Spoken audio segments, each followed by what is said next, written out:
Sodinya aja. Kalau Sodinya dia bilang udah MC siap on itu satu dua. Oke. Masnya mau kemana? Saya di sini aja. Nah, gimana maksudnya? Di sini aja. Dijak ngopi. Malah diusir gimana sih kak? Kirain nanti aku harus mana tadi Ulangi. Kakak sorry tadi apa? Yang mana yang disapa? Pak Erlangga jadi ini jadi. Oke. Oh, Jadi aku aja nanti. Iya nggak? aku. CPO Iya. Di aja. Oh ya udah. MC PO untuk mempersilakan Sandra untuk memasuki full. Good morning, ladies and gentlemen. May I have your attention? Please make sure that all of you have registered at the registration table because our event is about to begin. We would like to invite you to enter the ballroom and please follow the COVID-19 health protocol. Our ushers are ready to get you to your seat. Your cooperation is highly appreciated and thank you very much.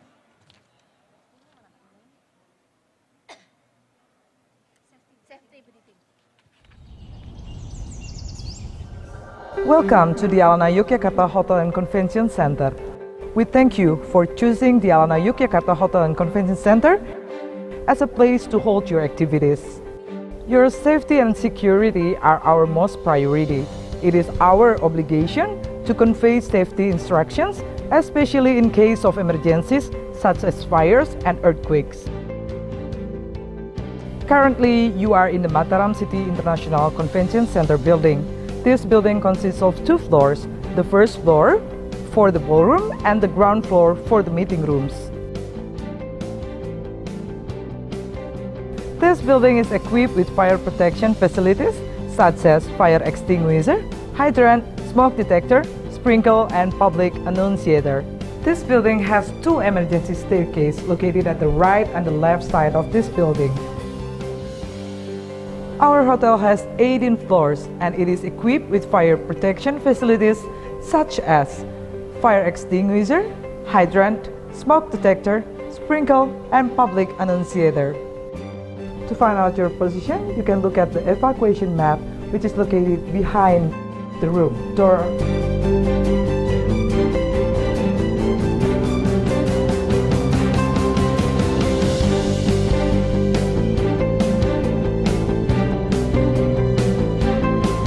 This building has 2 emergency staircases located at the right and the left side of this building. If there is a fire, stay calm, do not panic, and immediately leave the room to the nearest emergency stairs and go straight to the assembly point, which is located in the front area of this building.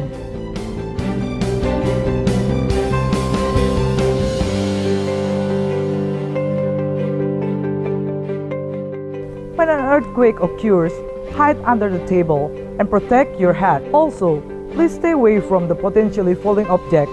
When the earthquake stops, please head to designated assembly point and follow the hotel and facilities security protocol to avoid the aftershocks. At the time of evacuation, walk fast, do not running.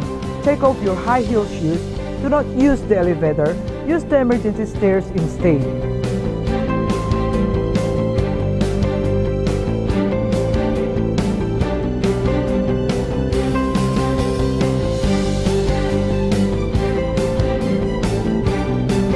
For your information, today we do not have an emergency simulation, and if you hear an alarm sound, please leave the room immediately. For facilities in this building, the mosque is at the west side of this building and can accommodate 200 people. The toilet is at the right side and the smoking area at the front of the lobby ballroom and the left side of the ground floor. It is a great pleasure to be part of your service. Thank you for your attention. Have a very nice day.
Ladies and gentlemen, welcome to the ballroom of Alana Hotel and Convention Center, Yogyakarta.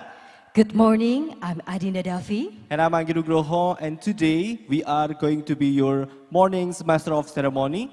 We would like to thank everyone for coming to this agenda. Ladies and gentlemen, we are grateful that each and every one of us are blessed with health and happiness. And now we are in the event of 7th International Conference on Big Data and Data Science for Official Statistics with the theme of Global Challenges and the Importance of Relevant and Timely Data. Big applause, ladies and gentlemen. Ladies and gentlemen, we would like to say welcome to the honorable guest, Bapak Airlangga Hartanto, the Honorable Coordinating Minister of Economic Affairs. Bapak Sandiaga Uno, Minister of Tourism and Creative Economy. Bapak Imam Mahdi, Deputy Chief Statistician for Statistical Methodology and Information, BPS Statistik Indonesia. Governor of Special Region of Yogyakarta, Sri Sultan Hamengkubuwono X, represented by Mr. Beni Suharsono as the Assistant of Local Government Secretary of Special Region of Yogyakarta, Mrs. Aminah J. Mohamed, Deputy Secretary General of the United Nations. Mrs. Armida Salsia Ali Shabana, Executive Secretary UNISCAP. Mrs. Anjali Sen, Country Director, United Nations Population Fund, UNFPA in Indonesia.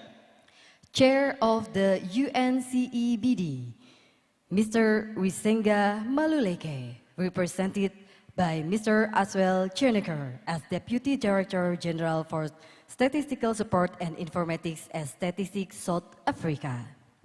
Mr. Ronald Jetson as the Assistant Director of UN Statistics Division. And all of the audience. Ladies and gentlemen, before we start the event, we would like to invite Bapak Muhammad Firdaus Zamzam to lead us a prayer. Bapak Muhammad, the time is yours.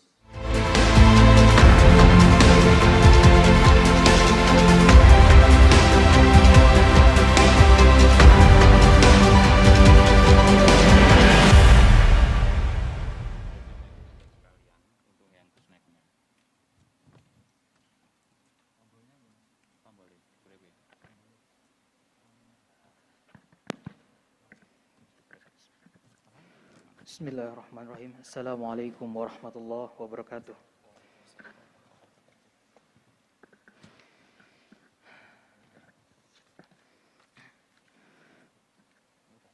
The Honorable, all of Conference International participants.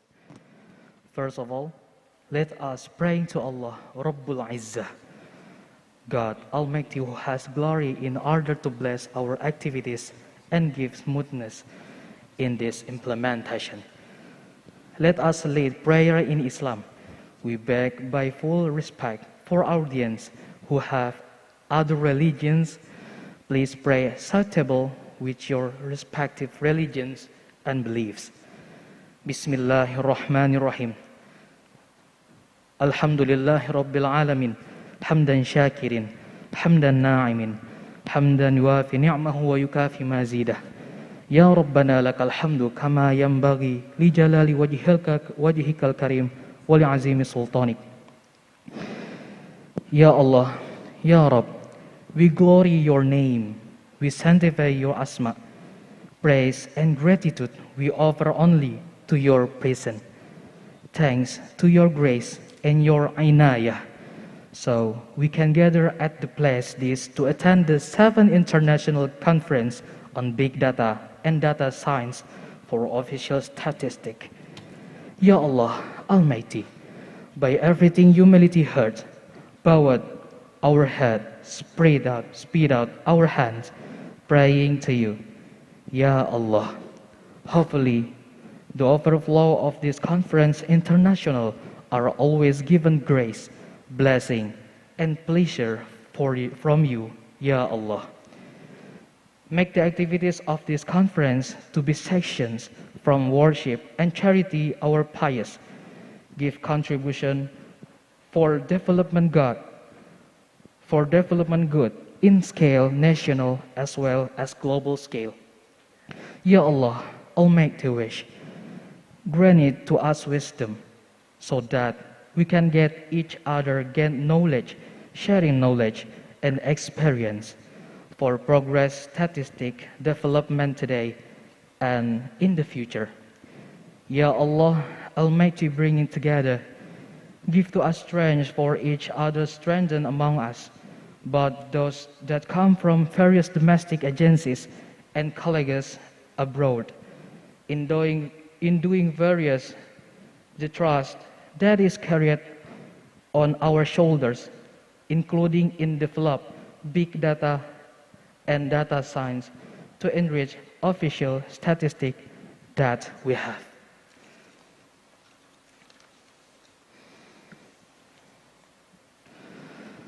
Hopefully a variety of data and information that continuously develop this can be beneficial for us in planning and evaluating various development programs, but both of local, national, and global scale. Ya Allah, Almighty loving, granting to us husnul khotimah in each second and minute of episodes of our life. Don't you lead us to astray after you give guidance to us and make it each contribution our positive as well as scales charity benefit for eternal life. Ya Allah, Almighty Pardoner, Iyyaka na'budu wa iyyaka nasta'in. You know very well about our weakness, shortcomings, and sins. To you, we worship and only to apply help and forgiveness. Forgive our sins, our parents, our educators, our leaders, and heroes, fighter our nations. Ya Allah, Almighty receive prayer. Please accept our prayers and supplications. Rabbana taqabbal minna innaka antas samiul alim wa tub alaina innaka antat tawwabur rahim. Rabbana atina fid dunya hasanah wa fil akhirati hasanah wa qina adzaban nar. Subhanaka rabbil izzati amma yasifun. Wassalamun alal mursalin walhamdulillahi rabbil alamin. Assalamualaikum warahmatullahi wabarakatuh.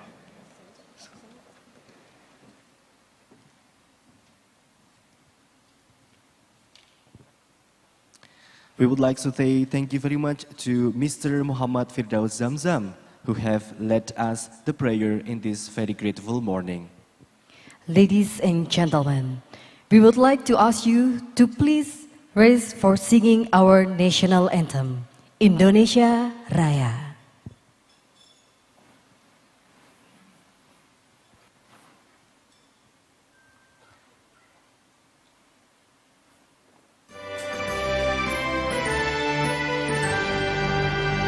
Indonesia tanah airku, tanah tumpah darahku. Di sanalah aku berdiri, jadi pandu hidupku. Indonesia kebangsaanku, bangsa dan tanah airku.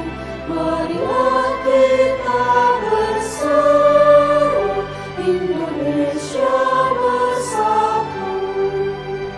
Hiduplah tanahku, hiduplah negeriku, bangsaku, rakyatku semuanya. Bangunlah jiwanya, bangunlah badannya untuk Indonesia Raya. Indonesia Raya, merdeka, merdeka, tanahku negeriku yang tercinta. Indonesia Raya, merdeka, merdeka, hiduplah Indonesia Raya. Indonesia Raya.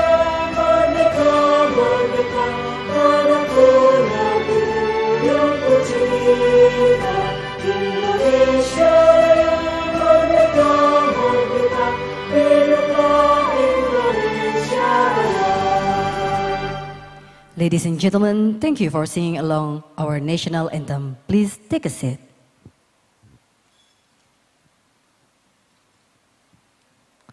Ladies and gentlemen, let's begin the event with the speech of the chairman of the UNCEBD, who is represented by the Deputy Director General for Statistical Support and Informatics at Statistic South Africa. Mr. Ashwell Jenneker, the time is yours.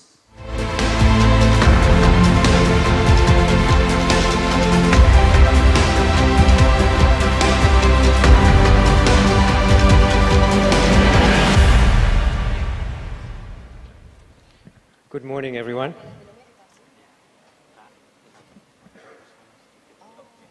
Just recognizing the dignitaries here and who's represented here. His Excellency Sri Sultan Hamengkubuwono Sepuluh, Governor of Yogyakarta, with his honored representative here.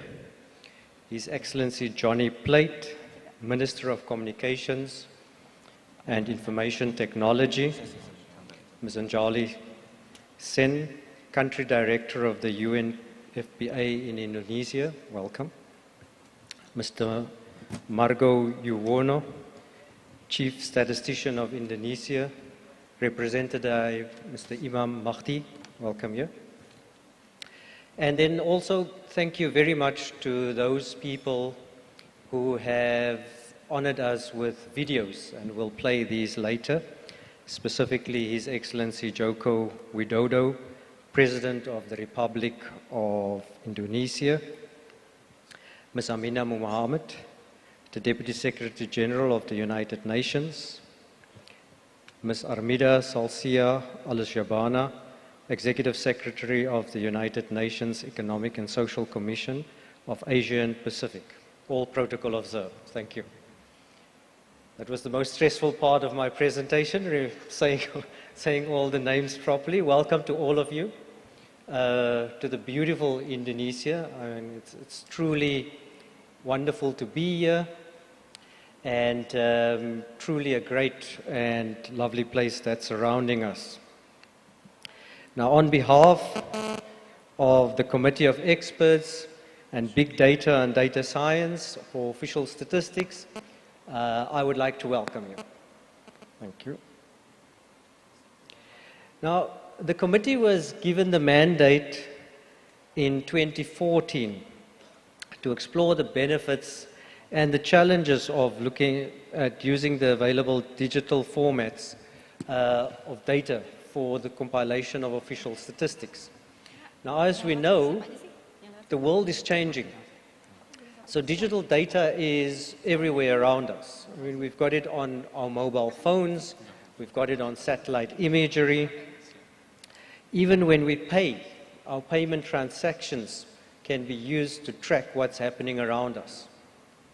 I've got this watch here that tracks how many steps I've taken this morning.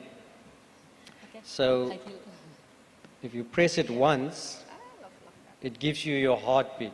Okay, this is not my true heartbeat, this is just because I'm standing in front of you. So don't worry about that. But if you press it again, then it gives you the number of steps I've taken. So in total, I've taken 6,800 steps this morning. And if I take one more, it's 6,802. So that is how digital technology is changing the world. It's immediate. So we can immediately see what's happening. And this data and this information, it also shows you how much I've slept last night. There's a big issue for us coming from South Africa and coming from Europe, whether we can actually sleep here or not sleep here, because the people in South Africa is 5 hours behind us. So this is very important information for us to track. And can you track this for official statistics? Now, the private sector has been using this for a while, so they're a bit ahead of us. But us as people of gatherers of official statistics needs to get used to using this information because it's immediately available. It's frequently available. It's every day it's available. Also, it's available at a much more local level.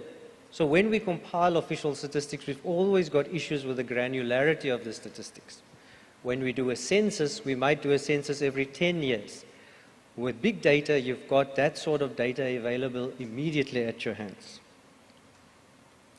Now, since 2014, the committee has been organizing global conferences like these. So the first one was in China, then in the United Arab Emirates, in Ireland, in Colombia, and then in Kigali in May of 2019. And that was the last one. Since then, we had the devastation of COVID. Our mask here reminds us that COVID hasn't left us yet. But it's still great to be together again. In 2020, it's not like we haven't seen each other. I mean, in 2020, we had an online conference organized by Korea. But seeing you all face to face, I mean, that's lovely, that's wonderful. Last night, I had the honor to have some supper with Mark and Eve, and Majik joined us. And they taught me a lot about Indonesian cuisine and what to order and what to eat. And I mean, online you don't have that sort of stuff. We've got to go and make our own tea inside the kitchen. Yeah, so that's the joy of being together again. So seeing each other face to face is an extreme privilege, and I mean, that's what's special about this conference again. But there's other things that's special about this conference as well. I mean, the conference is organized at a time where we're suffering from tremendous economic hardship. In my specific country, I mean, the economy was struggling before COVID. But after COVID, the economy is in dire straits. We've only now recently recovered to the levels of before COVID. But there's other things. There's food insecurity. There's climate change. There's wars in some parts of the world. So these things are a threat. And this is the challenges that this conference is facing with. And we need to find new ways to inform the decision makers so that they can make appropriate policy decisions around the data that we should provide. In Indonesia, they're hosting the G20 now. And we as statisticians need to make sure that we're represented on the table. And we can only be represented at the table, if we've got timely and appropriate and relevant data. So we need to make sure that we embrace new technology, new data, new systems of making data available, so that we can provide relevant data to the presidents that will be at the G20 summit, so that we can up our name in terms of official statistics. Budgets get cut around the world. In South Africa, specifically, we've also got budget cuts. And unless our statistics are sitting at the right tables, you might find that our budgets get cut more and more. And in the process, decision-making gets limited in terms of the available data that's there. Now, there's also other reasons why this conference is special. I mean, we've got almost 2,000 young statisticians that's going to take part in our hackathon. So this hackathon will look at current day problems and see how we use data and technology to resolve that. So these are young statisticians. Not all of us are young here, except the Indonesians. They look young. But in the hackathon, we've got young statisticians from right across the globe taking part in this.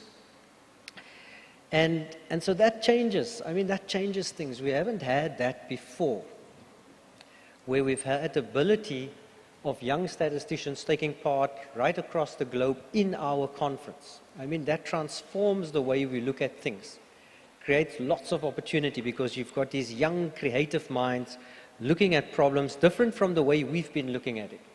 Because when you're an official statistician, you've got a certain framework and a certain rubric within you which you look at things. Young people look at things differently.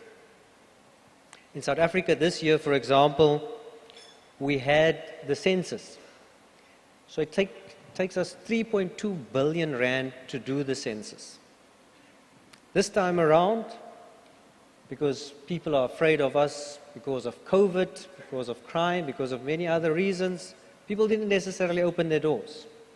So we had to postpone the census 3 times to finish it, resulting in a huge overspending.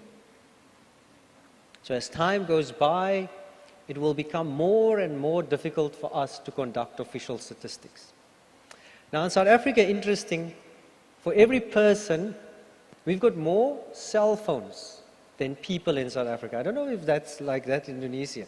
I don't know what you want to do with 2 or 3 cell phones, but we've got more cell phones than people in South Africa. A cell phone always projects where you are. So the question is, can you use cell phones to count the number of people there is in South Africa? We certainly can look at the movements of cell phones. We used that during COVID. So you can look at nighttime and you can look at daytime population. So you can look at migration patterns. Where do people sleep? Where do people work? Over time, can you move with cell? So these are the challenges that we can pose. I mean, imagine if you can count people almost every month to see how many people there are in the country. Okay, some people have got 2 cell phones, some children doesn't have cell phones. But this is the challenge that we will put across to many of these young statisticians. And I mean, that certainly is very exciting. And that creates hope. That creates hope for the future. So certainly, in this gloomy, sometimes dark world, the idea of having more than around 2,000 people working on statistical problems is certainly very exciting for us. So I'm looking forward to an inspiring and fruitful 7th International Conference on Big Data and Data Science for Official Statistics.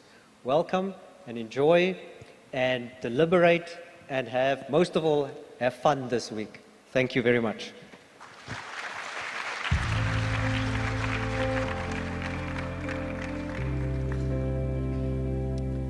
Ladies and gentlemen, we would like to say thank you very much to Mr. Aswell for the amazing speech.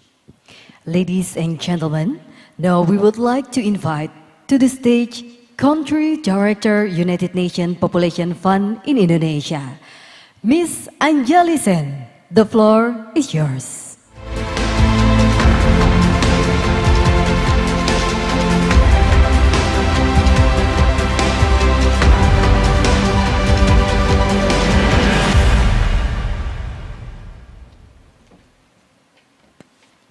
Thank you so much. Good morning. Selamat pagi. Pagi. Very nice to see you all. A big, crowded room full of enthusiastic people. Bapak Margo Yuwono, Chief Statistician of Indonesia. Bapak Sri Sultan Hamengkubuwono X, Governor of Yogyakarta, with his representative. Bapak Imam Majdi, Deputy of Methodology of Information Statistics, BPS Indonesia. Mr. Ashwell Jenneker, Deputy Statistician General of South Africa. Thank you very much for your very inspiring welcome remarks. Ms. Rachel Bevan, Director of Statistics Division, SCAP from Bangkok. Ronald Jensen, Assistant Director of DESA from UN Headquarters, New York. Excellencies, distinguished participants, dear colleagues. It is a great pleasure and honor for me to join you all today at the 7th International Conference on Big Data and Data Science for Official Statistics.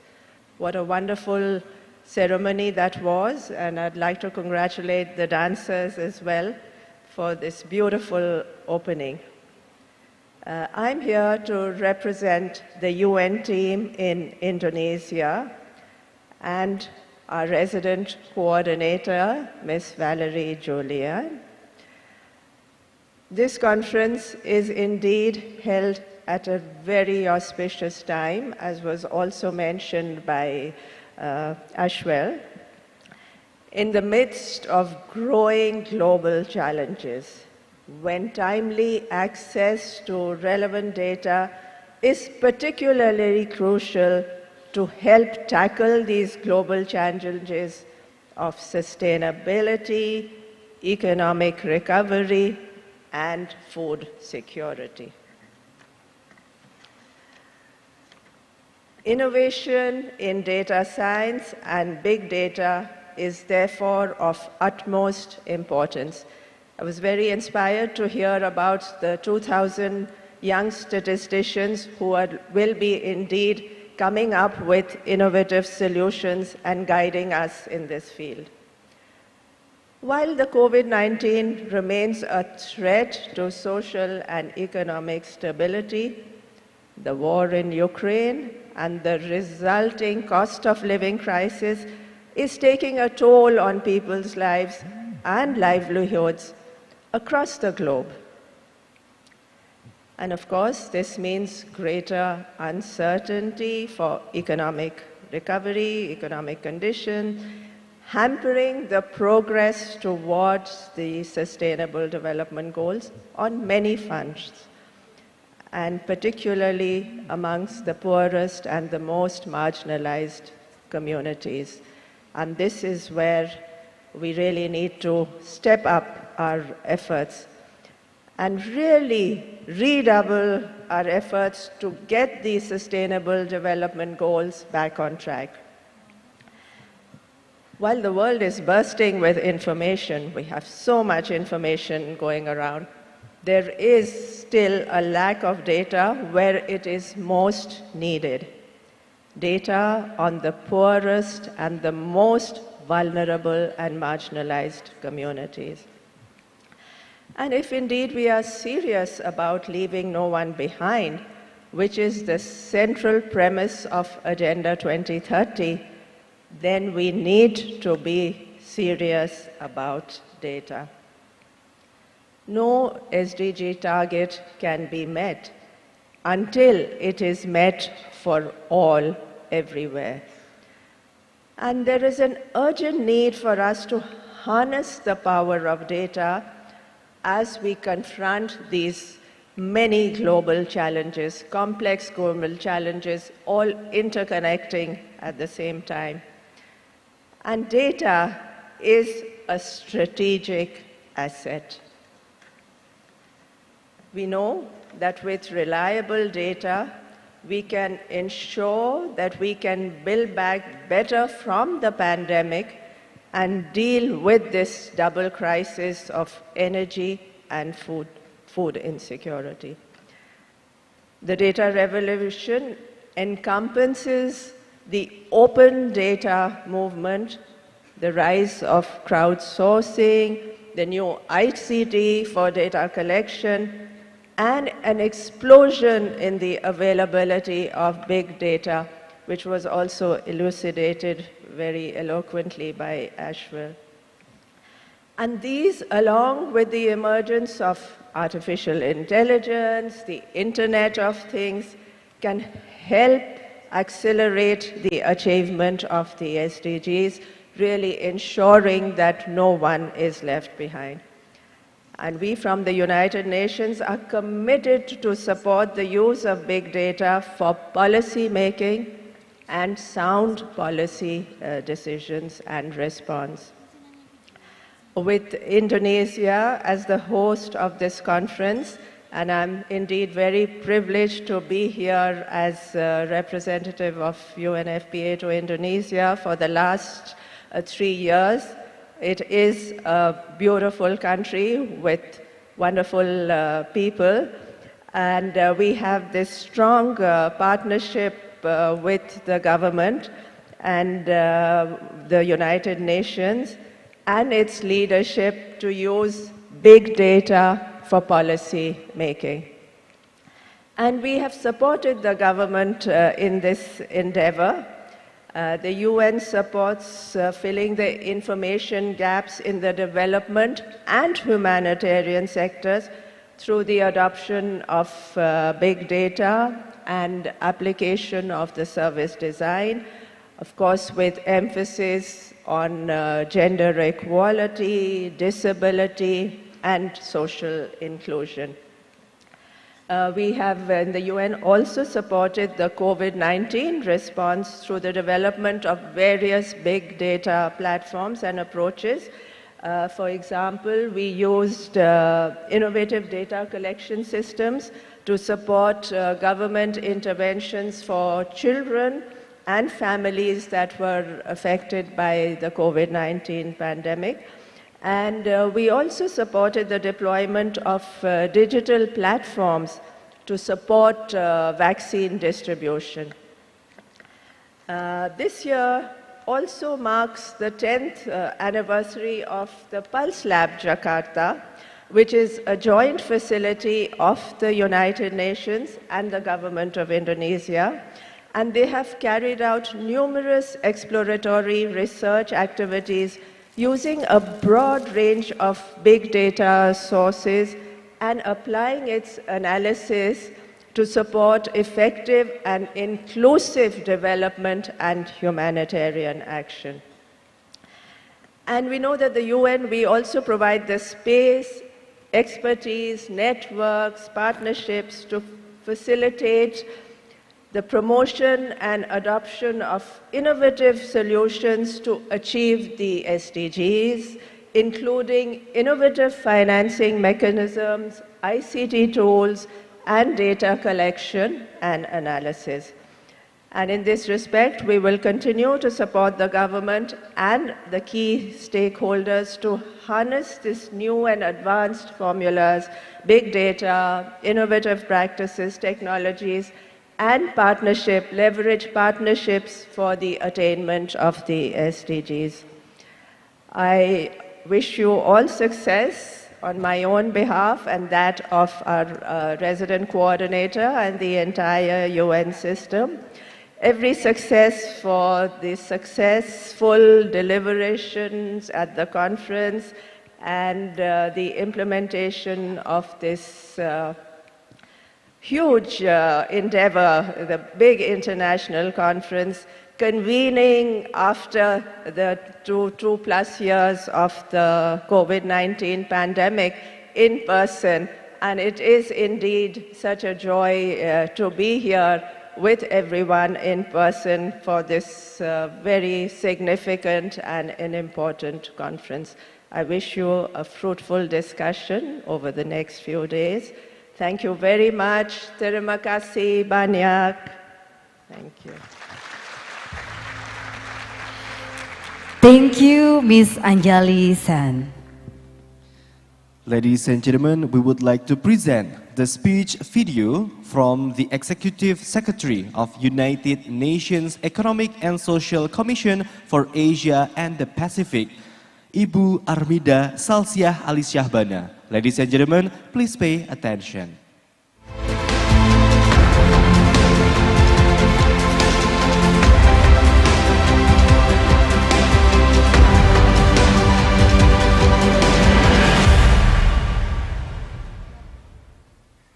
Excellencies, distinguished participants, ladies and gentlemen, it is my pleasure to deliver the opening remarks to the 7th International Conference on Big Data and Data Science for Official Statistics. At the outset, I would like to begin by expressing my sincere appreciation and gratitude to our colleagues in the Statistics Division of UNDESA and to Badan Pusat Statistik Indonesia for organizing this very important conference, as well as the ongoing strong collaboration with ESCAP. This meeting is held at a very important time when our world faces many global and local challenges across a wide range of topics, including economic recovery, climate change, health, and the environment. Coordinated action to address shared challenges and to meet the 2030 Agenda for Sustainable Development has become even more important over the last few years, and new and emerging issues demand increasingly timely and flexible data. ESCAP's SDG Progress Report showed widening disparities in the region, and COVID-19 has been a huge challenge for all countries in the Asia-Pacific region and for us all as individuals and communities. Progress towards the SDGs in the region has slowed as the COVID-19 pandemic and climate change have exacerbated development challenges. And the region is not progressing well in achieving any of the 17 SDGs.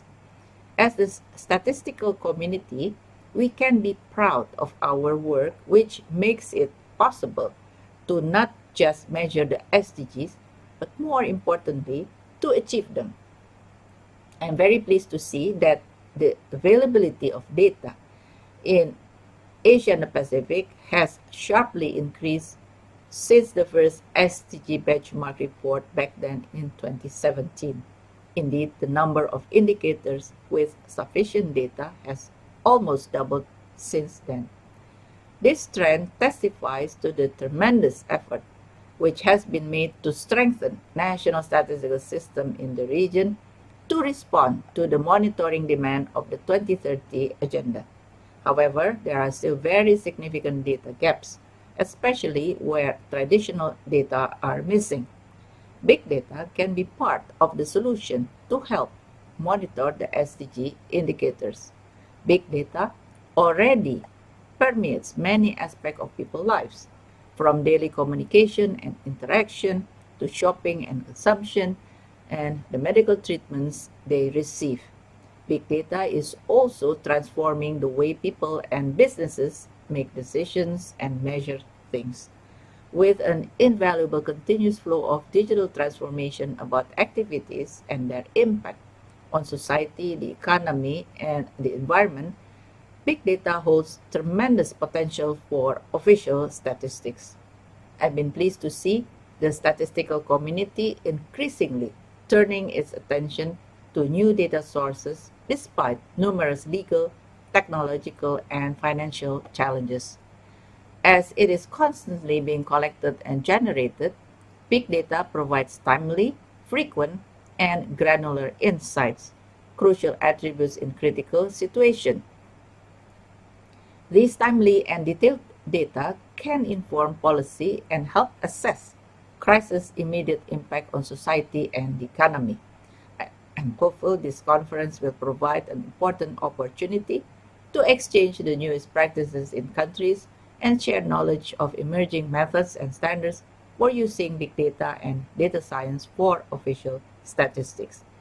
I'm sure your discussion on the way forward to incorporate big data and data science into the standard business processes of statistical organization will provide an important stepping stone to faster data and statistics, and therefore responses to the challenges we are currently facing and will be facing in the years ahead. Distinguished participants, ladies and gentlemen, I wish you a very successful and productive discussion during the conference. Thank you very much.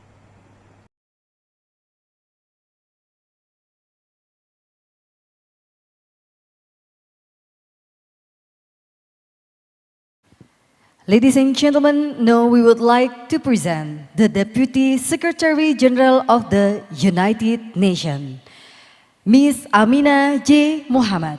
Let's pay attention.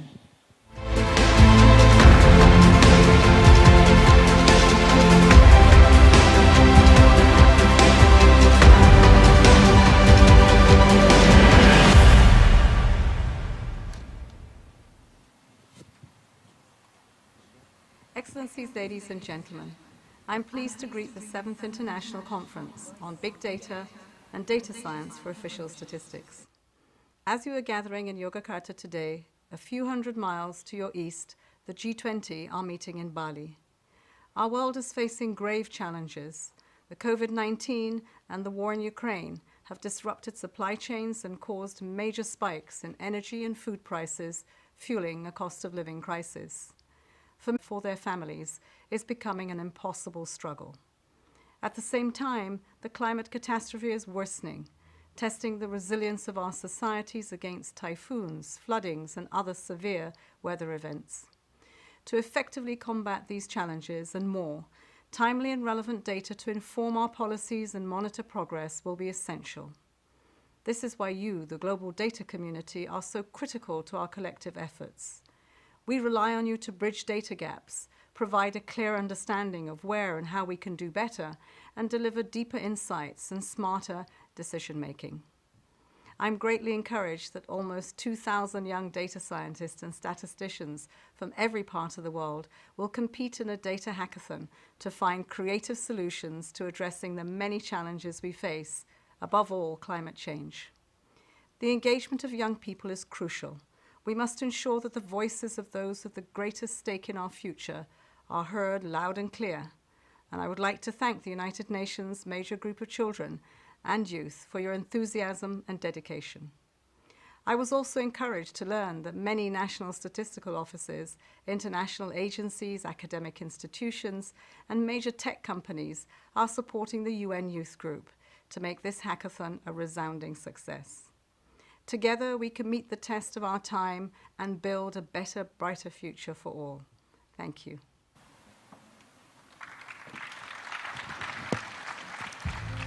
Thank you, Ms. Amina.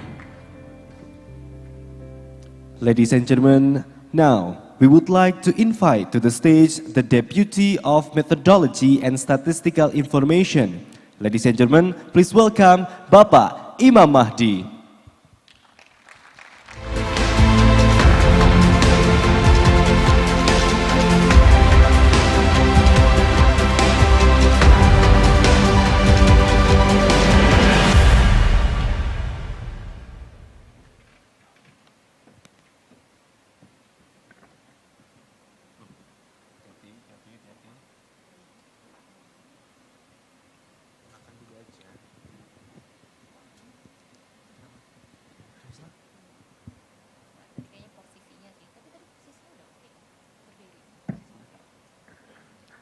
Bapak Ibu sekalian, ladies and gentlemen, Assalamualaikum warahmatullahi wabarakatuh.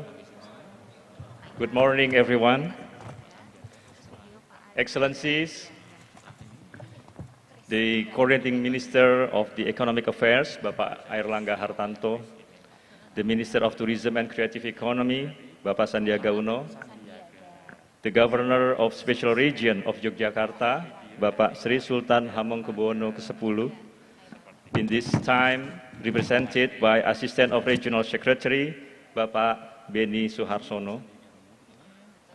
Our honorable guest, Deputy Secretary General of the United Nations, Ms. Amina Jane Mohammed, and also the Assistant Director of UN DESA, Bapak Ronald Jansen, the Executive Secretary UNESCAP, Ms. Armida Salsia Ali Shahbana, also the Director of Statistics Division, Ms.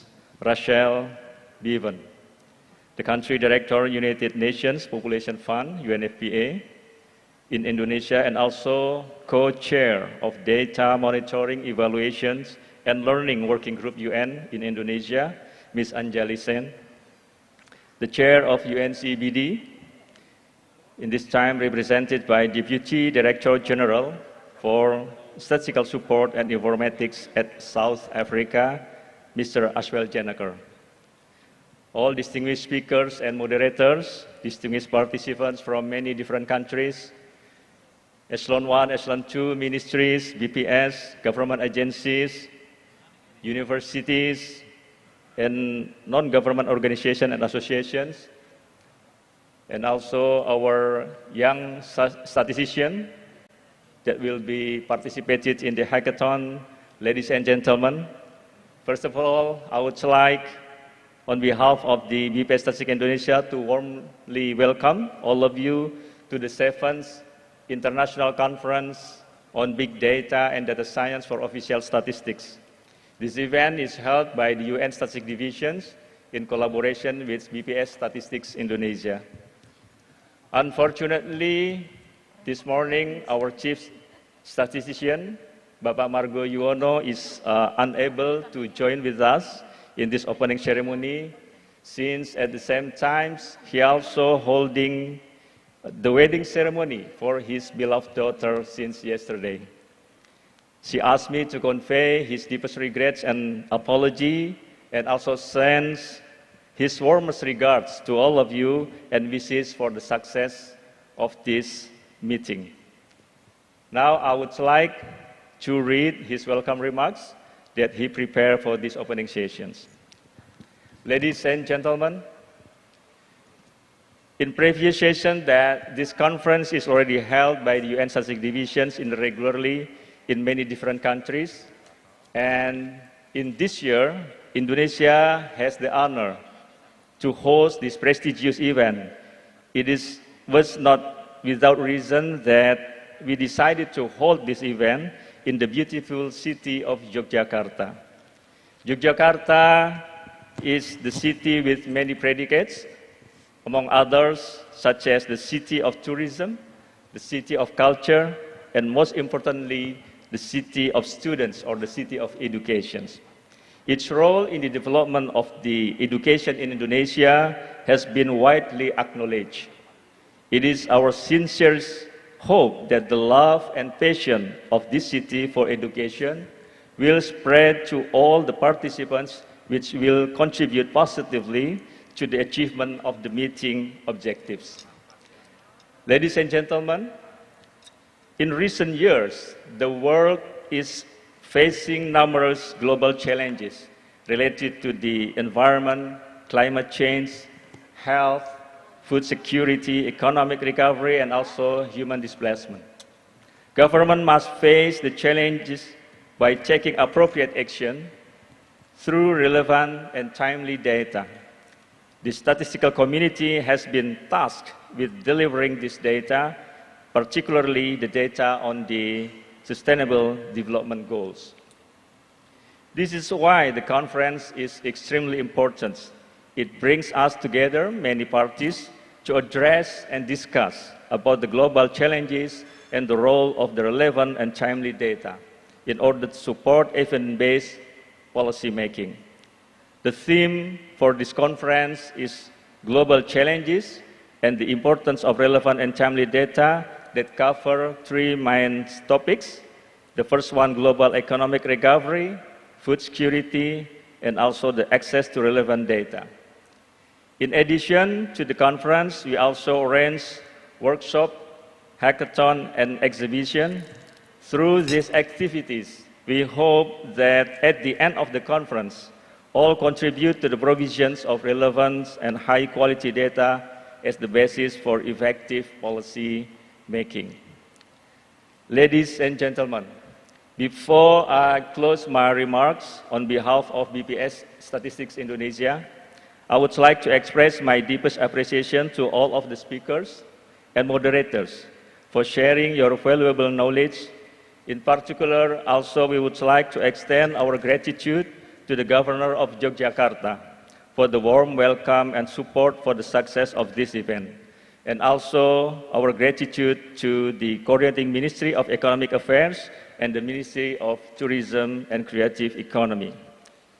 I would like also to give special thanks to UNSD for excellent collaboration in organizing this event. Also thanks to our sponsor, Telkomsel, University of Tokyo, data provider, Oblivious, Location Mine, UN Indonesia, AWS, and Tourism Agency of Special Region of Yogyakarta. Last but not least, I would like also to extend my appreciation to the committee and supporting institution for the hard work, dedication, and valuable contributions to make this conference run smoothly. I'm confident that with firm determination, enthusiastic participation, and also strong collaboration from all participants, this event will achieve great success and give positive contribution to development of statistics in the upcoming years. Finally, I wish you a fruitful conference and enjoy the beauty, warmth, hospitality of Yogyakarta. Thank you very much for your kind attention. Wabillahi taufiq wal hidayah. Assalamualaikum warahmatullahi wabarakatuh. Ladies and gentlemen, we would like to express our gratitude for Bapak Imam Mahdi for the speech.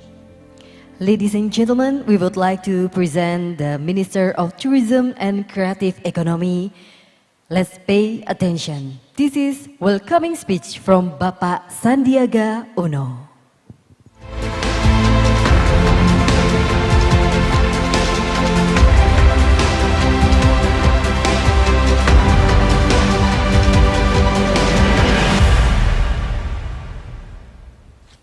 Bismillahirrahmanirrahim. Assalamualaikum warahmatullahi wabarakatuh. Salam sejahtera bagi kita semua. Shalom, Om Swastiastu, Namo Buddhaya, salam kebajikan, salam sehat, salam Indonesia maju penuh semangat. I'm Sandiaga Salahuddin Uno, Minister of Tourism and Creative Economy of the Republic of Indonesia. It is truly an honor for me to be able to share matters regarding data insights for global economic recovery to sustainability. This year, the accumulated number of travelers until August 2022 are around 1.73 million, increasing by 2,000% compared to the same period of 2021. The growing travel demand, the change of preference, and decisions to travel has to be acknowledged and responded expeditiously by using big data. Through this conference, we expect it to become a medium for discussions on the utilizations of big data as a generating tool that are relevant and punctual to support policy-making decisions. With big data, we hope it can speed up the economic recovery process in Indonesia. Together, yes, we can do it. Terima kasih. Wabillahi taufiq wal hidayah. Assalamualaikum warahmatullahi wabarakatuh. Om Santi Santi. Thank you so much for welcoming speech, Bapak Sandiaga Uno. Ladies and gentlemen, we would like to present the Coordinating Minister of Economic Affairs. So let's pay attention. This is the welcoming speech from Bapak Airlangga Hartarto.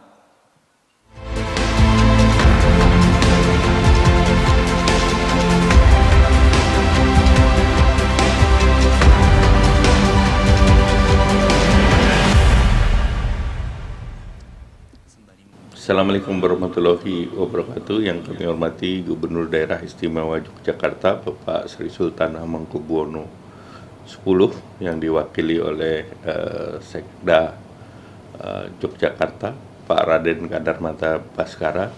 Yang kami hormati Ketua Kepala BPS Bapak Margo Yuwono.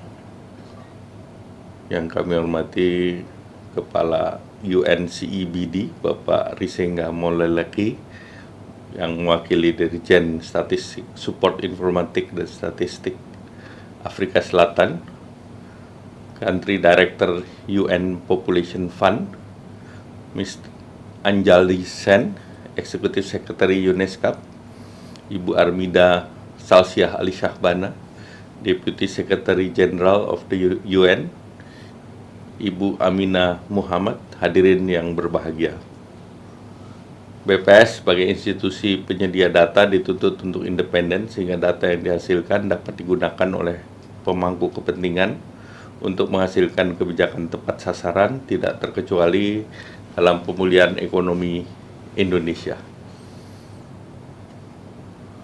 Untuk strategi pemulihan ekonomi Indonesia, BPS berperan dalam mendukung pemerintah menyediakan indikator strategis yang dapat digunakan pemerintah, khususnya untuk melihat berbagai fenomena dan gejolak sosial ekonomi Indonesia yang harapannya pemerintah mampu merumuskan kebijakan yang benar-benar berpihak kepada pemulihan ekonomi seperti pertumbuhan ekonomi, inflasi, kemiskinan, tenaga kerja, pariwisata, pertanian, sektor industri, ekspor, dan yang lain. Mengingat peran krusial BPS guna mendukung strategi pemulihan ekonomi Indonesia, maka penyedia data yang cepat, akurat, dan valid harus menjadi perhatian insan BPS. Akurasi adalah salah satu kriteria terpenting dalam evaluasi kualitas data statistik. BPS dalam penyajian data perekonomian, terutama PDB, berusaha dan berupaya untuk menghasilkan data PDB dengan lagging 35 hari sejak berakhirnya triwulan pertama berjalan. lagging ini tergolong cepat dibandingkan dengan beberapa negara lain. Di sisi lain, untuk menyediakan data pertumbuhan ekonomi, diperlukan data sebagai data dasar dalam menghitung pertumbuhan ekonomi, baik data internal maupun data eksternal. Kompleksitas data yang diperlukan dalam perhitungan perekonomian Indonesia perlu dikomunikasikan dan koordinasi antar satker maupun instansi agar data dasar cepat dan akurat dan dalam, dan menyediakan data pertumbuhan ekonomi. BPS juga menggunakan big data untuk memperkaya berbagai data yang ada. Selain data PDB, BPS juga mampu merilis data inflasi, data interval bulanan yang juga bisa dirilis setelah bulan kalender berakhir. Selain data inflasi, beberapa data indikator yang dirilis secara bulanan adalah ekspor import dan juga tingkat hunian perhotelan atau pariwisata. Penyediaan data yang cepat dan akurat akan mendukung efektivitas dan efisiensi penyusunan indikator ekonomi. Hadirin yang berbahagia, era Big Data menciptakan banyak peluang menarik untuk perkembangan baru di bidang ekonomi dan ekonomi trika. Big Data memungkinkan prediksi yang lebih akurat, meningkatkan inferensi kausal, namun di sisi lain analisa Big Data menimbulkan persoalan dari sisi metodologis yang sulit sehingga harus ditangani secara tepat. Big Data dapat menangkap pola perilaku konsumsi masyarakat pada zona digital. Perilaku konsumsi tercermin dari konsumsi masyarakat pada e-commerce, sentimen masyarakat pada media sosial, hingga tren kebutuhan dari pola pencarian yang mereka lakukan melalui internet. Big Data juga bisa digunakan dalam melihat transaksi yang terjadi secara digital, transaksi yang kompleks antara lain transaksi rumah tangga, kredit, perbankan perusahaan, hingga ekspor import. Penyediaan data dan informasi yang andal dan berkualitas oleh produsen data adalah penting, terutama untuk mendorong kegiatan perekonomian. Big Data menyediakan data statistik yang lebih cepat dan lebih detail. Yang menjadi penting adalah melakukan analisa dari Big Data yang tentunya merupakan kebutuhan bagi bisnis di era digital saat ini. Big Data mendukung strategi organisasi pemerintah dalam dunia usaha dan memiliki beberapa tantangan. Tentu sumber dari Big Data yang pemanfaatannya masih tergantung pada etika dan regulasi, metodologi statistik yang tentu harus menjamin perhitungan indikator yang datanya berasal dari Big Data, kemudian juga penguasaan teknologi, sumber daya manusia, dan infrastruktur yang menjadi prasyarat dari pemanfaatan Big Data itu sendiri. Pemerintah dengan BPS diharapkan dapat menggunakan Big Data untuk meningkatkan kualitas hasil daripada official statistik. Kemudian diharapkan BPS dapat meningkatkan frekuensi, kecepatan waktu rilis data, dan menyediakan estimasi hingga wilayah yang lebih kecil, dan mengurangi efek daripada non-response, serta mampu menyediakan informasi sebagai pembanding. Pemanfaatan Big Data tentunya diharapkan dapat meningkatkan kualitas data dari waktu ke waktu, dan pencapaian pembangunan nasional bisa didesain secara lebih inklusif dalam peningkatan daya saing untuk kesejahteraan rakyat. Konferensi ini adalah upaya untuk peningkatan kapasitas dan kapabilitas data science di Indonesia. Para akademisi, praktisi, dan pejabat diharapkan dapat memanfaatkan Big Data untuk digunakan pada pola ekonomi baru, serta digunakan untuk kebijakan yang akan ditetapkan ke depan. Saya ucapkan selamat kepada seluruh International Conference on Big Data. Selamat mengikuti kegiatan dengan penuh semangat, sukses, dan salam sehat. Wassalamualaikum warahmatullahi wabarakatuh. Thank you so much, Mr. Airlangga, for welcoming speech. Ladies and gentlemen, now we would like to welcome to the stage to join us in the opening ceremony. We would like to first invite Bapak Imam Mahdi, the Deputy Chief Statistician for Statistical Methodology and Information, BPS Statistik Indonesia. We would like to invite Ms. Anjali Sen, Country Director, United Nations Population Fund, UNFPA in Indonesia. We would like also to invite Mr. Aswell Jenneker, the Deputy Director General for Statistical Support and Informatics at Statistic South Africa. And also Mr. Ronald Johnson, Assistant Director, UN Statistics Division. Ladies and gentlemen, please big applause to our guests today.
I was born full, broken out the hood.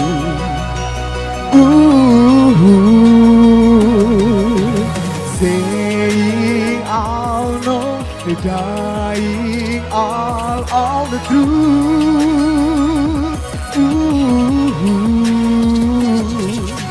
Everything I say, it don't happen for the reason, down from the first stage.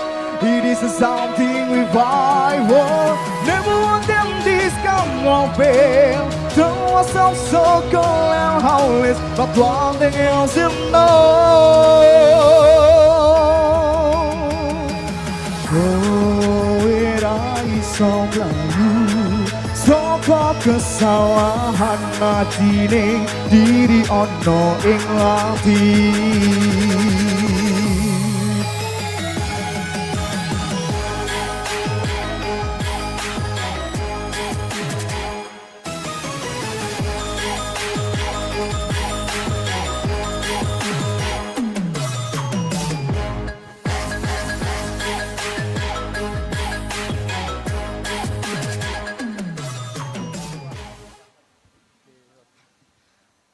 Ladies and gentlemen, please raise your keris upward pointing to the sky on our count. Let's count together. 5, 4, 3, 2, 1.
All right.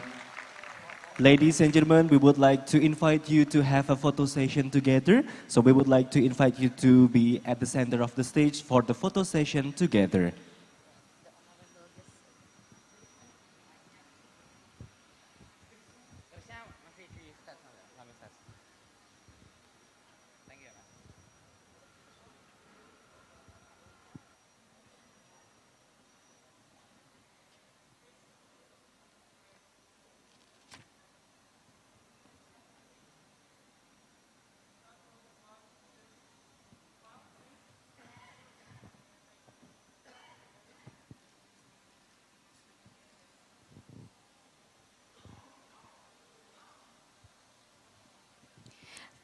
Thank you very much for the honorable guests. You may return to your seat.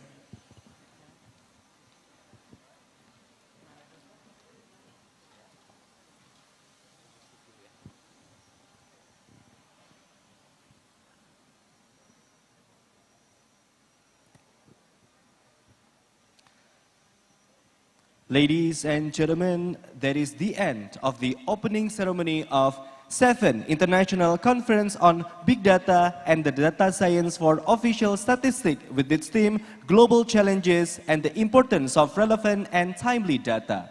Ladies and gentlemen, we would like to express our gratitude to our sponsor. Thank you, Telkomsel. Thank you, Location Mind. Thank you, University of Tokyo. Thank you, dataprovider.com. Thank you, United Nations in Indonesia. Thank you, Amazon Web Services. Thank you, Oblivious.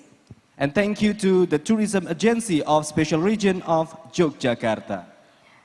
Also, we would like to invite all the honorable guests, Bapak Imam Mahdi, Mrs. Anjali Sen, Mr. Aswell Juniker, and also Mr. Ronald Jensen to move to the exhibition hall to join us for the press conference agenda.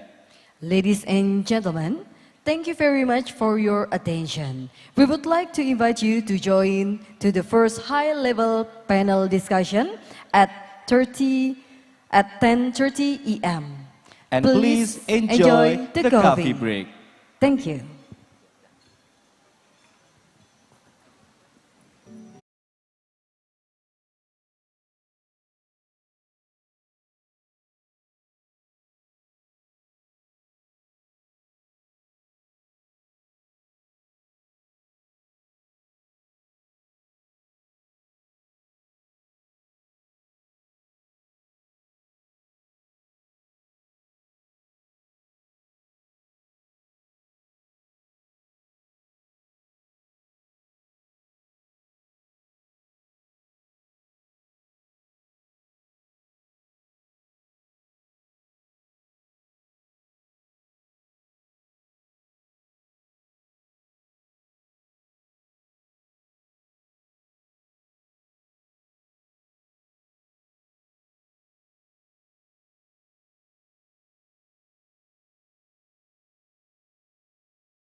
atau dari operatornya maksudnya, sorry.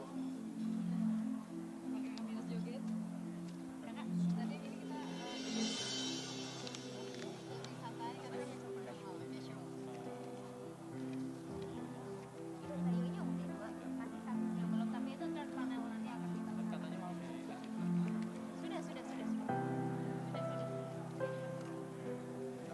Ya.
guest yang third panel. Iya.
Ladies and gentlemen, please welcome.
Good morning, ladies and gentlemen. We would like to inform you that our agenda is about to begin. Therefore, we would like you to prepare yourself to join our next agenda.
Coba itu aja, nggak usah terlalu ke sana, Bang. Siap. Itu aja, bukan depanin monitor. Ya.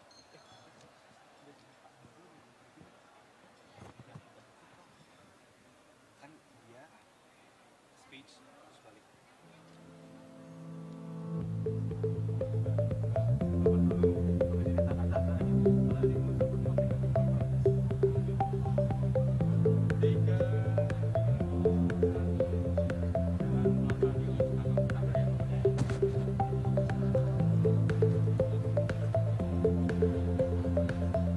Good morning, ladies and gentlemen, and welcome back again. This is Anggi Nugroho and also Adinda Davi.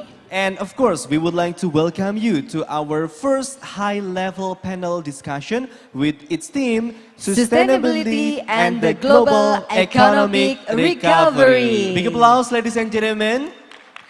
Well, ladies and gentlemen, our first agenda is the introduction speech by Mr. Nafid Hanif as UN Assistant Secretary General for Economic Development.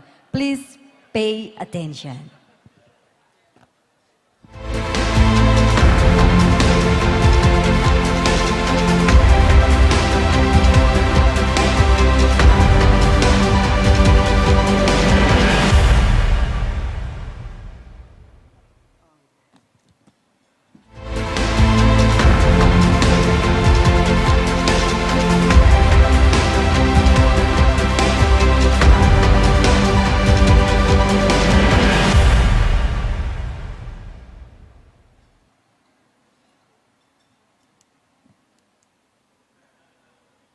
Video kan? Video loh.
Video aja, video apa kek?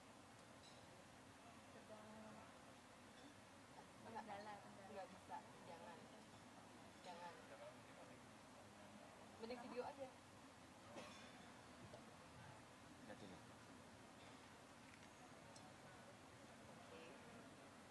Tenang, ini ujian. Maksudnya video ya namanya gambar video ini status omongan. video tadi yang pertama bukan kita belum Itu nggak masuk dong. Lihat langsung videonya aja dia.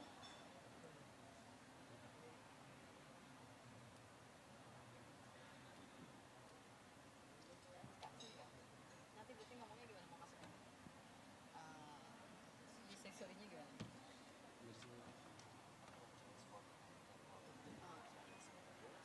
Biar bracket kecil ya. Iya, pintar loh. Ini sambil sambil begitu ya tadi ya.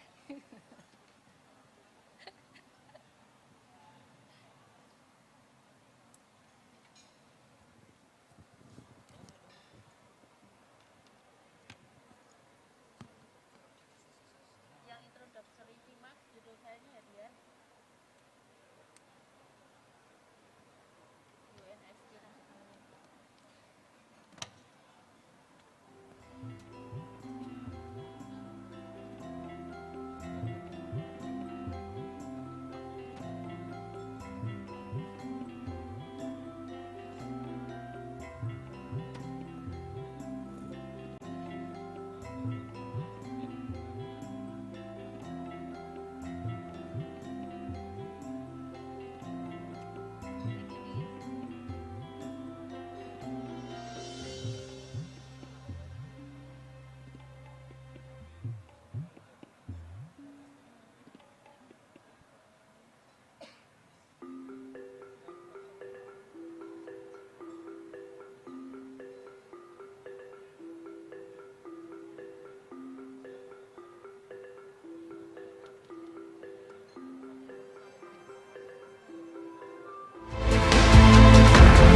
On behalf of the Department of Economic and Social Affairs, I would like to welcome all the participants of the 7th International Conference on Big Data and Data Science for Official Statistics. You are meeting against the backdrop of polycrises that the world is facing today. These are multiple and diverse. The world is still reeling from the aftermath of the pandemic, and this is compounded by the war in Ukraine, inflationary pressures, monetary tightening, shrinking fiscal space, and growing debt distress. We have seen increase in poverty and hunger.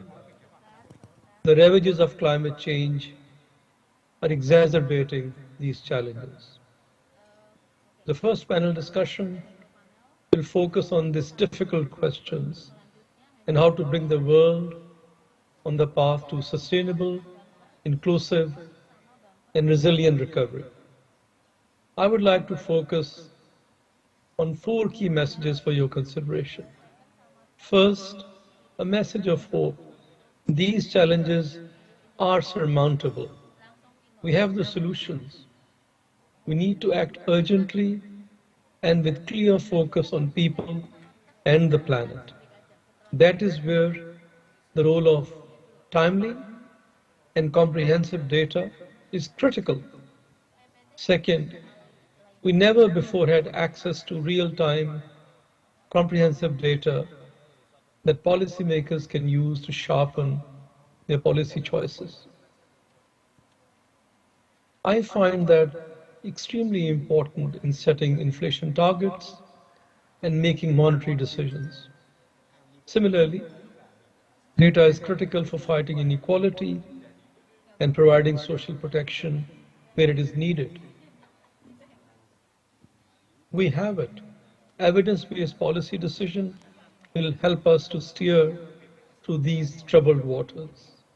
Third, we have to rescue the Sustainable Development Goals. Progress is being lost. We have seen reversals and many SDGs are stalled. We need to bring them back on track for realization by 2030. Finally, strong multilateral action cannot be overemphasized. No single country can solve the challenges of climate change, inequality, and growing social discontent. I would like to commend the G20 presidency of Indonesia for choosing Recover Together, Recover Stronger as the overarching theme for the work of G20 this year. And I'm confident the summit will send a strong message to the world for urgent and collective action. I'm confident that my colleague, Mr. Hamza Malik, will provide deep insight in the current challenges and suggest pathways for policymakers to address the short-term issues, but also remain focused on their commitment to transform societies, as agreed in the 2030 Agenda, the Addis Ababa Action Agenda, and the Paris Agreement. I wish you an engaging and productive discussion. Thank you for your attention.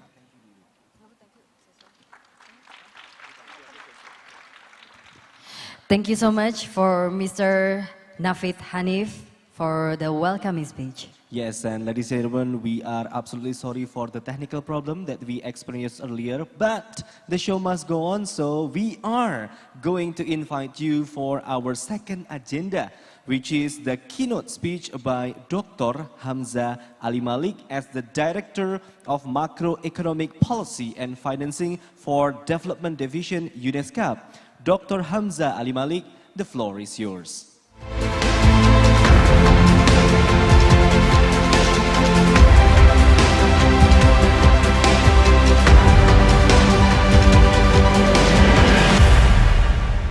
Good morning, everyone.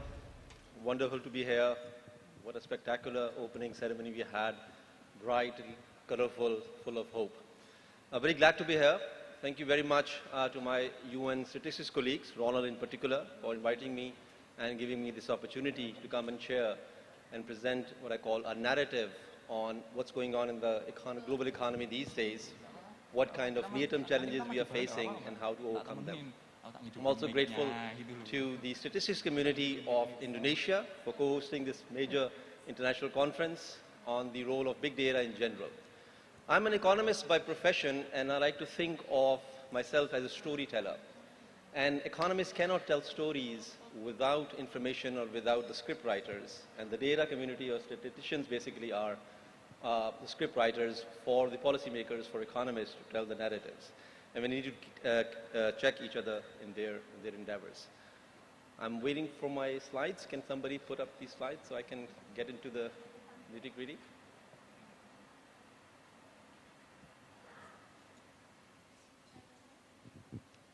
Okay, so I'm going to touch primarily focusing on recent crises and economic prospects. And the two crises in particular I'm referring to are essentially the pandemic, the COVID-19 pandemic, and the war in Ukraine and its implications for the economic prospects. But I'll occasionally zoom out as well to talk about broader issues and challenges which we should focus on, which at times are neglected.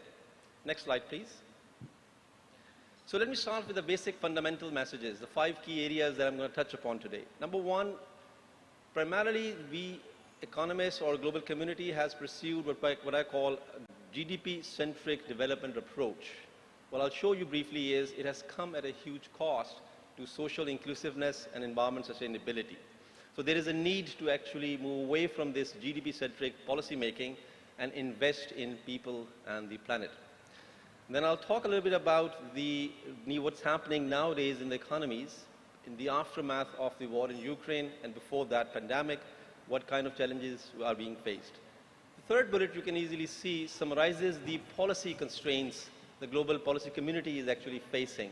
Fiscal positions have been constrained, debt is on the rise, inflation is high, interest rates are increasing. This is not the kind of situation policymakers normally envy for or aspire for to be operating in. Then we will be talking about essentially there is a need to move away or what we call transition of economies from growth-centric models to more resilient, inclusive and sustainable pathways. And I'll show you some formal work, research work that me and my team have done at ESCAP. And lastly, I'll talk about the policy implications and I'll talk about what kind of policy options are available. I may not go into the details of that because my colleague Rachel will actually pick up from here and we'll have a very nice, engaging panel discussion with my fellow colleagues on those subjects. Next slide, please. So let's start with the big picture. So if this is the trend of GDP and inequality of GDP per capita, employment and poverty trends since 1980.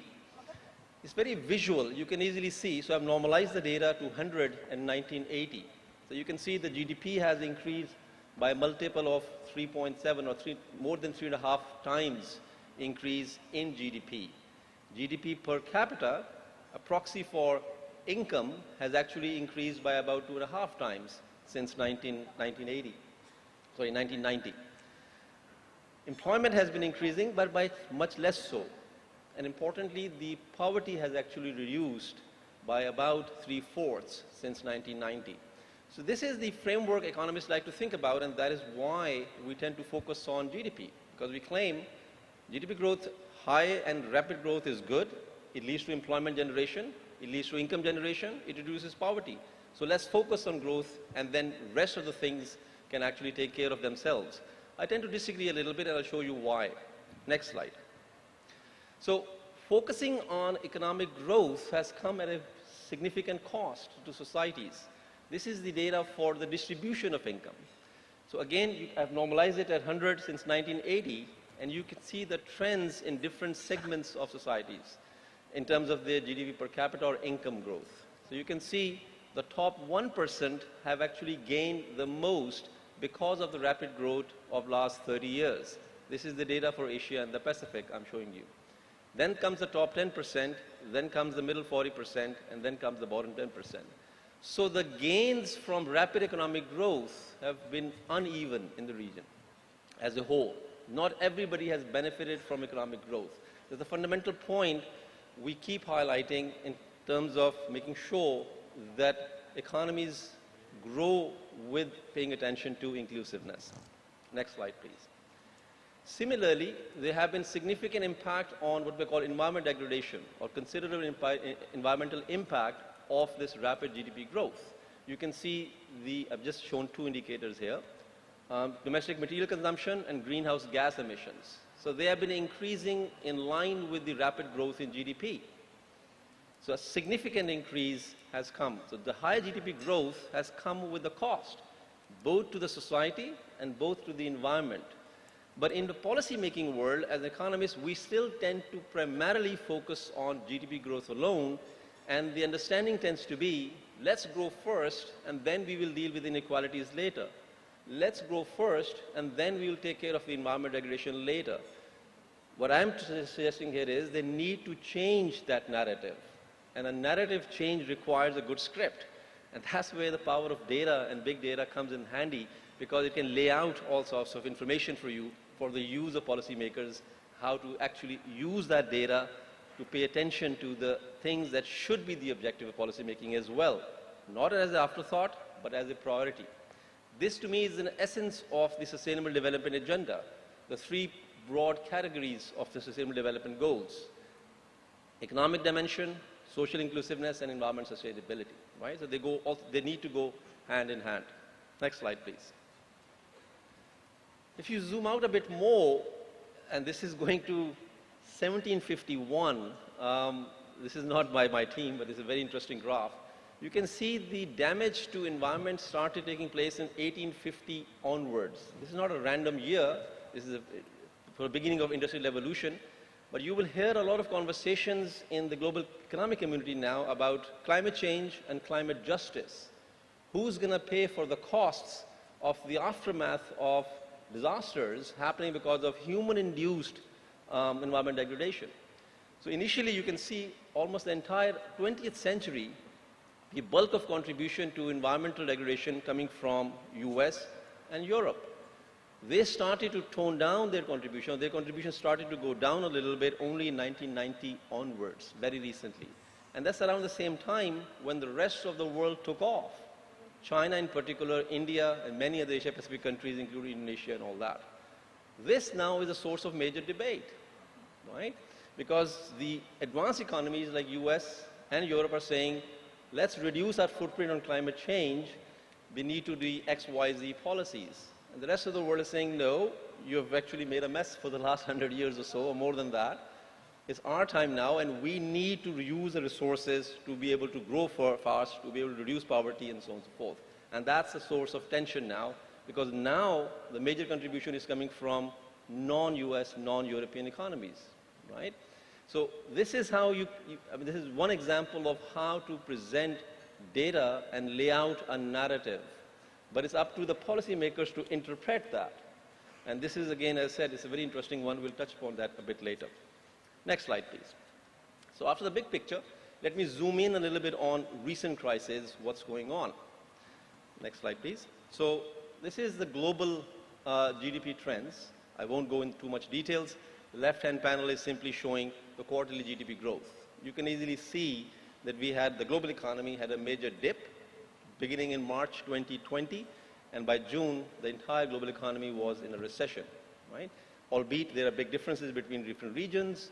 Latin America and Caribbean suffered the most, Asia Pacific relatively less, but by and large, the global economy went into recession mid-2020.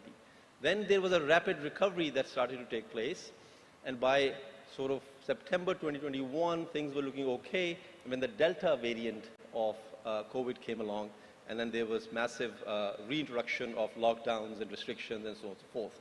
And global economy started to slow down. Then came the war in Ukraine, beginning of end February 2022, and it's still ongoing. We don't have real-time data a lot. We only have quarterly data available since May and March, so between March and June, but you can see the downward trend beginning to take shape. So what we use in economics, we then look for high-frequency data or indicators that can tell me a little bit more, because policymakers are looking for evidence base to take economic decisions. Right? So everybody understands that the war in Ukraine are going to have many impacts on the economy, but exactly how much? So we use two proxy indicators, consumer confidence and manufacturing purchaser managers index, to gauge consumer behavior and to gauge the production behavior in economies. And again, the visuals are pretty clear. You can see the consumer confidence has been heading south quite consistently across the globe, and same is the case with manufacturing PI. So that tells us a little bit in advance that next quarter, by the time real GDP data will come, we will probably see a little bit more further decline, more contraction. So the global economy is heading towards further economic slowdown, possibly a recession down the line as well. Next slide, please. So let's zoom in on our region, Asia and the Pacific. Very similar story. The big dip in mid-2020, big recovery after that, but again, there's a big difference between sub-regions. So attention to details matter. If you look closely, the last part of it, between March and June, you can see a big divergence happening in different sub-regions and different countries. Some countries are picked up. This is South and Southwest Asia, primarily thanks to India. Some regions, Central Asia, the orange line, is actually heading south. This is what economists call sometimes a K-shaped recovery. Some regions, some economies doing better, some doing worse. And that creates divergence between economic performance across the countries and creates many other tensions in policy making. But again, they're early days. It's only one quarter data that we have to actually show that yes, the global economy is heading south, but some are doing better. How do we know we're going to go forward? How do we make a forecast? We can look at within the region, within the economies as well, by different sectors. And they are hospitality, transport, wholesale and retail, manufacturing. So basically, those sectors that had more exposure or human-face interactions suffered the most, not surprisingly, because of the pandemic. Contractions, big time. They haven't recovered fully yet, and they're operating below the pre-COVID levels. So simple story is, over here, the narrative is, yes, there is disruption to economy, but it's economies, but it is uneven, and both within and between countries. Next slide, please.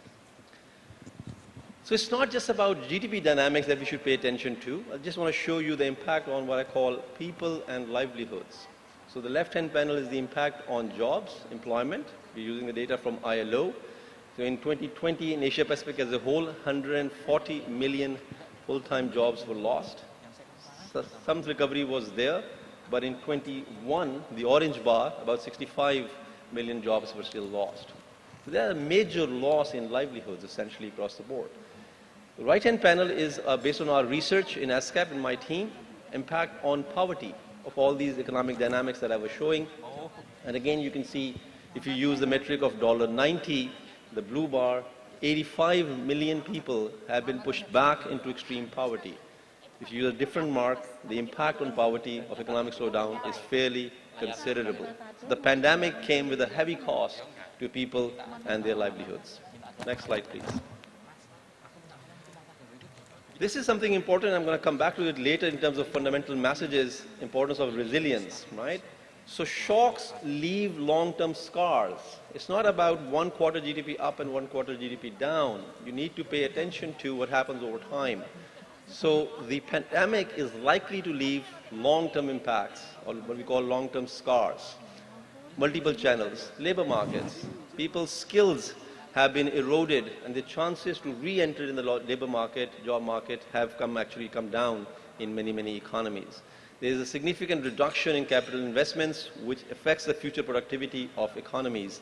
And similarly, and most importantly, there are learning deficits that are emerging now because a lot of children in their schools across the region could not attend schools because they did not have access to connectivity, ICT, right?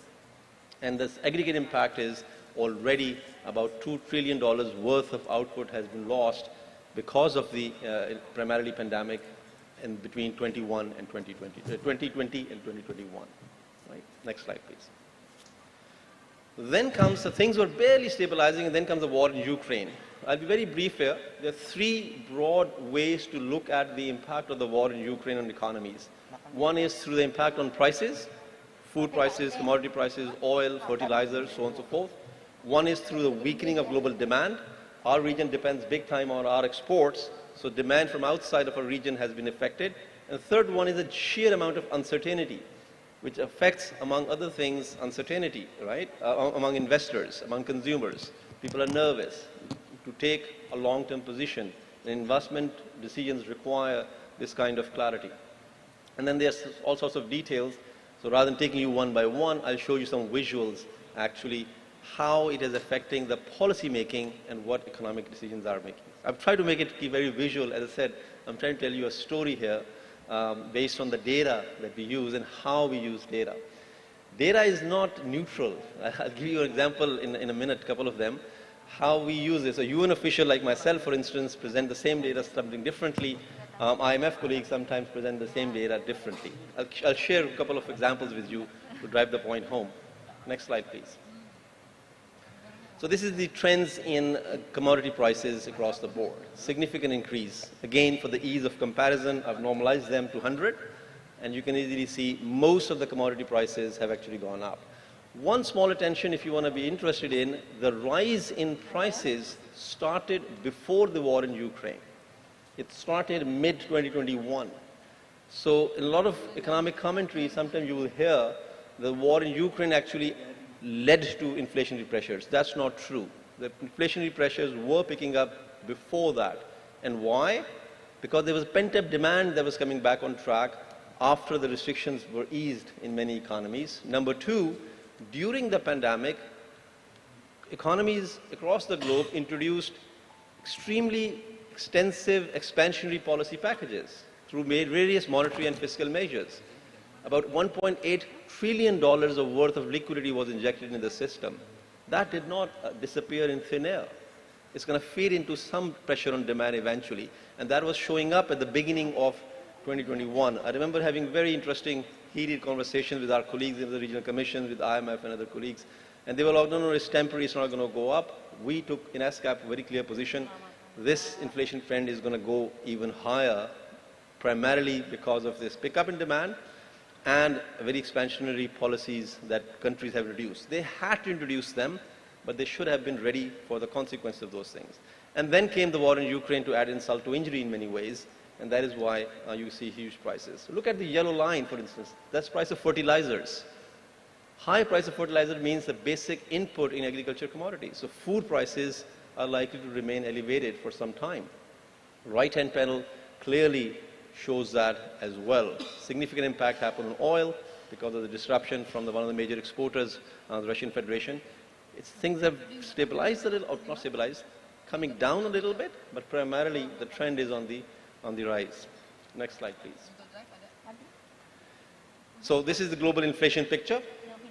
I'm not going to explain that. You can simply see the red dots are essentially inflation targets, and the blue lines are actual inflation. depending on you look at the headline inflation or core inflation. A simple visual tells you inflation in advanced economies is significantly higher compared to their stated targets and objectives. Consequently, the interest rates are on the rise, the right-hand panel. So they were in the negative territory for a long time, but now they have started to go up and started to go up very drastically, especially in the US, which is the red line here. So they have recently increased it again, in fact. So this, what does this mean? Now the way the global economy is connected, Asia-Pacific policymakers cannot just say, we don't want to change interest rates just because US or United Kingdom are increasing interest rates. You can't avoid that.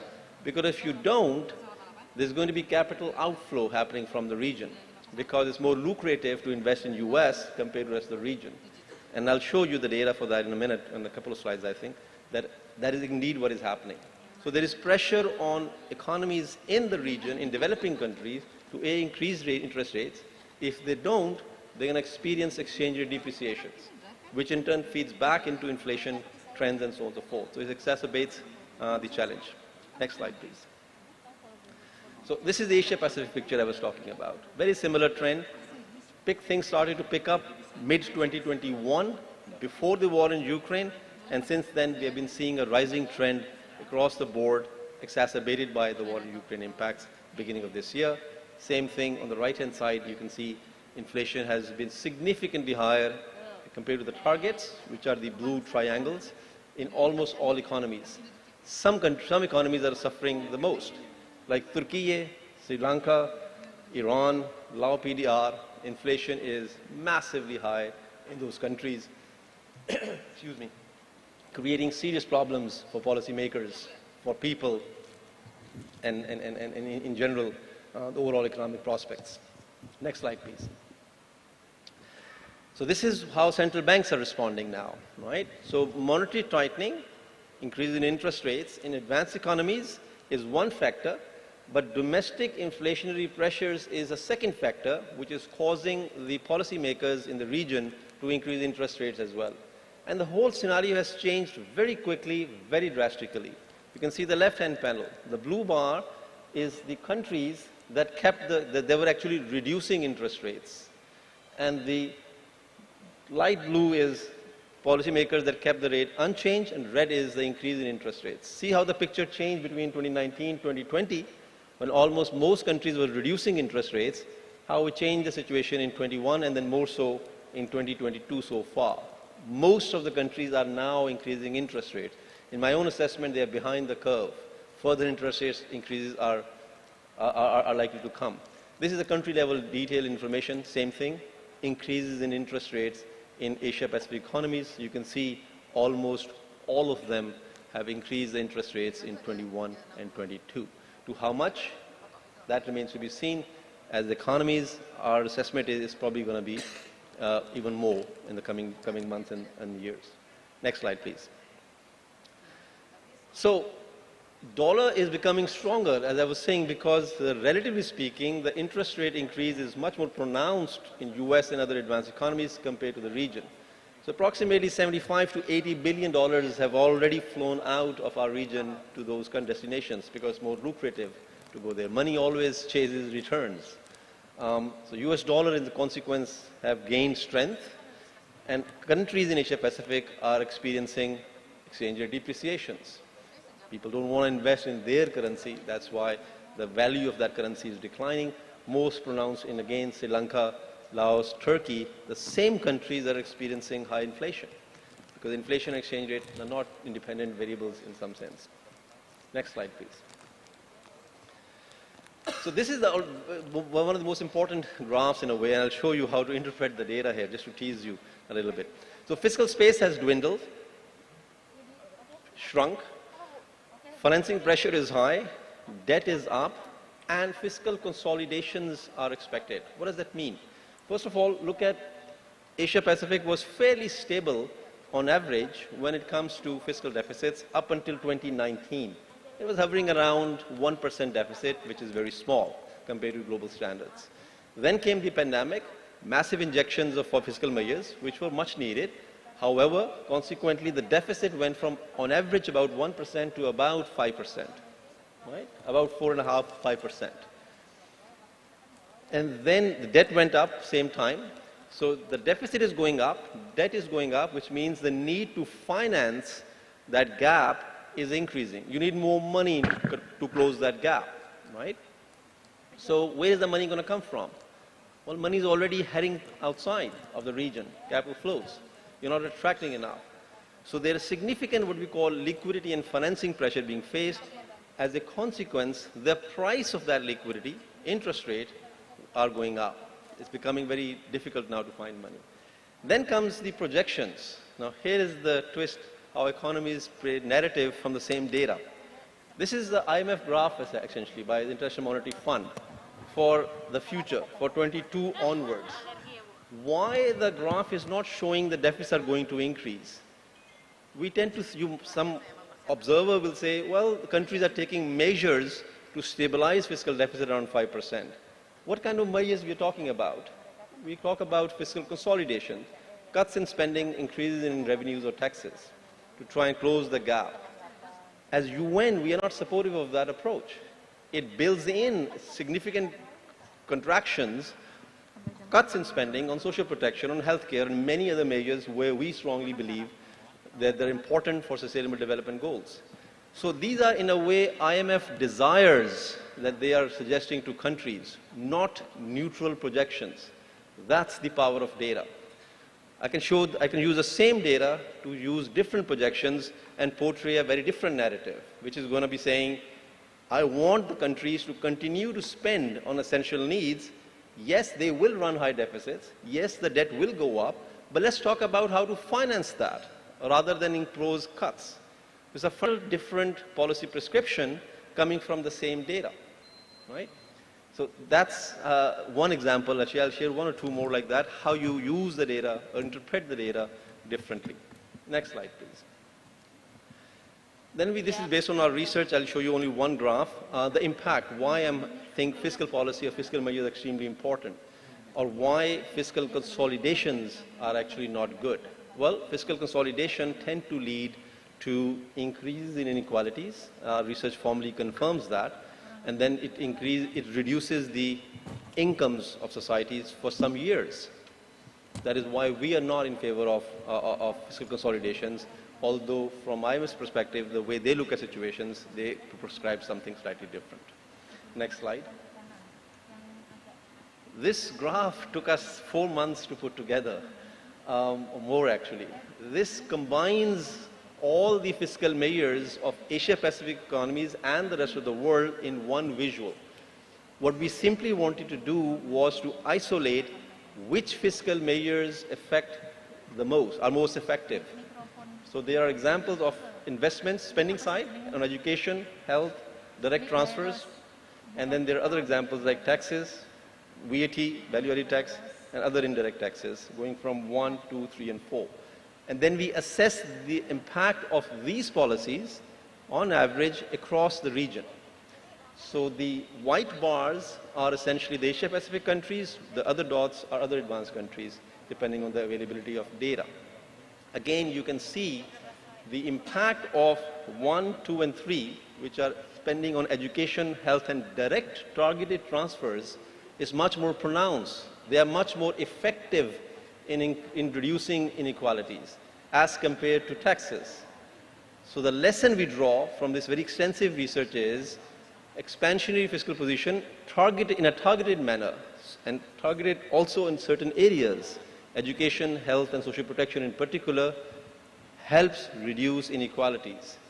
Thus, our recommendation is, our means UN's or UNESCAP is, countries should try and find means to continue spending in these areas even if the deficit is high. We don't need to institute fiscal consolidation early on because it has very negative consequences, especially from the inequality aspect. Next slide, please. So let's zoom out a little bit again, just for the, before we get into some policies, and I'll stop there, basically. Next slide. This is again another slide that took a long time, 4 or 5 months. The left-hand panel. This is the Asia-Pacific landscape, what we call risk landscape. So we looked at 462 episodes of shocks in the past since 1960 for the Asia-Pacific region, and we categorized them in 4 different categories. Financial crises, terms of trade shocks, all the pandemics the region has experienced, and all the natural disasters the region has experienced. We simply wanted to isolate what kind of policies work under different circumstances so we can draw lessons for pandemic and for different kind of shocks. So you can see the region, Asia-Pacific region, since 1980s onwards, have been experiencing much more shocks compared to before, because they're growing, they're getting integrated, and so on and so forth. And then we looked at these policies to see, to isolate. In a way, it was an exercise in the past.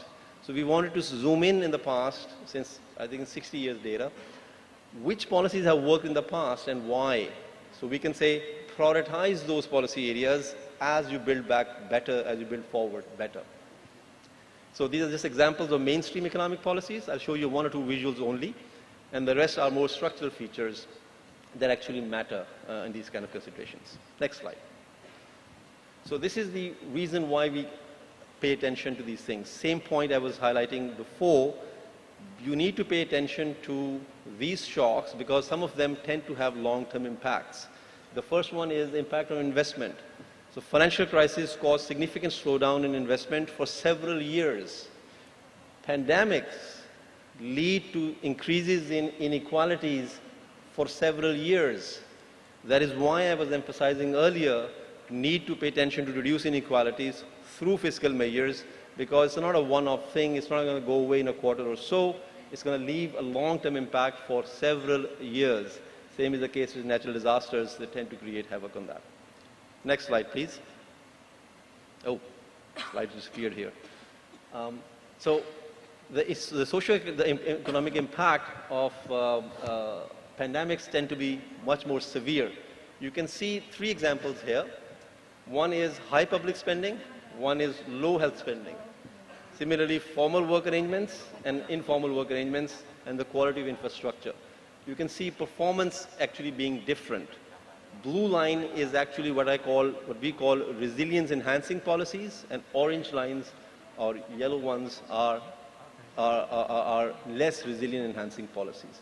And when we isolate the performance of these economies, just to actually build evidence why certain policies matter for certain cases. Next slide, please. So this is just one visual, and you can find in our research several other examples of that. Sovereign credit rating agency, rating index, exchange flexibility, investment in social protection, infrastructure quality, economic diversification, many indicators which we looked for the last 60 years for Asia-Pacific countries, and then the visual is very clear. Those countries that invest in resilience tend to have better development performance. In other words, it pays off to reduce the impact of setbacks compared to only prioritizing rapid growth, because you want to protect the development gains you already had rather than mindlessly pursuing more and more expansion all the time. Because once the shock hits, it puts you back several years, and the frequency of crises have been increasing in the region quite a bit. Next slide, please. So, one more. Click one more. Yes. So, based on this research, then we proposed and developed a macroeconometric model, which we have worked actually with Dapanas in Indonesia also, in altering that for Indonesian case. A 3-pronged strategy, what we call build forward better policy packages. It pays attention to digital access, social services, green development, and the model can be adjusted depending on the country's own priorities. And within each 3 broad categories, we have several areas that can be quantitatively explored. What happens if you invest in this area versus that area, and the implications. Next slide. So here is one visual of that for the Asia-Pacific region. If blue lines, light blue is the business as usual spending, simply continuation of current trends, and the dark lines are if countries actually invest the way we are recommending in those areas, then what happens? And you can see the beneficial impact on reducing poverty, reducing inequalities, reducing carbon emissions. So what we are trying to build evidence is, it is possible to simultaneously have economic growth, social inclusiveness, and environment sustainability, provided you have a little bit long-term horizon, about 10, 12 years, and then institute policies that invest in resilience and so on and so forth, and you end up having better outcomes over time. So we don't need to worry about quarterly fluctuations too much. Next slide. Obviously, investment of this scale requires a lot of resources, which means the debt is likely to go up. I've already made the point. So the million-dollar question is, it's easy to say, invest in this area, invest in this area, invest in this area, where the money is going to come from. And that's where I want to stop with the 2 more slides. Next slide. On the policies, this I'll be deliberately quick on this one because, as I said, we'll probably pick up some of these issues in the discussion in the panel session. So one on inflation. There are 2 or 3 broad areas. One is what I call timely increases in interest rates. Timely is important because if you delay it, then you're going to experience capital outflows, exchange depreciation, having a feedback effect on inflation. But somebody can easily ask a question, well, how can increase in interest rates bring prices of food down? People don't see the direct impact. There are many channels through which it can be affected. The other one is cutting consumption tax and import tariffs to have more availability of food items to reduce the prices. And the third one, of course, is more direct administrative steps that can be taken. The situation varies from country to country. I put some considerations here which should be kept in view, and hopefully if some questions comes in the discussion, then I can elaborate on some of these points in the discussion. Next slide. I think this is the second, 2 more to go probably. The new proposal we are arguing in ASCAP in our research, we're trying to push the boundaries of central banking. I'm an ex-central banker myself, so I understand the dynamics of that. So typically, monetary policy makers only focus on targeting inflation. What we are calling is what we call inclusive central banking. So central banks can and should go beyond just targeting inflation. They just need to think innovatively and outside the box a little bit. So the examples are, for instance, they can actually pay attention to inequalities and climate risks, integrate in the decision-making process, and then take decisions. They can actually use the reserves, massive reserves, and channel them for social and green investments in the economies. They can actually introduce, and a lot of countries are in the process, central bank digital currencies, CBDCs, which can actually have a massive impact according to our research on financial inclusion. And lastly, they can use their regulatory power to encourage investments to flow in those areas that promote green development. Next slide. So this is the fiscal measures. Again, very brief here. I won't read all the text. Only I'm dividing into 2 categories. One is the domestic measures and what are needed by the international community or multilateral approaches to try and create fiscal space. As you might have seen, the crux of the message I was conveying, yes, you have policy options, but implementing them requires resources, fiscal resources. So here are some ideas how to create those fiscal space, fiscal resources. Both at the domestic level, these are the immediate and short-term measures that you can take, and multilateral considerations. These are the kind of discussions that are taking place in the UN, led by the Secretary General himself. I'm part of one of these task teams. So for instance, extended debt services suspension initiatives. How can it can give countries a little more space to channel the resources on key development priorities. And the next slide. These are some of the medium to long-term measures countries can consider in increasing fiscal space, which is going to be the essence of trying to effectively pursue the 2030 agenda. Next slide. So I stop here.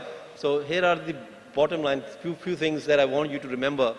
I'm sure you're going to forget all the graphs, which is understandable. So focusing on reducing setbacks, in other words, building resilience, is as important as pursuing rapid GDP growth or accelerating growth. Because I showed you it leaves shocks, leave long-term scars. You lose your development gains over time. And how do you build resilience? You invest in education, invest in health, and invest in social protection.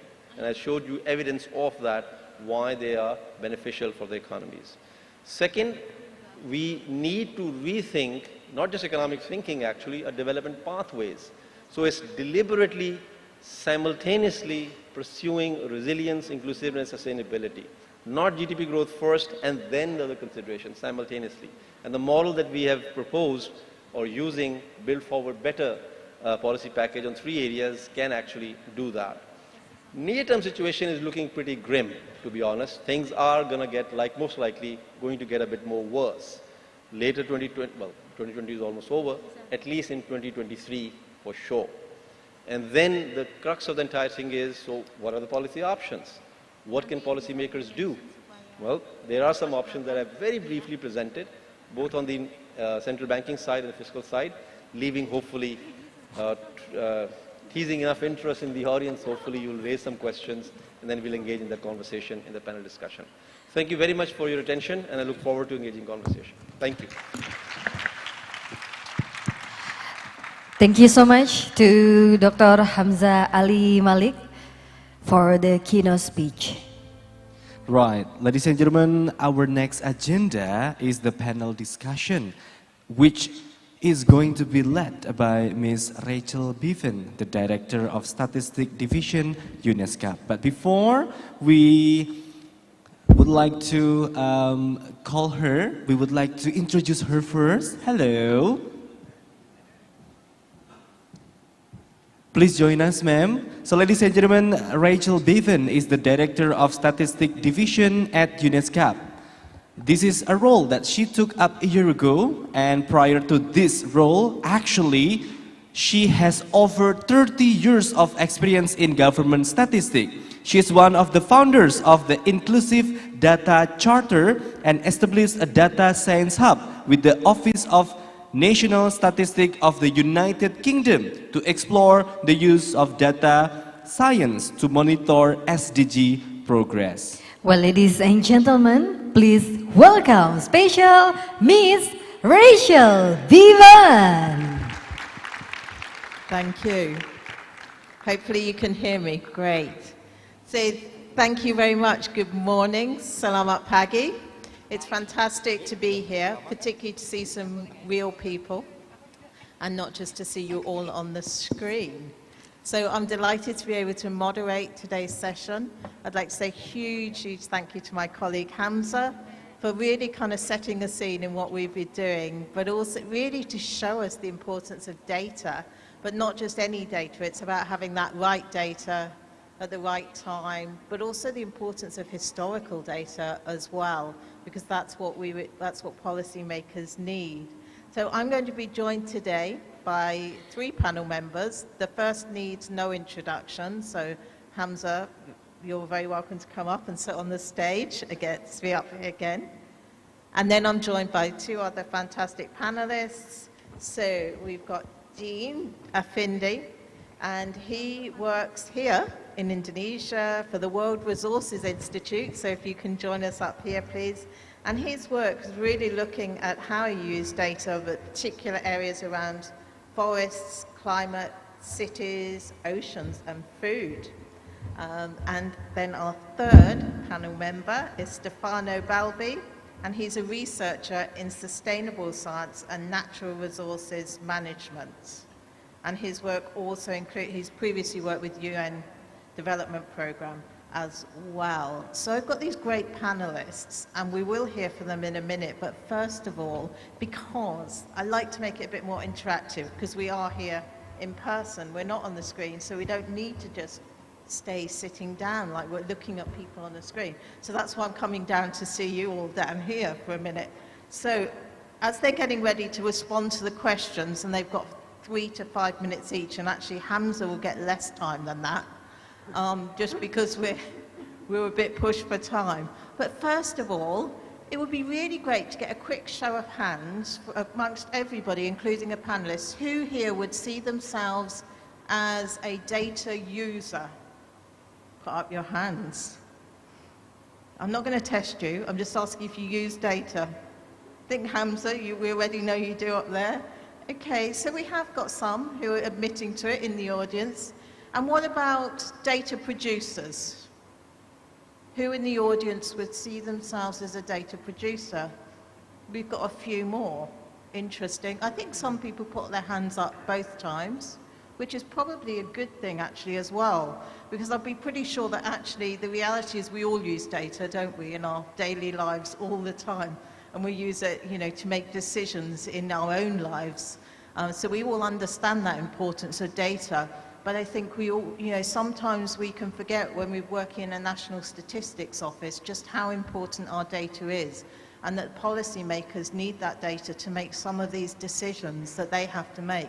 So I'm just going to ask you one other quick question. So from what Hamza was saying, we can see that there are a lot of challenges at the moment, particularly for policymakers and for central banks thinking about interest rates.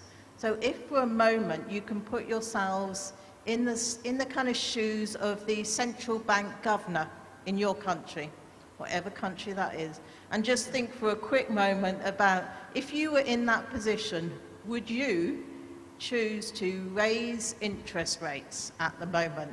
Would you want to make that tough decision to actually increase interest rates, or would you leave them alone? So I'm just going to do again a quick show of hands. Who, if they were the central bank governor for their country, which of you would actually increase interest rates? Put up your hands. Okay, quite a few people. Interesting. I'm going to see if we've got some time after we hear from the other speakers. We might come back to that and actually find out why you would take that decision. But I'm going to now let us hear from the other panel members because I've made them come up to the stage. So we've got a couple of questions for you, really. And again, it's really hearing a bit more from you about, how you're actually using data, what's important to you in the research and the work that you do. So you've each got around kind of 3 to 5 minutes. We'll try and keep to time if you don't mind. So first of all, if I go to you, Dean. So I know that you work in, as we said, World Resources Institute, and you understand the importance of environment and sustainability. Yep. So can you tell us how you think policymakers can ensure that their policies promote strong, long-term economic growth that's ecologically sustainable and resilient? Thank you. Thanks. Hi, everyone. That's a big question, Rachel. So, it's a bit tricky to answer it quite straightforward. And the reason is, if we're talking about policy, public policy especially, it's something that is interdependent with one another. So if we're talking about environment, we're not just really talking about environment. As Hamza mentioned, it's also talking about economy and also social impact as well. But my understanding is how policymakers ensure that their policy in line with our environmental aspect as well is to see the actual situation we are dealing with right now. So in Indonesia, we suffer up to over than 544 trillion due to climate impact from 2020 to 2024 based on the data from the National Planning Agency. So this comes from 4 sectors. Ocean, of course, since we are a maritime country.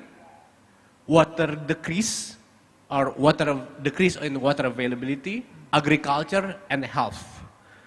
So if we're talking about natural disaster, according to the National Planning Agency, almost all of the climate or natural disaster that we experience is climate related. So I think that's something that the policymakers need to put highlighted in their notes, because the actual situation right now. Again, if we're talking about public policy, there's polity, and there's politics, right? The polity is the governance of the institutional governance that we are in right now.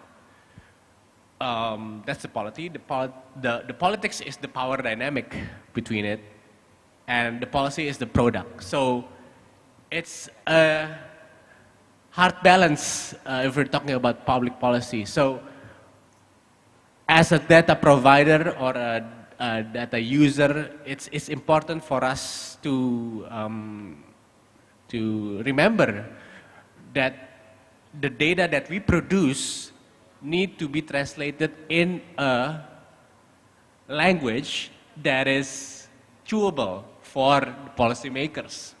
If we're showing like a bunch of graph, Hamza, pun intended, then it's hard for the policymakers to really grasp what is exactly that you try to communicate. So I think that's also an important issue that we need to raise here, because if the policymakers don't understand what we're giving them like 100 pages of issue brief, which is not the brief anymore, and then it's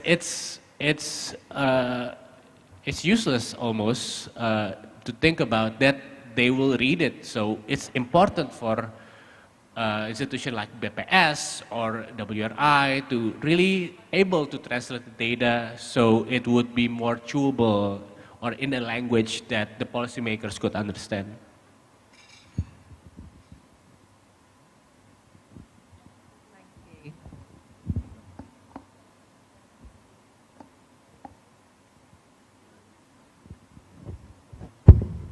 Hello. Okay. Thank you very much.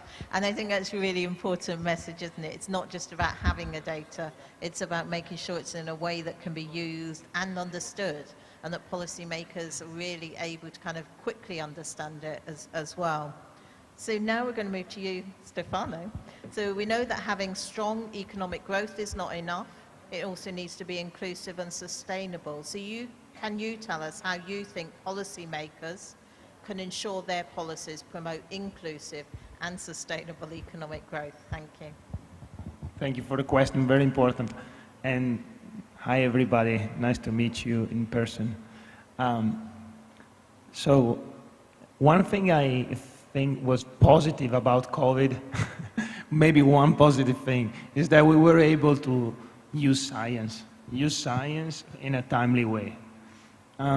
So as a scientist, my question now is why we are not doing the same for other crises that are piling up in these days. Why we are not doing the same.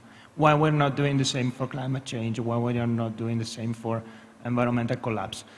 And as a scientist, I know, because science is telling us that our well-being depends on ecosystems.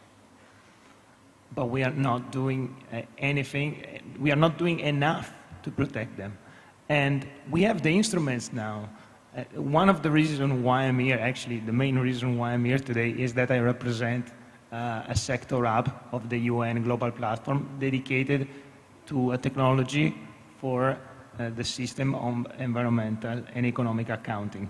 So in particular, ecosystem accounting, which is something that was approved by the Commission in March 2021. We worked in the past 2 years on this, and finally we created a sector hub dedicated to this, which is amazing. So it's amazing because we have the instruments like the system of environmental economic accounting for taking into account well-being in a way that is not only GDP-centric like you were saying before.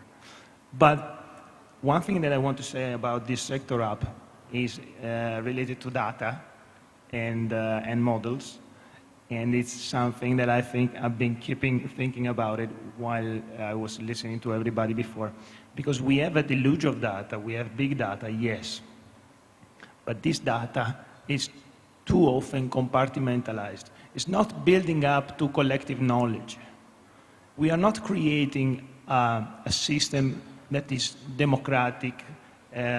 We need to improve the democratization of knowledge. We need to improve the access to this knowledge. We need to make sure that this big data builds up to collective knowledge. So how do we do that? So the key word that I want to talk about today is integration of knowledge, interoperability of data.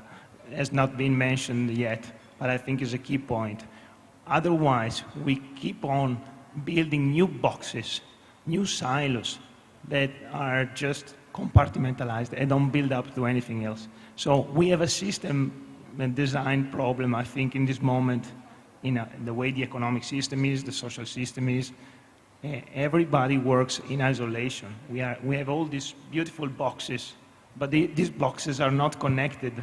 So we need to create a network with these boxes.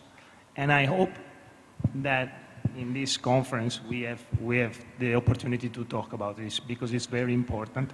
And it's very important because we have the opportunity to create a more cost-efficient system. Because if these boxes are connected, we don't have to start from scratch again every time. We can just build a new node and connect it to the existing nodes.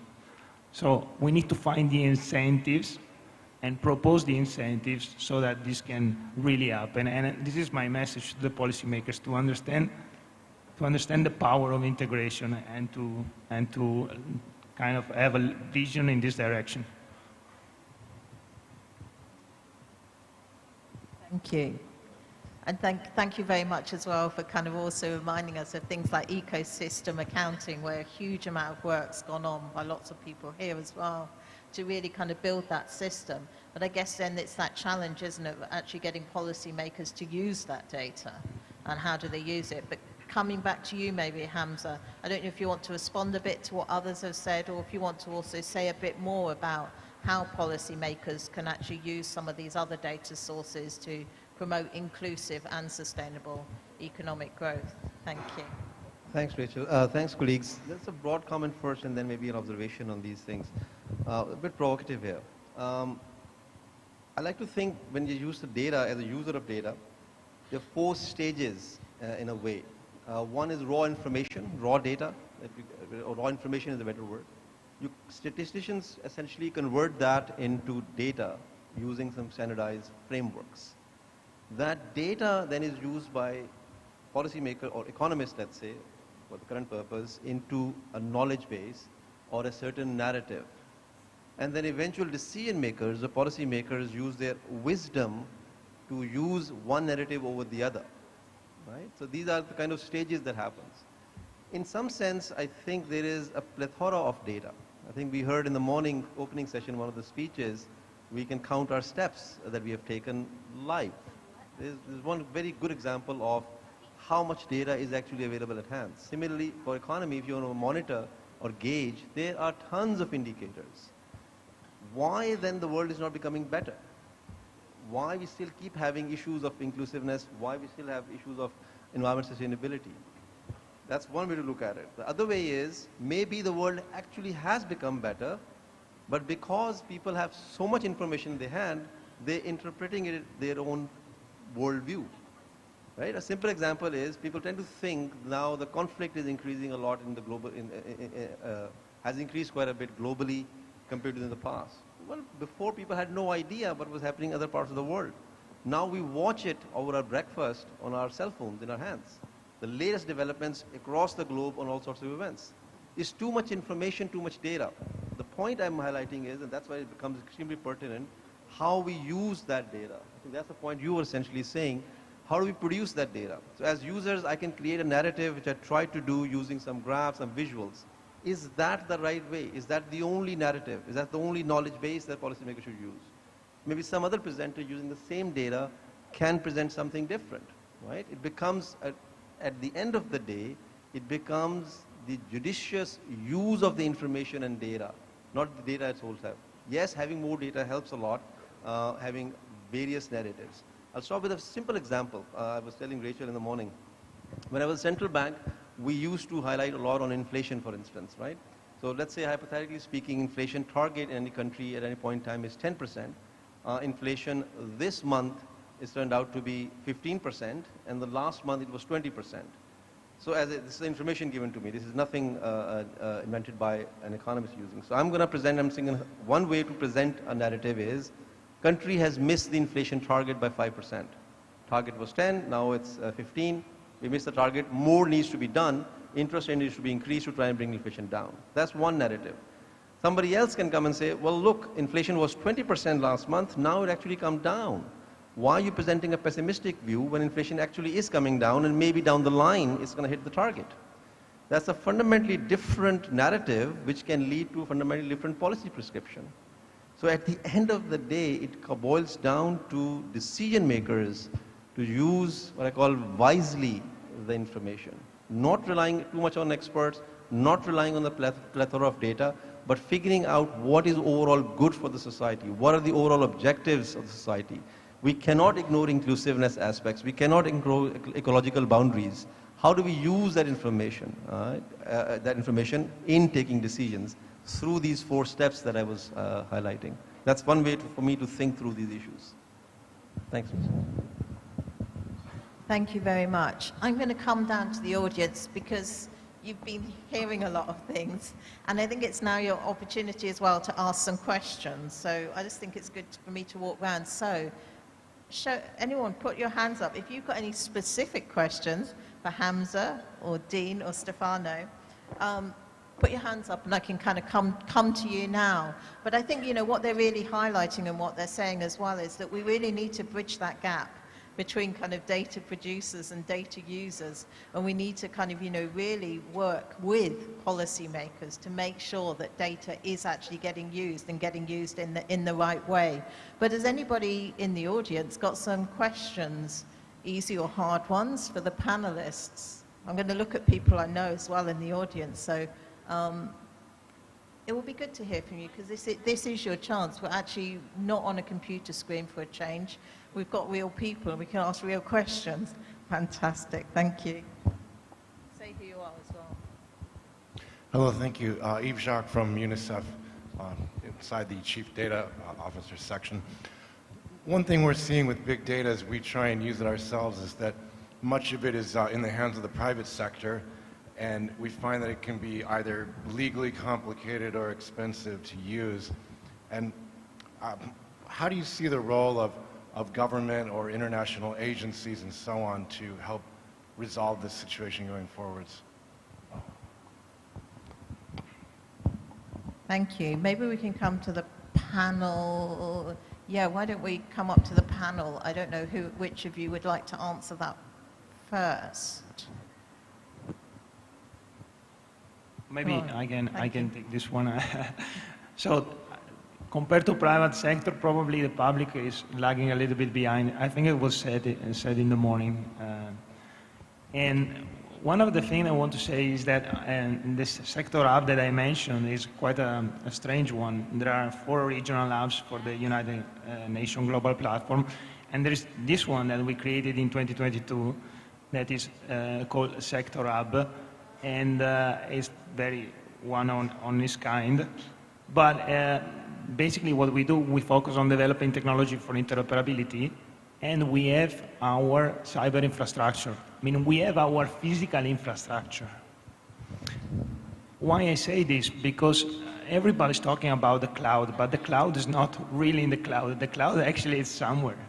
I mean, the data, somebody is owning them, somebody is managing them, yeah? So we need to be aware of who's managing the data and for what purposes. So the question you're asking is super important. If the objective is to guarantee the collective good, then we need to make sure that the governance of this data is made for the collective good. Yeah.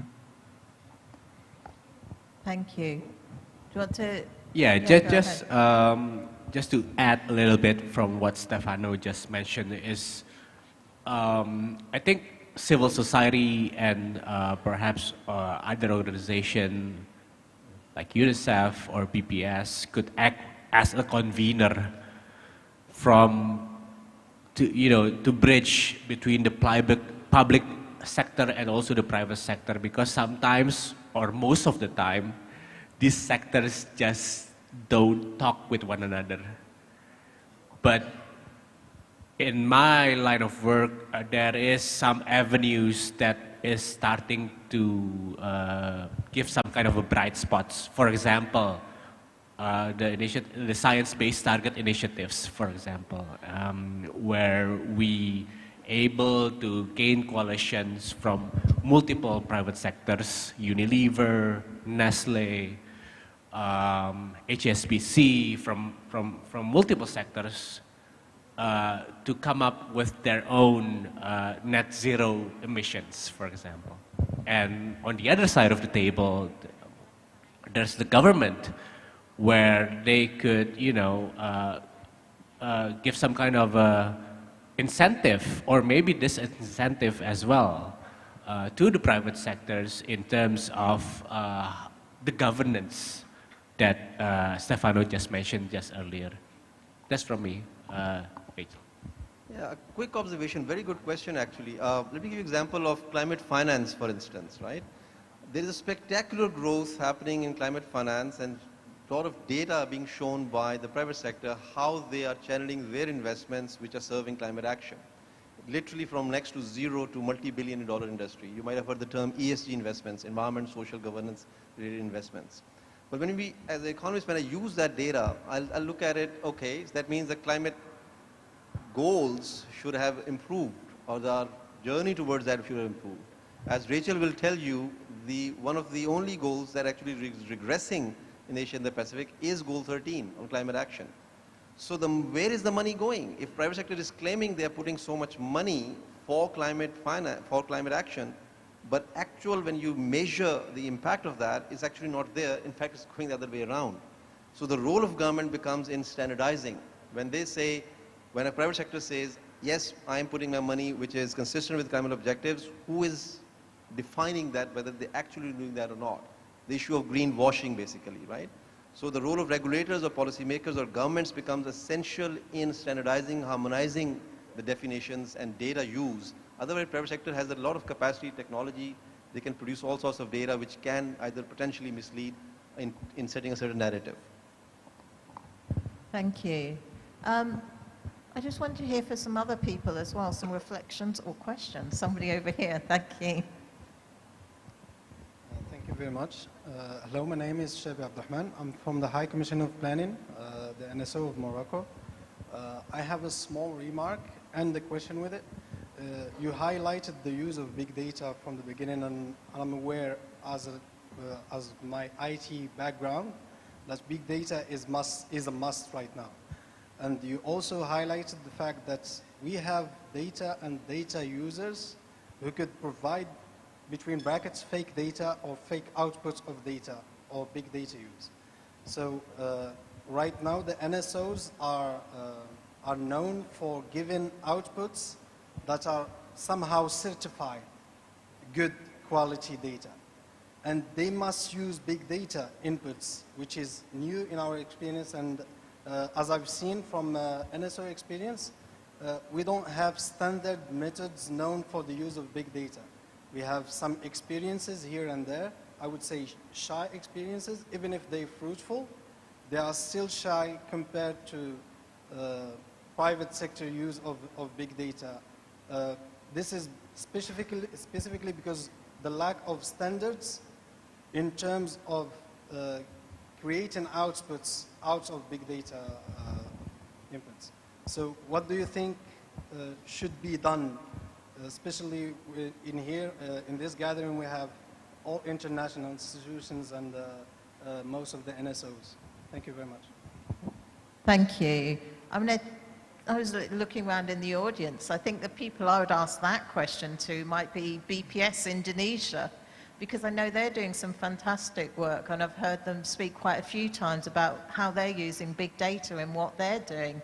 And I think really understanding as well and appreciating you use data for different purposes. So I know that the work they do on tourism data is classified as an official statistic, and it's actually really part of their kind of normal statistical production.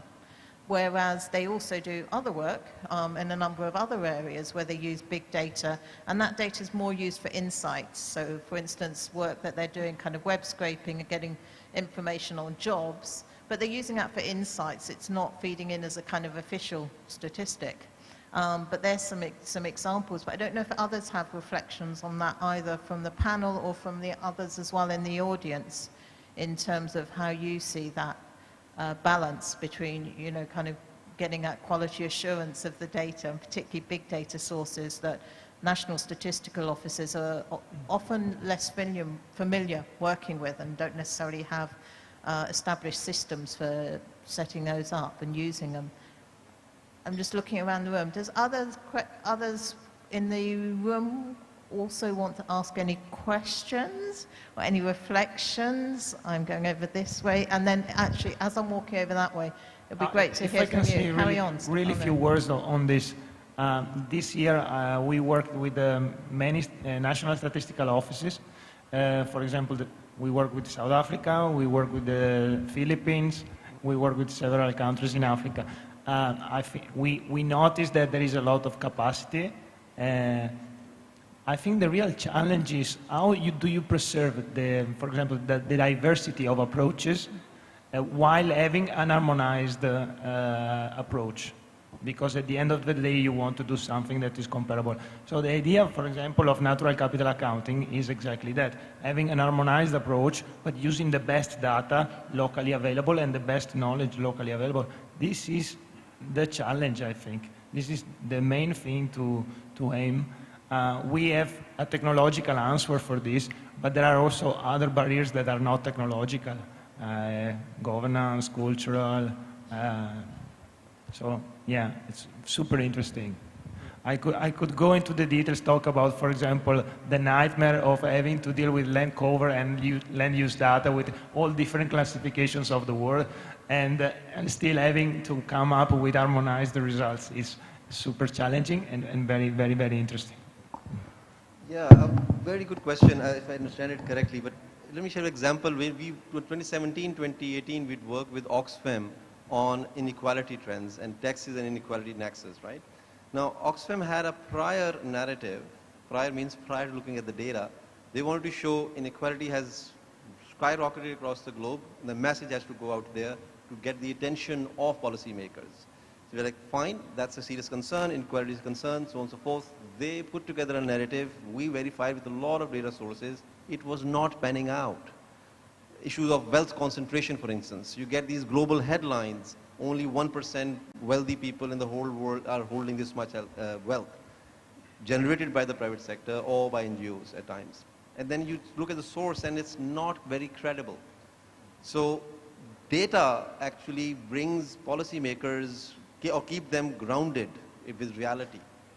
Otherwise, economists can come up with a certain narrative which they prefer if it's not solidly backed by official, standardized, harmonized official data.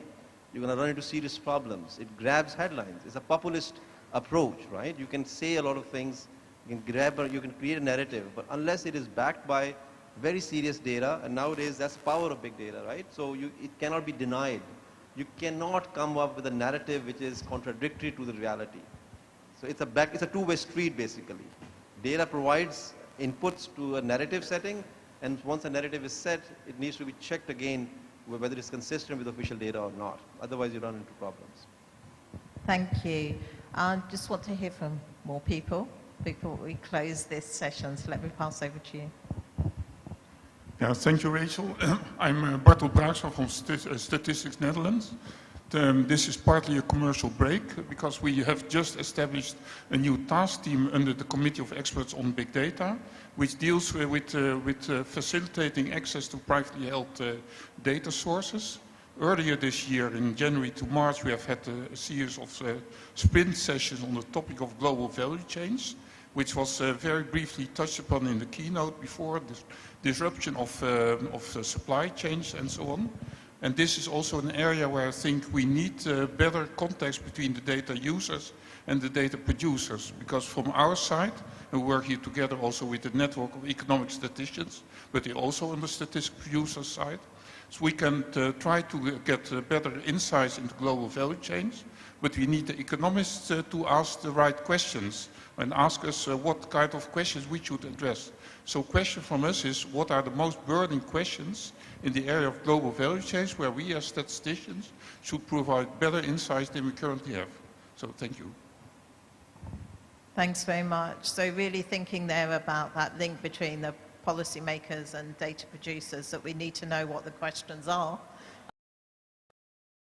you know, what data is needed, how we address them. I just I think we might hear from a couple more people before I come back to the panel, if that's okay. So if other people, we don't have to ask questions, but if you've got any reflections or anything as well that you want to share on really how we think we can, particularly how we can strengthen that link between policymakers and data users. Thank you. Thank you. Good morning. I'm Unmer from Mauritius. Yeah, I work for Statistics Mauritius. I'm the deputy director. You know, big data is becoming more and more important as an alternative source. We have to tap this new source to obtain data, because traditional sources like survey and censuses are very costly and very difficult in terms of response rate, etc. So, as one of the panel has mentioned, there is a need for to connect the boxes, and then the sharing of the knowledge across different countries has already gone into that is very important. So I will just say, this is just a proposal that how in future, after the conference, there will be the sharing and how we will be connected to learn from countries who have already implemented such innovative data collection system that will be helpful for countries, say like Mauritius, because it will take a lot of time for to have experts going in different countries, etc., etc. So hopefully this also will be discussed how that will be done and be helpful for countries have not yet implemented such innovative data collection system. Thank you very much. Thank you. And I think that's also a good reminder of why we're here, isn't it? To hear from other people and really hearing from countries, say, that have been implementing some of this work and some of the ideas, so we can learn from each other. And I can see lots of people here that I know share regularly at some of the different forums, but we've got this one, the various different task teams, the work that they do. We've also got Christoph, who's from the Statistical Institute for Asia and the Pacific, and is here really to kind of find out from you what are the kind of training needs and how they can actually help, you know, certainly countries in Asia Pacific, but we have other things as well. We've got the Asia Pacific Statistics Cafes, where we have heard from quite a few people actually in the audience sharing examples of work that's being gone on. And although they're Asia Pacific Stats Cafes, increasingly we have lots of people joining from all over the world and also sharing work from all over the world, because as you're saying, we really need to learn from each other, and that's another forum. And we've got things as well like the various different UN networks, which I know as well, you know, give lots of other opportunities. And I think we've got lots of opportunities coming up, but I also am very aware of the time, and another opportunity over lunchtime is for you all to spend a bit more time, you know, reaching out and talking to each other and hearing directly from other people who actually are working on these issues. But before we get to lunch, I'm going to ask our panelists just for a quick kind of, you know, 1 minute reflection on some of the things they've been hearing. But also, you know, if you've got a particular piece of advice, we've got people primarily, I think, from national statistics offices, but what advice would you give them? What can they do to really help you in your role? So I'm going to go to Hamza first, and then I'll come that way. Thank you. Thank you, Rachel. I think I'll take one quick observation on that one. What are the questions policymakers have for statistics community? When it was central banking, we used to think about, for instance, only if I had data information on inequality in a real time, by real time means at least monthly frequency, we can try and incorporate that information in my decision making, because that inequality data comes with a considerable lag. The answer, I think, has been given by the statistical community. What I hear now is, for instance, the distribution information is going to become part and parcel of SNA, System of National Accounts, in many, many countries. Conceptually is there. It's probably going to be released by 2025 or something. That's a major breakthrough, in my opinion. From a policymaker side of view, economist point of view, that's a very relevant question for me to address inequality issues, and data community has now responded to do that in an agreed upon framework such as SNA. Similarly, as the system of environment and economic accounting has a lot of clear framework and answers have been given. So policymakers are raising questions about environment degradation only if we could pay attention to that, not just GDP growth, as I was highlighting. To me, the statistical community has responded in giving these frameworks. Many countries have data. The advice or the need essentially is to try and populate those frameworks now. Many countries lack a lot of capacity. There are a lot of peer learning that needs to happen actually. New Zealand actually is way ahead of the curve, at least as far as I know, in actually implementing, mainstreaming these kind of well-being, sustainability measures into their policy making. Many developing countries are not doing that. Partly, not entirely, but partly because they don't have the capacity. So the need for the governments to invest in the capacity of statistical offices a bit more peer learning to happen. Some countries are actually already doing that and how to do that. And thirdly, related to the policymakers' interaction such as these, which is the other side of the peer learning aspect. Thank you. Yes, on the advice, I think Stefano and also Hamza mentioned this a bit on the importance of data governance. So I think the government must ensure that it stores all the data in the same place. Because in the case of Indonesia, for example, we have this initiative called One Data Policy. But I think it is a huge task and huge undertaking because it requires a very powerful system, that can cope with the establishment of each ministry that has their own system or technology which they prefer. So I think this is also a huge challenge that we face as a country, and I hope what we're going to discuss in the next few days could have some kind, potential solution for it. And the second advice that I would like to mention is the improvement of technical quality of the data products that is necessary. As I mentioned, each agency has their own preferences, and as Anjali mentioned in her remark about just transition, about no one left behind, then this is something that is still far-reach if we want to go there, if we haven't improved the technical quality of our data products in the zone. And I think it is necessary to have this kind of improvement to smoothen a more just transition, as Anjali just mentioned earlier in her remarks. That's from me. So maybe one final thought on this is, if I were knowledge producer and I want to have an impact in the world, I would ask myself, how do I make my knowledge products findable, accessible, interoperable, and reusable? How do I make my products fair? This is a technical challenge, not only a technical challenge. I don't think one national statistical office can take this challenge on its own. But, I mean, look at us. Look at us now in this room. I mean, we are the United Nations. Who is going to do this if not the United Nations? A global knowledge commons for public good? I hope there is the opportunity to do it here. Thank you so much, and thank you for all your insights. I think just to quickly sum it up in 2 words, a lot of what we're talking about is joining up.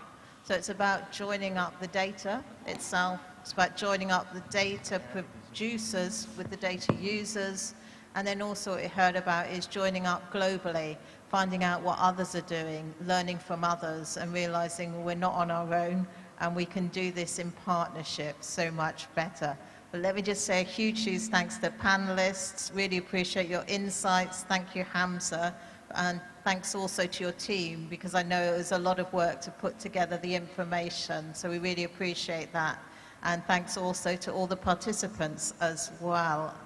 Thank you very much.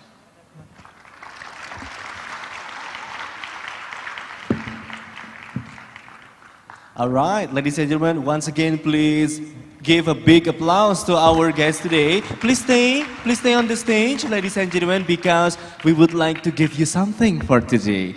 Right, so ladies and gentlemen, we would like to invite the Deputy Chief Statistician for Distribution and Services of Statistics, Bapak Setianto, to join us to give special gift for our moderator and also our speakers.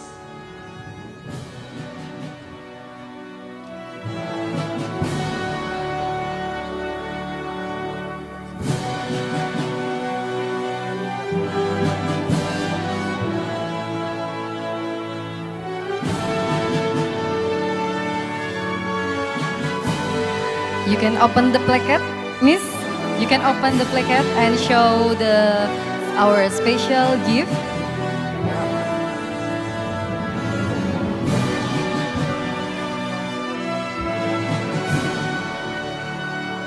And would you like to take a picture?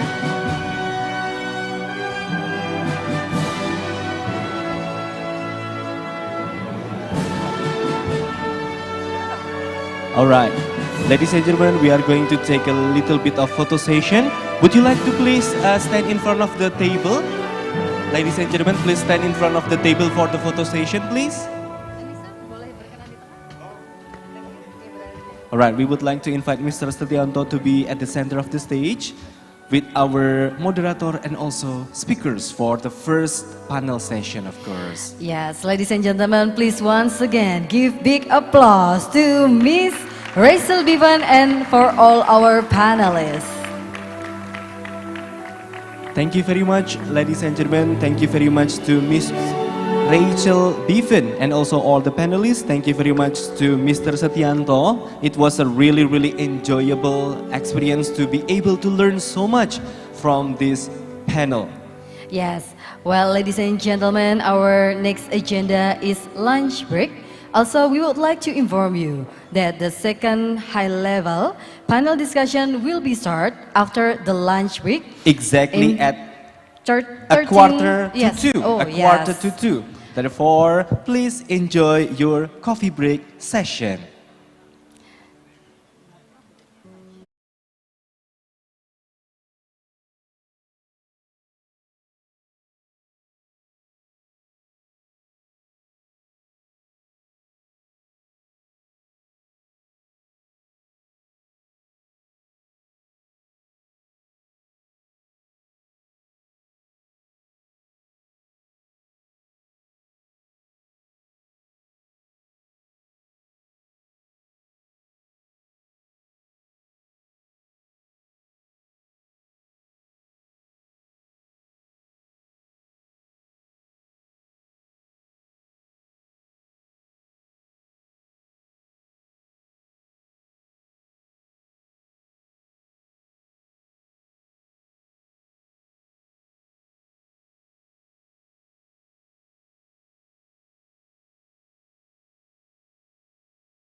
Ketemu lan kelangan kabehku sing diarani perjalanan.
Right.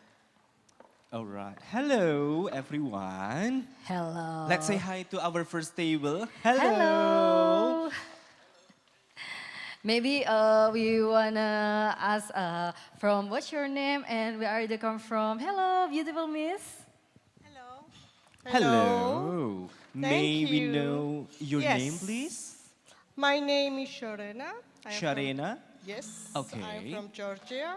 Georgia. Yes. Okay. Thank you so much for this amazing event. All right. Thank So, you. what one thing that really caught your eye about Yogyakarta, our host city? That would be tough. Yes, it is my first time in Indonesia. Unfortunately, it is just one day I'm here. Uh-huh. But what I see, people is amazing. Thank you. Your cuisine is just very delicious. Of course, we know that. And you are organizing event quite well. Thank you. Thank you very much. All right. Name one food that you have already fallen in love with. Well, it's not more. It's very Yeah, I know there must be a long list, but can you please name just I one? tried many, but unfortunately I don't remember the name. Okay, maybe you can Not describe. remember the name, but remember the taste. Yes. So from the lunch menu, yeah, which one would you like? Which one would you say is your favorite one? Actually, the fish. The fish. Is my Oh, okay. favorite, and you have the amazing desserts. Well, you have amazing things, so thank you very much. All right, from Georgia. From Georgia. So far away. Okay, so maybe would you mind to introduce yourself? What's your name Hello. and where you come from? My name is Bertrand. I'm coming from Switzerland. Oh, from Mr. Switzerland. Bertrand. From Bertrand. Switzerland. Okay. Oh, nice. Okay. How about our event today? You can. I found the opening ceremony wonderful this morning, really well organized. So, compliment to the organizers. And if you ask me the food that I like the most, I have the clearly an answer. That's dessert. Thank you. Can you say from your the Switzerland language, maybe? Okay. Yes. Swiss, yeah? The Swiss. Can you say something in Swiss about our event? Which language would you like to hear? We have different language. We have French, German, Italian. French. Also French. Okay. Say hi to all the people in France. Ok, alors je vais dire bonjour à tous mes compatriotes de Suisse, de France, etc. Donc merci de m'avoir invité, c'est une merveilleuse cérémonie. Et je suis très Excuse content me? de pouvoir parler en français. I think we need subtitles here. Subtitles. I need some help, please. Please. I haven't been prepared for this one. Did you understand what I said? Yeah. What the meaning of that? What the meaning of that? What the meaning of that in English? The meaning, I just said that I'm very happy to be here, that I have greetings to my colleagues in Switzerland and abroad in France. I see. Thank you so much. Bonjour, Mr. Bertrand. Is that the say? In German. Is that the way to say thank you? Merci. Merci. Merci, right. In French Oops. is merci. Sorry. In German is danke. Oh, okay. Thank you, Mr. Bertrand. Maybe we can. One more. Okay, maybe this one. This gentleman right here. So we have the one in navy blue suit. Hello. So we have one from Georgia. Good we afternoon. have one from Switzerland, and this one is from the Netherlands. Netherlands. Oh, and what's your name? We have quite interesting history with Netherlands. Yeah, I will not say much in the Netherlands because I'm actually expat. Oh, okay. I joined the Statistics Netherlands in 2015. Okay. So, yeah, and it's also the first time for me to be here. Really? It's a great place. I'm very, everything is very exciting, of course.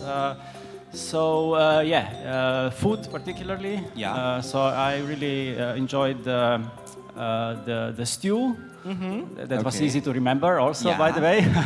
Bakso, I think. Bakso. Yeah. Okay. So anyway, we have heard that many Dutch speak Japanese because Oh. they, Oh, you know, really? our long history, long Good. interesting history. What kind of the word? Do you remember? Well, actually, there are so many Dutch who speak Japanese. Okay, right? similar languages. Yes, actually. Oh. Are you one of them? No, maybe I can say sayonara. That's Japanese. This is Japanese.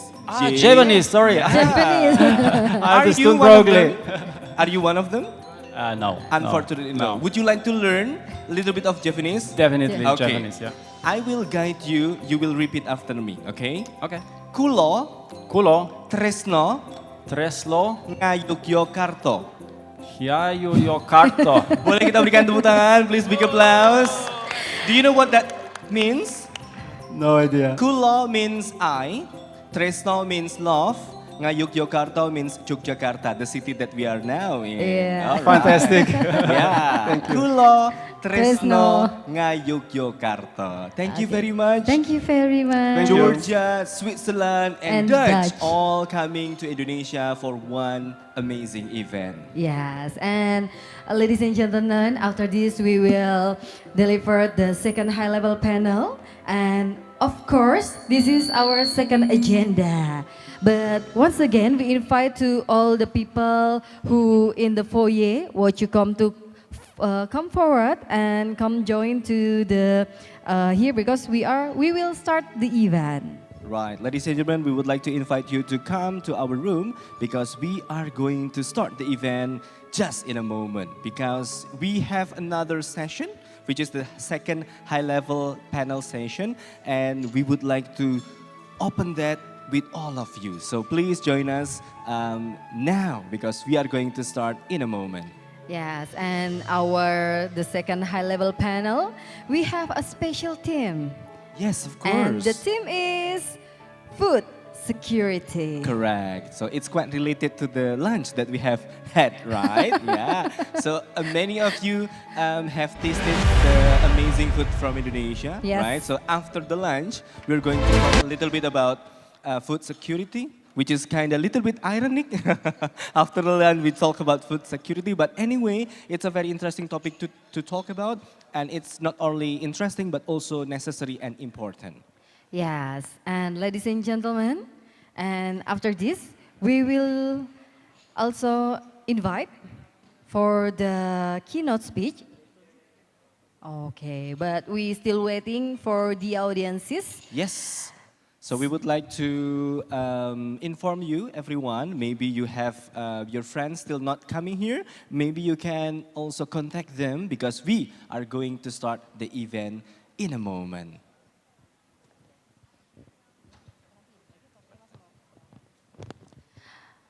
Okay, ladies and gentlemen, we will back after a minute.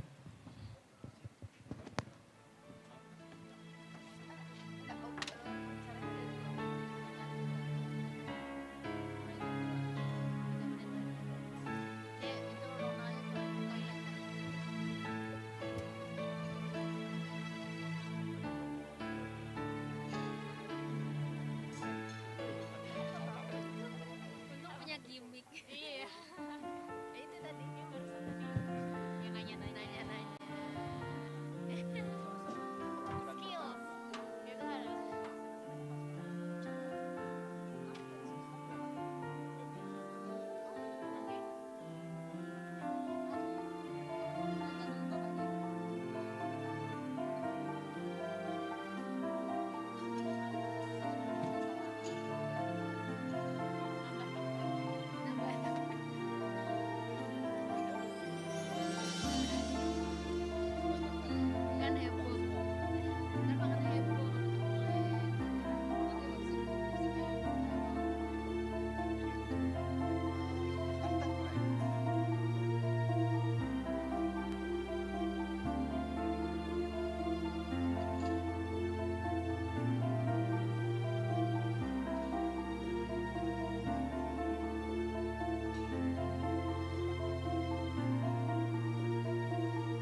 Good afternoon, ladies and gentlemen. We would like to welcome you to the second high-level panel with its theme, Food Security. And ladies and gentlemen, special today will be delivered our keynote speech by Dr. Carlo Cafiero as a senior statistician and economist FAO.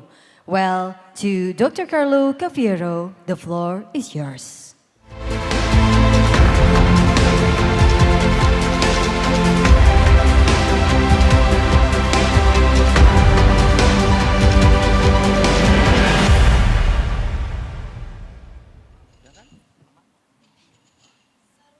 Good afternoon, everyone. Somebody tried to teach me good afternoon in Indonesian, but I cannot repeat it. Sorry.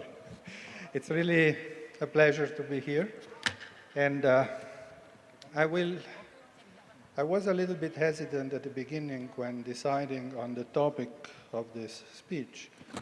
But after hearing the first panel this morning, I am convinced that what I am going to say, it's interesting and it's up to the current point of the debate.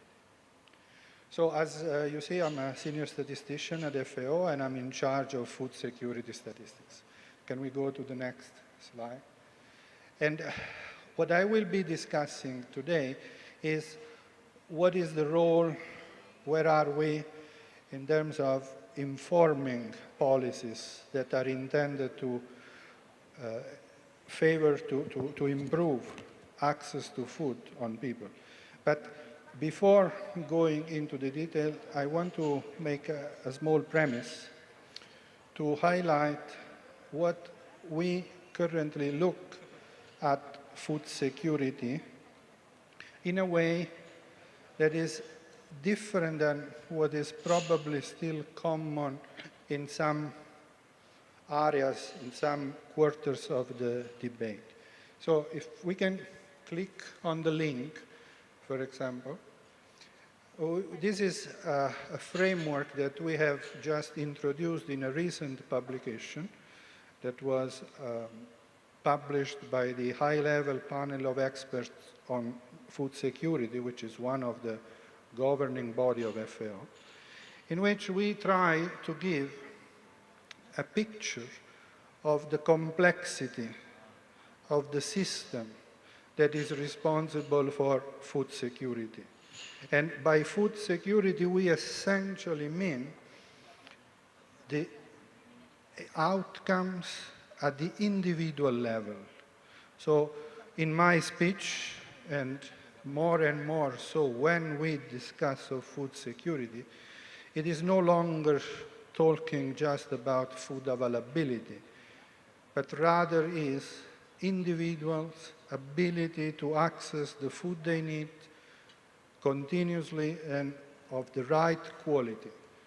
And the individual food security and the nutrition outcomes, the well-being of people related to food, is the result of a complex interaction of things that happen at very different levels, some that are more proximal to the people, some that are more distant, including phenomena that occur at a global level.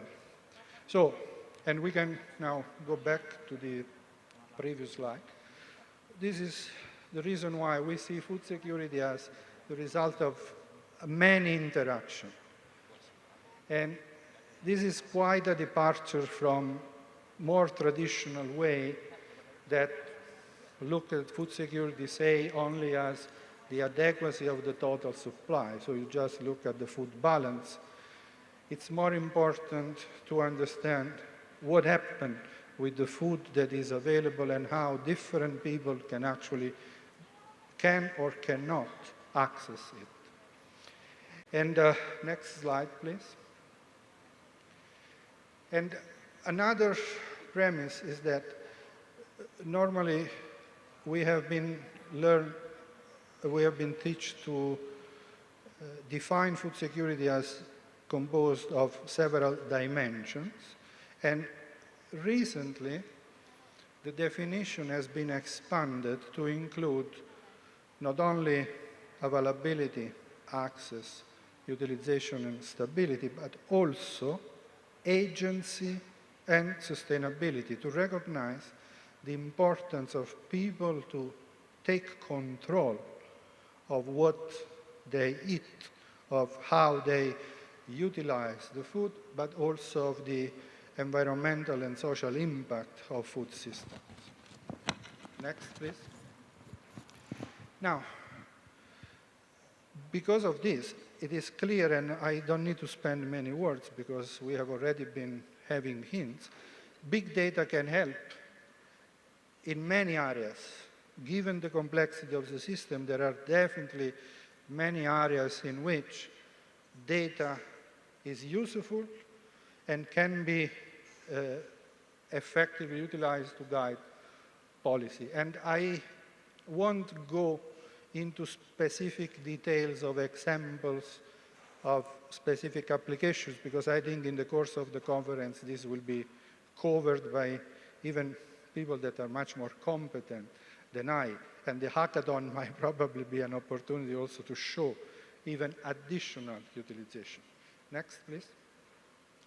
So I will focus my remarks mostly on a few fundamental challenges that, in my humble opinion, still prevent the full potential that exists in new data, big data, innovative way of producing data to effectively inform food security policy. Next, please. And so this is a point that was already raised in the previous panel discussion. Because we are interested at outcomes at the individual level, what we need is to be able to detect inequalities while recognizing that we live in a very diverse world. And this is where granular data coupled with careful statistical analysis is necessary to distinguish and not to confound diversity that we want to cherish and promote from inequalities that we want to fight and oppose. And to do this, we need a new model, we need innovative thinking. That sometimes traditional models, like very highly stylized microeconomic model, are not able, especially to capture and reflect the diversity.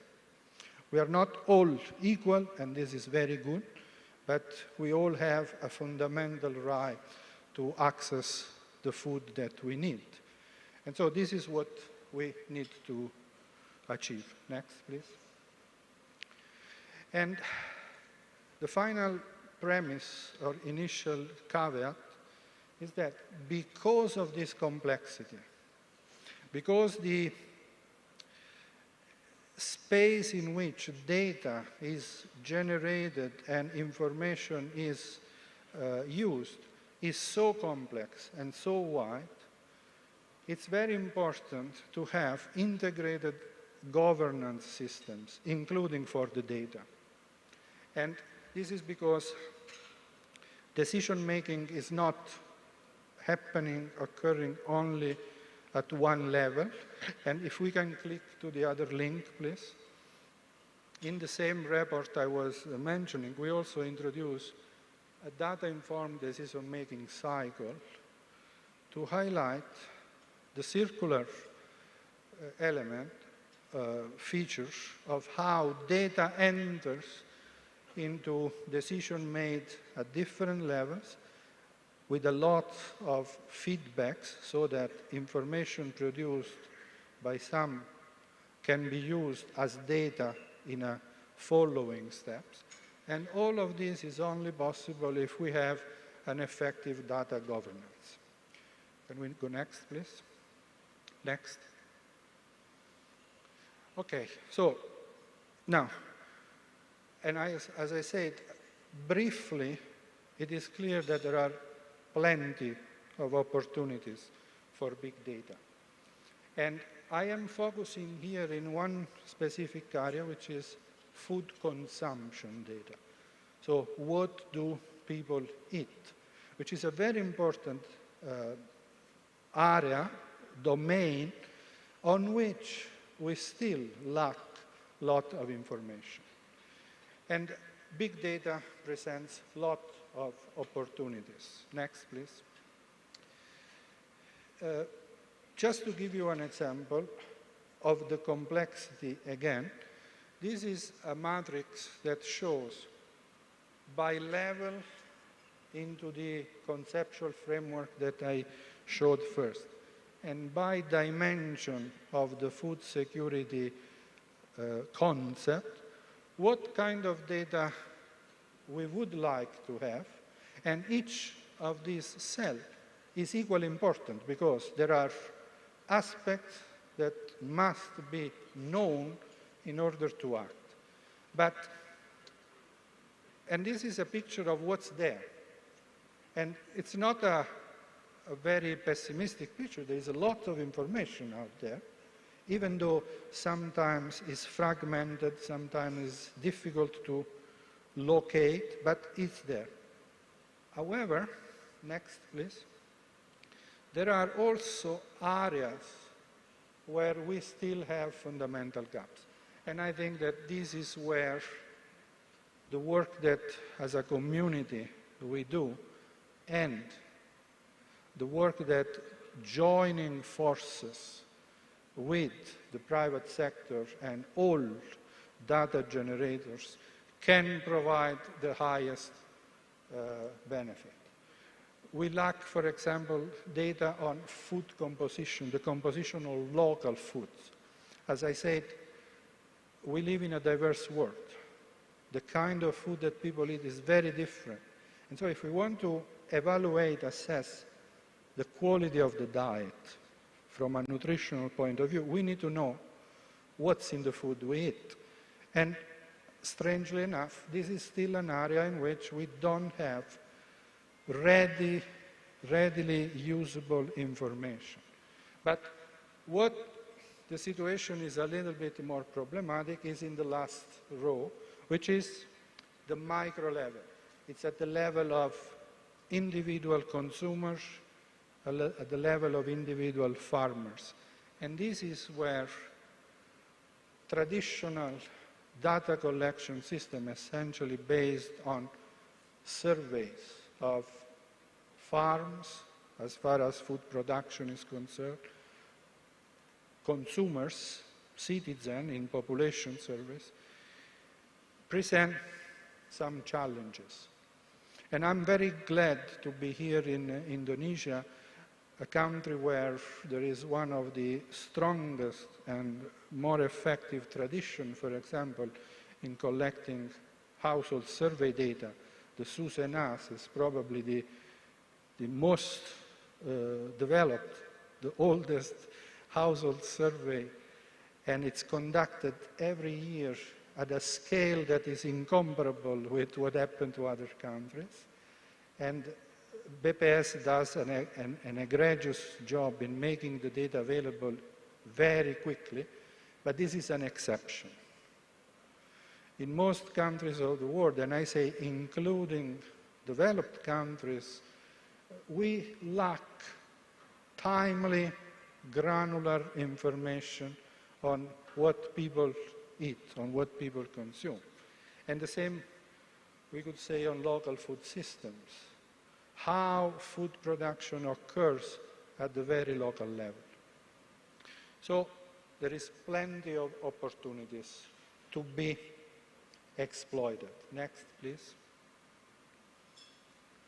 And in particular, as I said, we need granular information because aspects, individual characteristics, gender, age, education, employment status, are very important, and they depend on the local context. And those characteristics may condition the ability of people to access food. Next, please. And because of the challenge in collecting this information through traditional household survey. Next, please. We now can hope to be able to use new technologies in order to obtain this information in a much timely manner.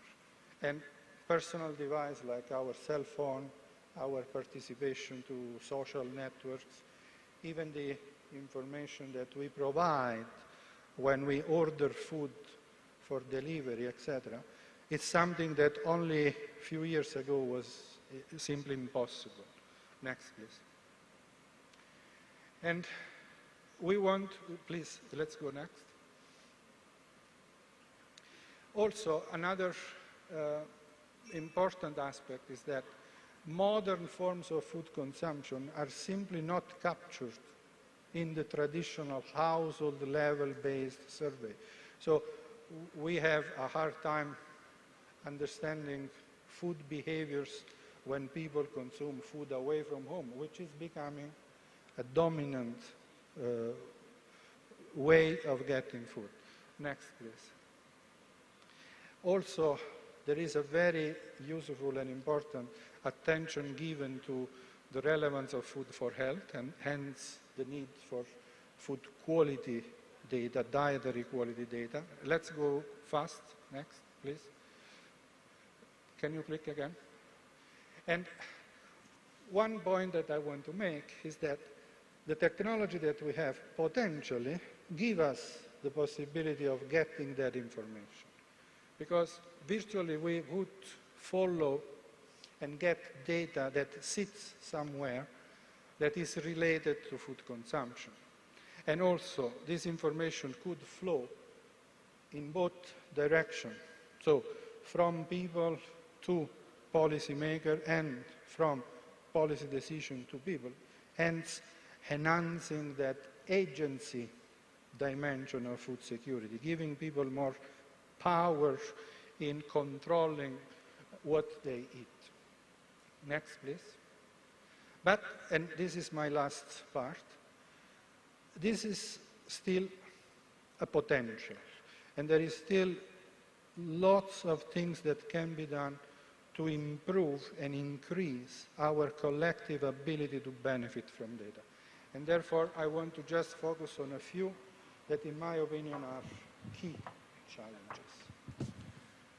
The first is that we still live in a world there is a wide digital divide and overall insufficient data literacy. I think that it was mentioned already in the morning that not everyone has the same ability to access the technology and to use it effectively. And we heard that even, for example, among national statistical agencies, the capacity of making full use of big data, of innovative new data, is not equal. There are big differences across different countries. Next. But, and this is something particularly important, was mentioned also already, is that yes, you can access this data, and it's a universe, a ocean of new data, but do we have the analytic capacity to make full sense of it? It's like, I heard this expression and I like a lot. We swim in an ocean of data, but we risk to drown out of ignorance of how to make sense of this data. Next, please. And the reason is because we were, in a way, still trying to catch up with, I would call it a revolution in knowledge and information making brought about by statistics. People don't realize how young statistics is a science, understanding how to make sense of uncertainty, when we have been flooded with data and hence a new development in data science have come around. Even before we had reached the point in which, for example, statistics was taught in all curriculum. Even in countries where I come from, students start studying statistics only when they reach college level or in some cases high school. And this is a problem because most people in the world don't have the right frame of mind to reason with partial information, uncertain information. Next, please. Also, one problem is that the enormous diffusion of high computational power, everybody knows that today we carry in our hand more computational power than the computer who sent the man on the moon. But do we have really the capacity to use it?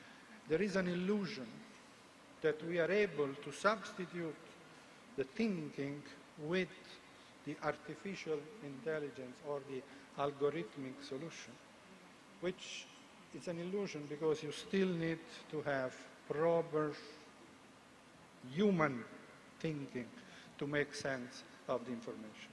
Next, I think, and we are getting to the close. We need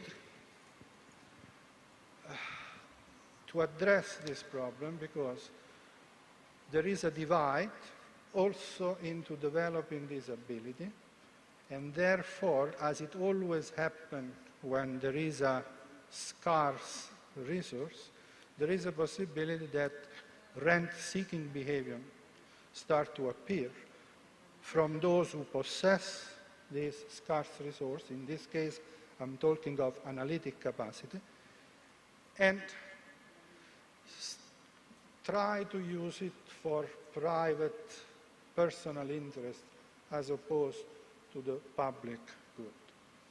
And I think that one of the problems is also the fact that in many circles, data, especially digital data, are still considered as if they were excludable goods. So there is too much of an economic view of treating new digital data as if these were excludable commodities. And I think this is an aspect that we should think. So I am very provocative here in thinking that, let's go next, please. What we need to address is data governance. So how to make sure that the data is shared, not sold, bought. I have heard still speaking of things like data ownership, data as a strategic asset. In other occasions, I also heard about data as a weapon. And I personally don't like all this. I think that data is a fundamental resource, and it should be an open access resource because of the characteristic of digital data. Digital data sits in many places. If I use it, I'm not reducing the ability of other people to use, so there is a fundamental non-rivalry and non-excludability embedded in the fact that through the internet, virtually everybody can access a piece of data that sits somewhere which is not under the control of specific individuals or people or institutions. Next, please. And we are witnessing all this example of strengthening data protection to try to address a conflict between equally important rights, the rights to be informed and the rights that to be preserved in our own privacy. But I think that these ethical aspects of why we should favor more open, free sharing of data have not been fully explored, even though there are very good examples like this collection of articles by Floridi and Taddeo that speak about how we should rethink the ethics of dealing with data. Next, please. Next. So, I think that we should overcome the view of treating data as economic asset, because simply the economic condition of excludability, of scarcity, do not apply to data. Next. Next, please. And this is just example. And I was referring to the fact that data cannot be treated as an asset or as a weapon, but that is, speaking of data ownership, it's probably the wrong way. And I am puzzled, but I heard a lot of data protection when in reality what we should protect is not the data. What we should protect is the right of people, is the privacy, and so. But I mean, as I said, I'm provocative in this. But one problem that certainly exists is that the jurisdiction to make sure that data governance can improve, it's beyond the national level, it's at the global level. And so one of the main constraints to an effective data governance is how to address the legal aspects that are still dominating and that prevent data sharing beyond the national border. Because from where I sit in an international organization like FAO, I'm all aware of how important it is that we have data from all over the world. So it's not only important for Indonesia to know what agricultural systems do in this country, because some of the consequences derive from things happening elsewhere. Next, please. Again, let's go next. Let's go fast.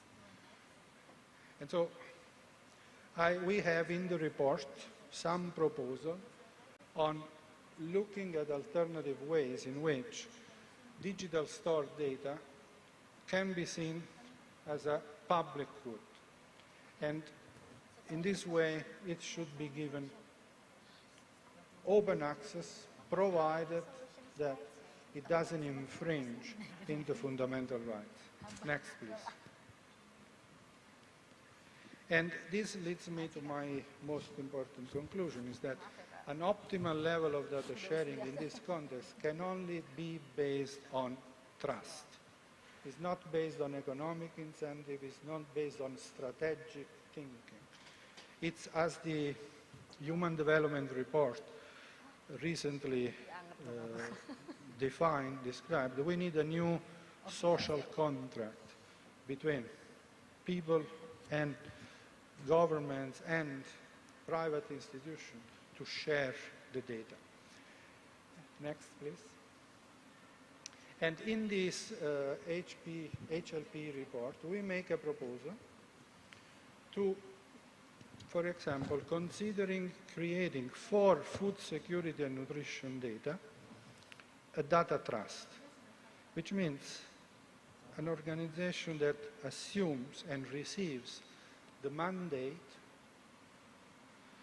to decide which data that are relevant for food security and nutrition could be treated as fully open, and also monitor and sanction possible abuses of such data, including among those functions also certifying that data is fair, as somebody mentioned before, but also care. There is also a set of principles that apply, that speaks to the agency dimension. Next, please. And I don't know whether or not such proposal recommendation will be taken on, but even before such arrangement can be materialized, we still need to invest into statistical and data analytics capacity development at all levels. And, next please,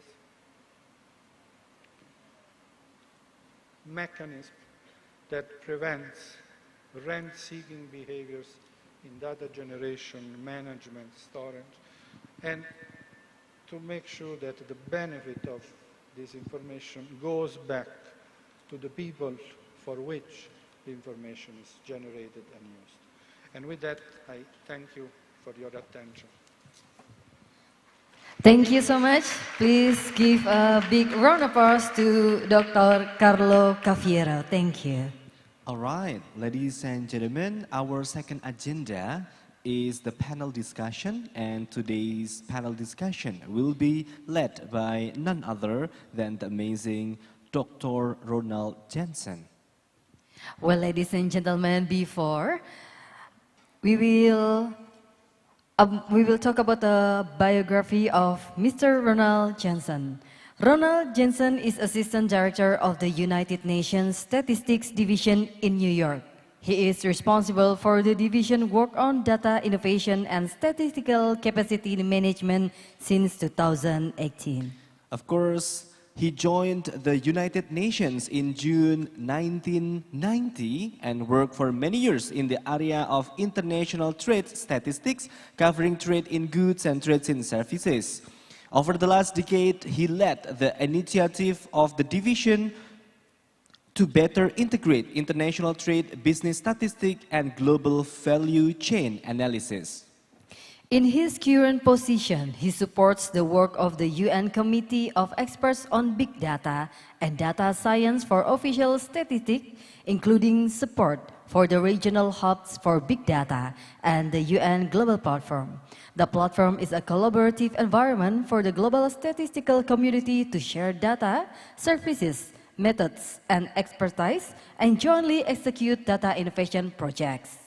His educational background is in statistics and psychology. He obtained a PhD in mathematical modeling of human information processing in May 1990.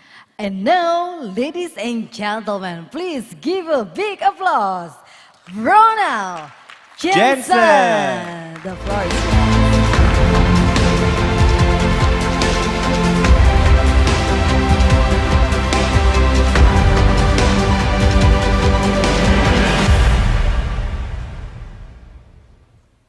Thank you very much. Yeah, you can hear me, right? Good afternoon. Very happy to be here, very happy to be here on the podium to speak regarding the topic of this second panel, which is on food security. Carlo gave or Dr. Cafiero gave a very interesting perspective on what food security is and also all the data challenges around that.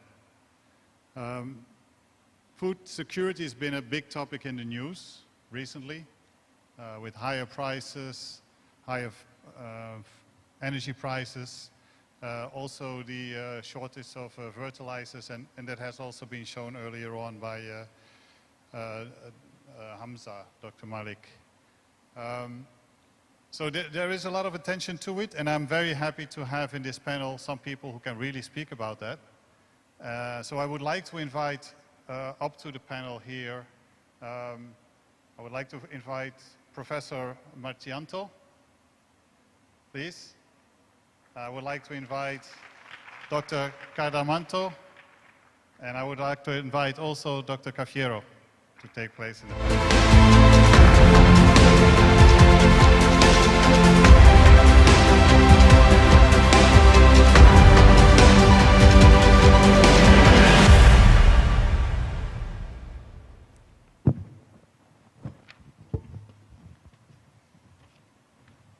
Thank you very much. I would like to introduce our panel members. Professor Martianto is a faculty member at the Department of Community Nutrition, Faculty of Human Ecology at IPB University Bogor since 1998. At present, he also serves as the Vice Rector for Education and Student Affairs at that university. He is active in research and food security and nutrition and food fortification.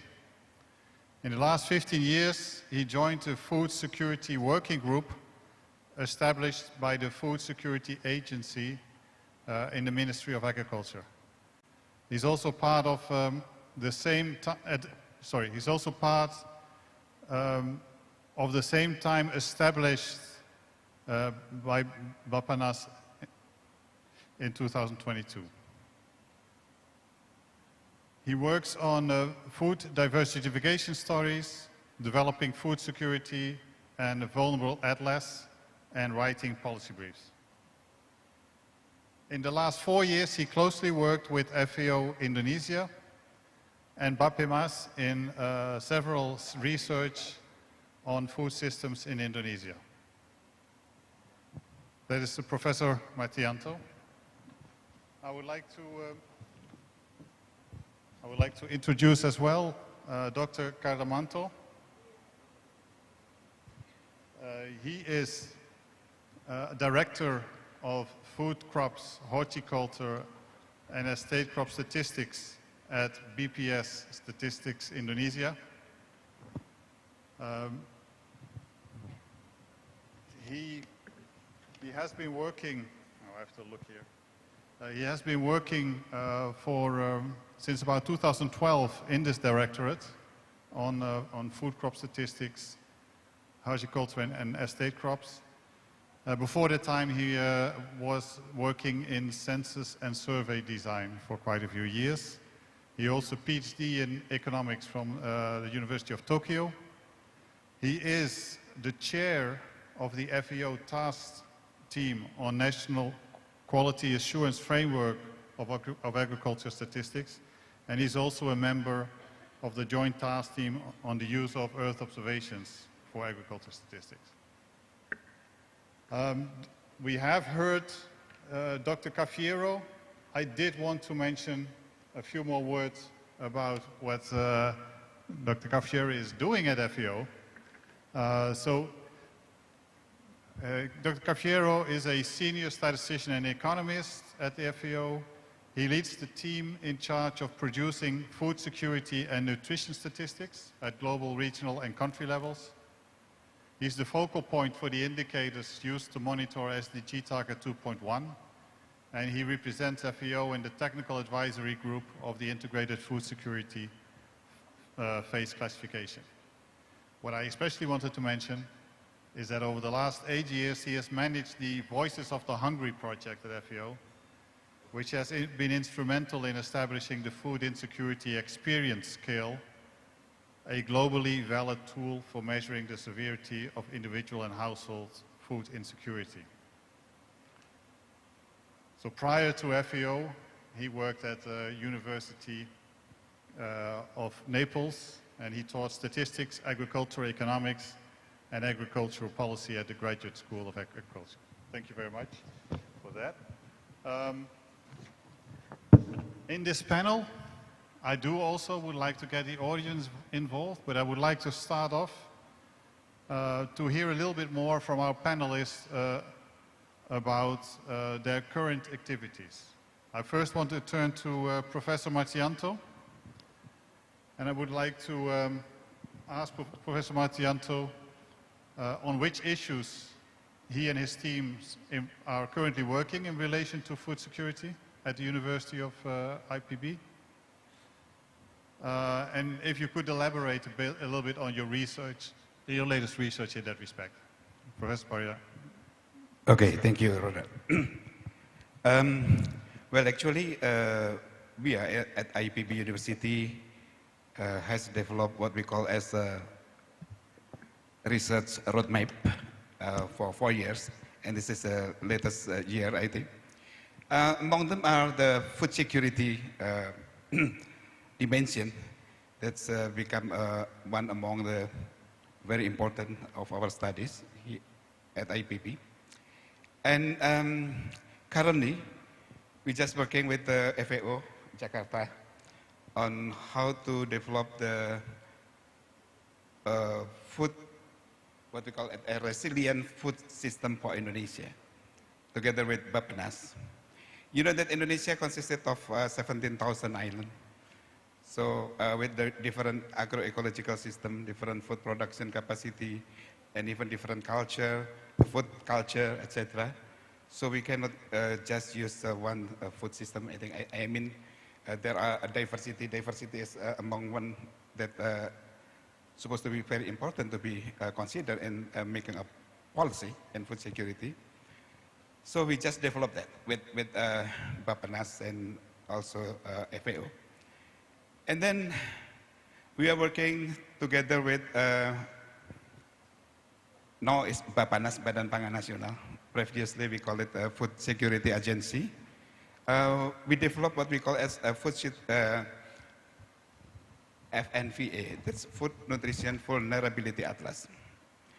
You know, it is very important for us in Indonesia, with a very big countries, many islands, to really understand what the problem is in either food production, distribution, logistics, and even for the nutritional status.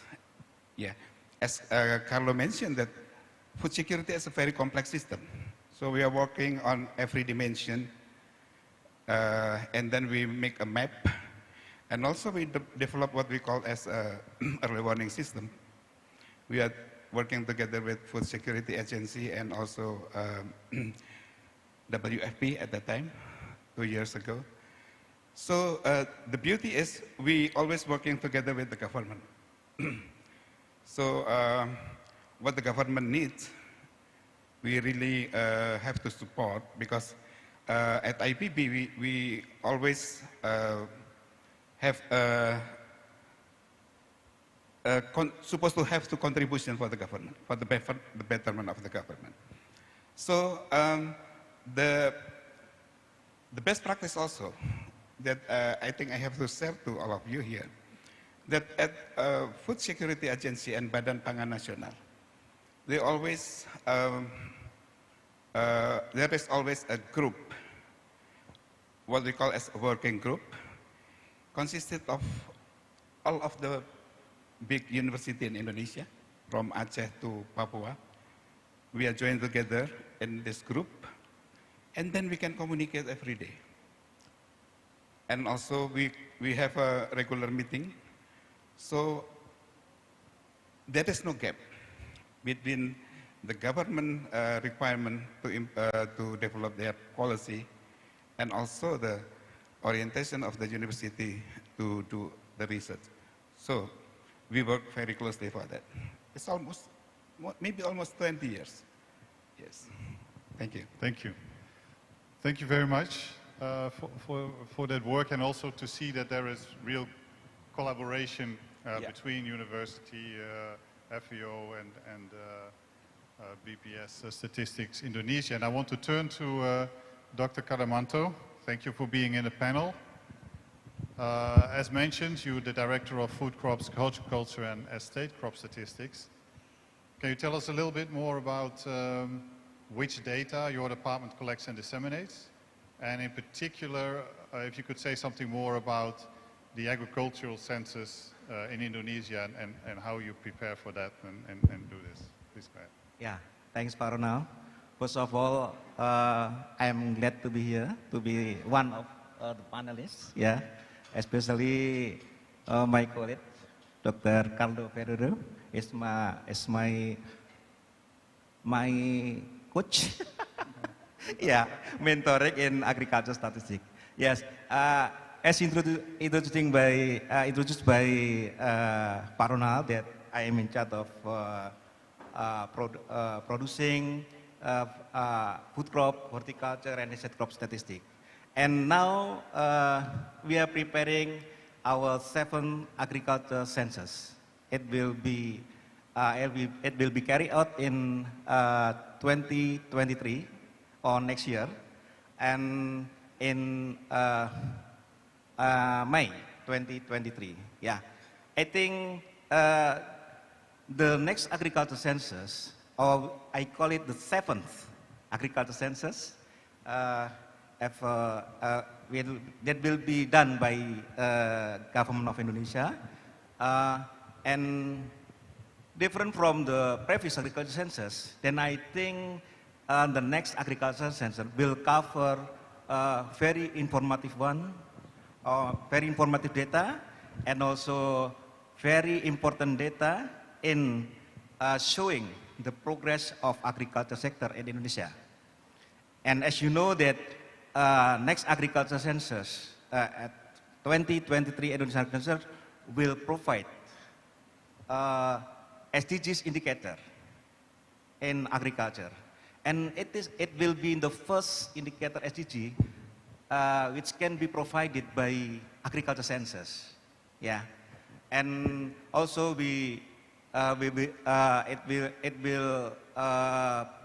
it can provide also other very important data in agriculture sector. For example, socio-demography for farmer that we didn't know so far, especially in Indonesia, because we only in the number of the until the sixth agriculture census, the last agriculture in it was carried out in 2013, yeah, almost 10 years ago. Just the number, and we don't know actually the level of education level of each farmer, yeah, and what is the age of the farmer. And by conducting the next agriculture census, we will know all the information, yeah, not only in the number of production, but we can also provide the value of production, yeah. And also the most important one, we for the next agriculture census, we will not only conducted the full complete, complete enumeration, but it will be followed by the survey itself.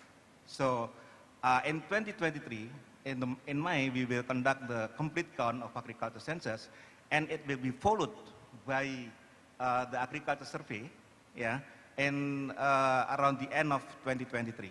And we call it this one agriculture integrated survey. And in agriculture survey, we will be able to provide the information on food security itself, yeah. And we will know which area, which region Indonesia. As you know that Indonesia comprises of 34 provinces and also more than 500 districts. And we will be able to show you which area is in the level of insecure food security. Yeah, even if we cannot provide until the lowest one, we of course we will collaborate with our Institute of Statistics to provide using the small area estimation. And last month we already had the technical assistant from the FAO, and we are able to provide this one because the help of Dr. Carlo. Please make applause to Dr. Carlo. Yeah, without his help, I think it's impossible for us to provide the first SDGs indicator following the global standard. Because in Indonesia, when we provide the indicator SDGs, we have three status. One is proxy, yeah, proxy indicators. One the global indicators, and this is like just make a small area estimation, not from the survey, yeah. And just for your information that we will employ more than 350 enumerators next year, yeah.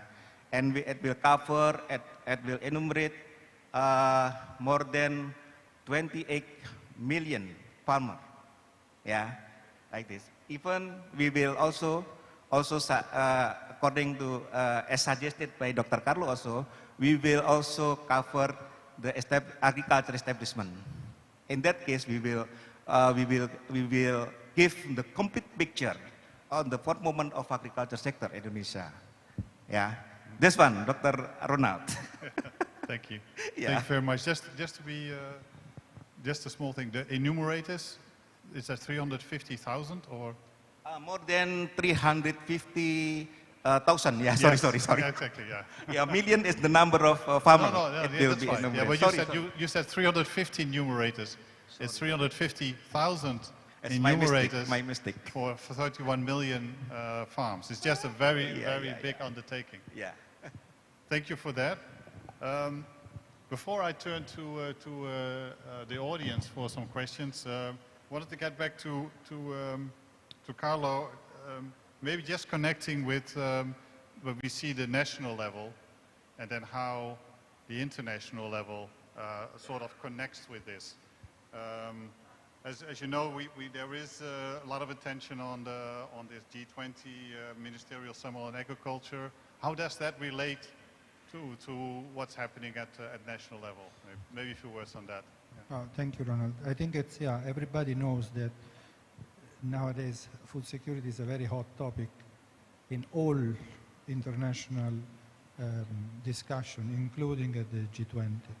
And I must say that from the perspective of data and information, what the G20 also has pushed for is to really strengthen the coordination, to make sure that information that is made available is solid, it's checked against the many possible narratives that could be told based on pieces and bits of information. So the G20 encouraged member countries to follow, to continue with the work, for example, of the Agricultural Market Information System.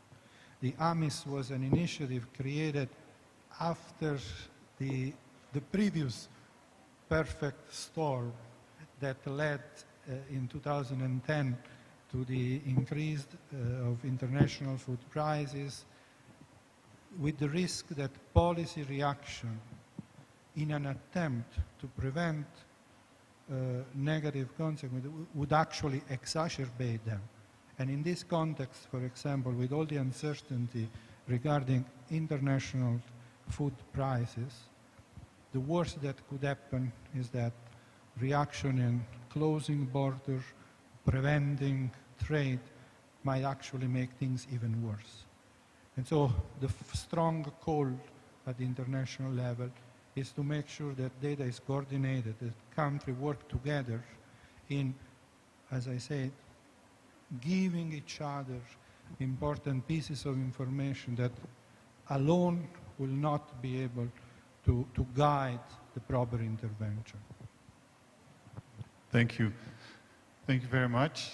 I would like to see if there are questions from the floor on this, on the topic, your experiences, maybe your countries regarding food security. I see a question in the back of the room, and I don't know if somebody can bring a microphone over there.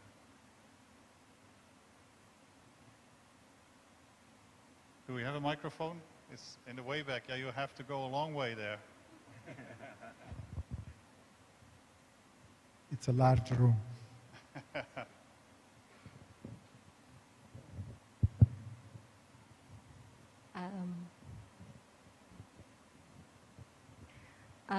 Thank you very much for the opportunities. I'm Reza Erlina from Bandung Islamic University, from Department of Statistics.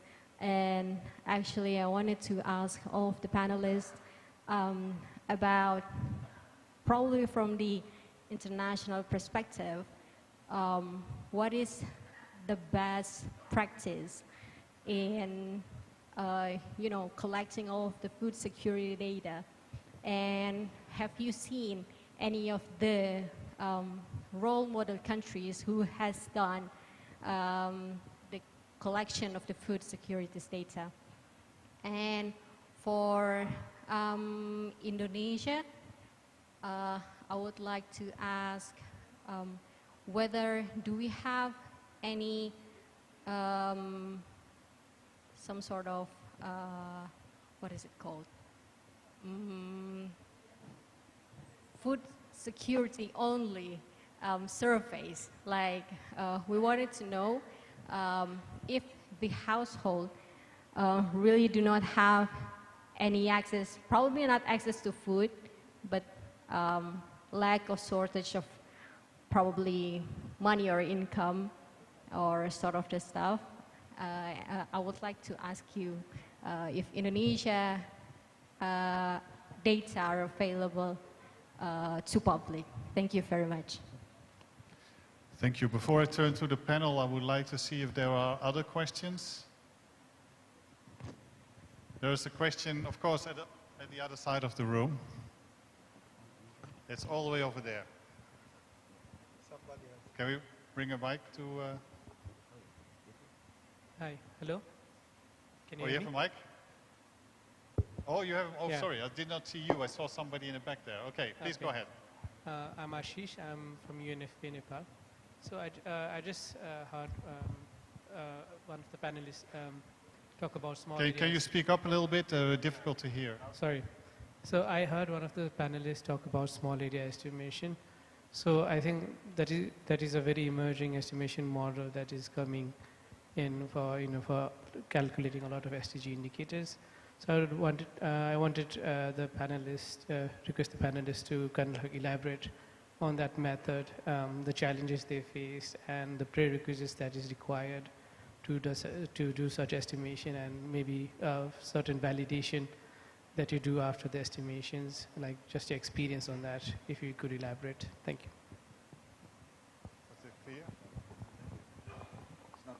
Not clear?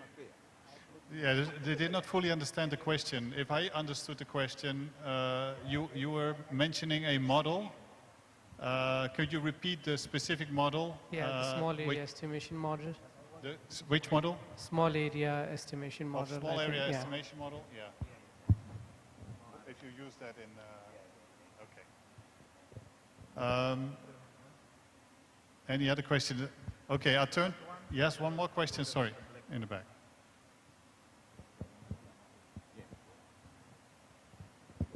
Okay, good afternoon, all colleagues.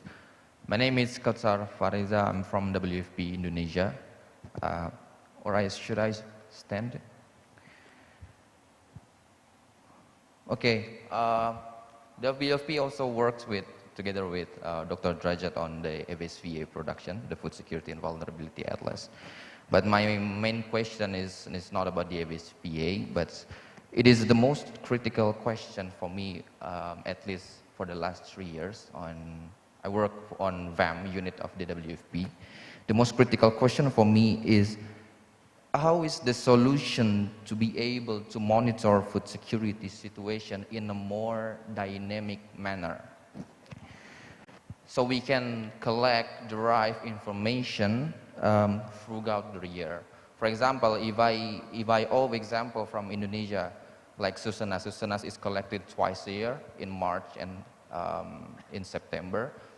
So only 2 times that we have information throughout the year.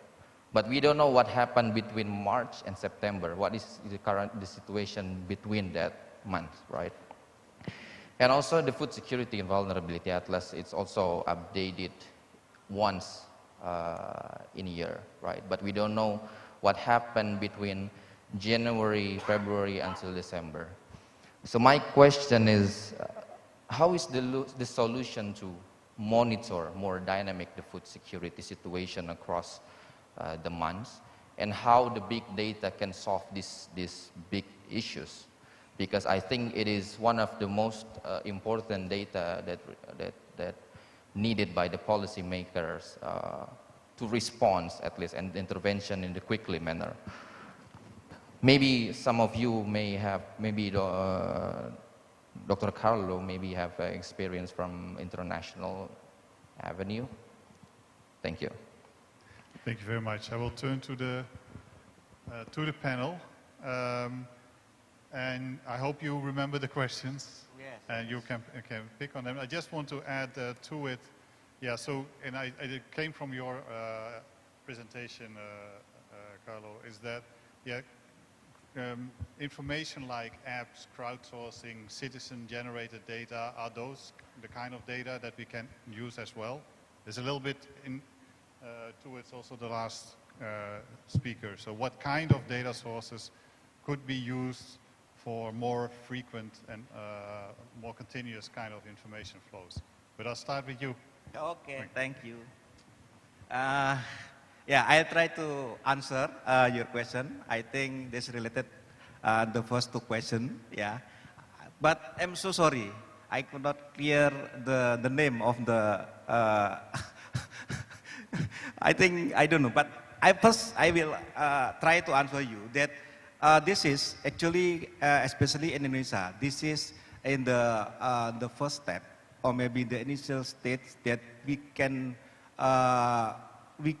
have the data to monitor this food security. For example, as I mentioned that with the help of Dr. Carlo, Indonesia conducted the first not agriculture, but integrated agriculture survey. And it is the first time, it was conducted in 2021. But unfortunately, we are still now preparing the publication. But in this survey, at least we asked during the last 12 months, was there a time when because of lack money or other resources, then we asked at least 8 questions. Yeah, relating the food security. One is you were worried about you would not have enough food to eat. This is the first question. And the second one, you are unable to eat healthy and nutritious food. This is the second one. And the third one, you ate only a few kind of food. And then the fourth one, you had to skip a meal. This is the fourth question. And the fifth question is you ate less than you thought you should.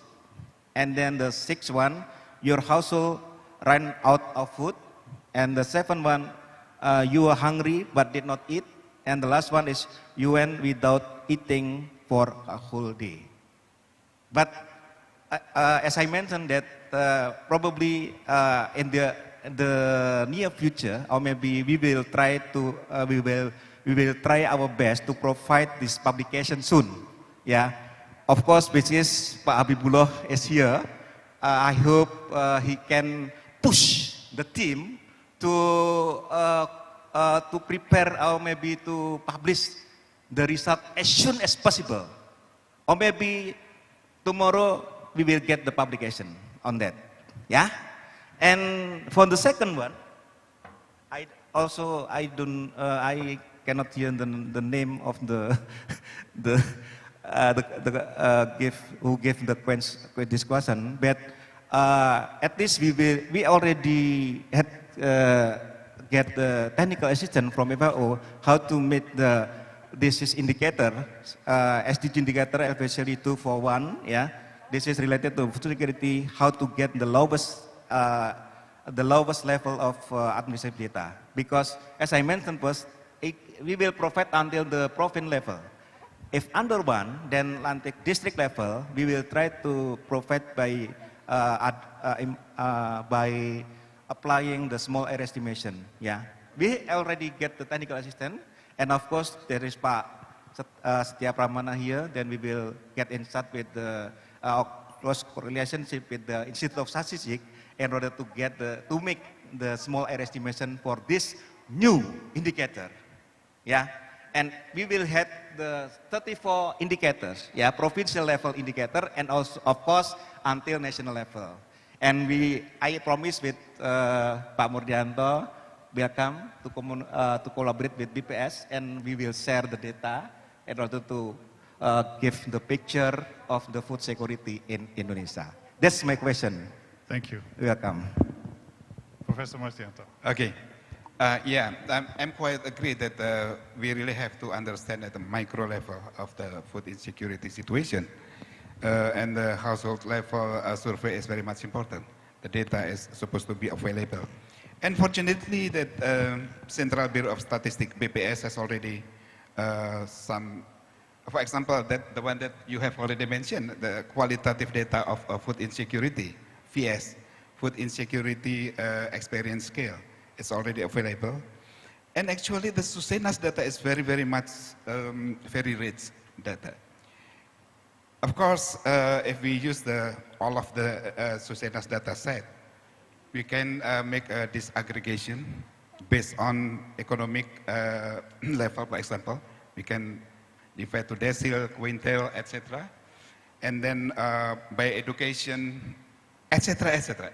And by even also by the land ownership, etc. So, unfortunately, not so many people elaborate that. Our university, together with the Ministry of Agriculture, I think is, and also Bapenas, of course, one who are among the always use that data for the to understand deeper what the problem of food insecurity is and how to cope with the problem based on the characteristic of household. So we have it, and we thanks to BBS that it is much more open. It's much really even easy for the student to access the data, because before we are thinking that data is expensive. Yeah, but no, it's very easy, even for our student to get the data from, let's say, Susena's data from BPS. So we do hope that we will have what Carlos said, that data governance better, and then everybody can access the data easily. So there are so many studies will be useful, of course, to all of us. And for the last question is, I'm quite agree with our colleagues from WFP. We are working together actually on early warning system, or we call it in Indonesia Sistem Kewaspadaan Pangan dan Gizi. Actually, that is based on monthly data. But of course, there are so many big problems because of the availability, the sustainability of availability, etc. We join together and conduct something like a modeling. For example, if there is a problem in food production in the local governance, for example, at the district areas, and then when will be the price will hike? How many months? It's depend on sometimes it's very close. Sometimes it's also, it's depend on the food storage, yeah, at every kabupaten or district. And then when will be the impact on nutritional status based on Posyandu? You know Posyandu? This is the monthly weighing the baby under 5 years. Yeah. So we try to connect it, and also the price. But unfortunately, it is not implemented yet.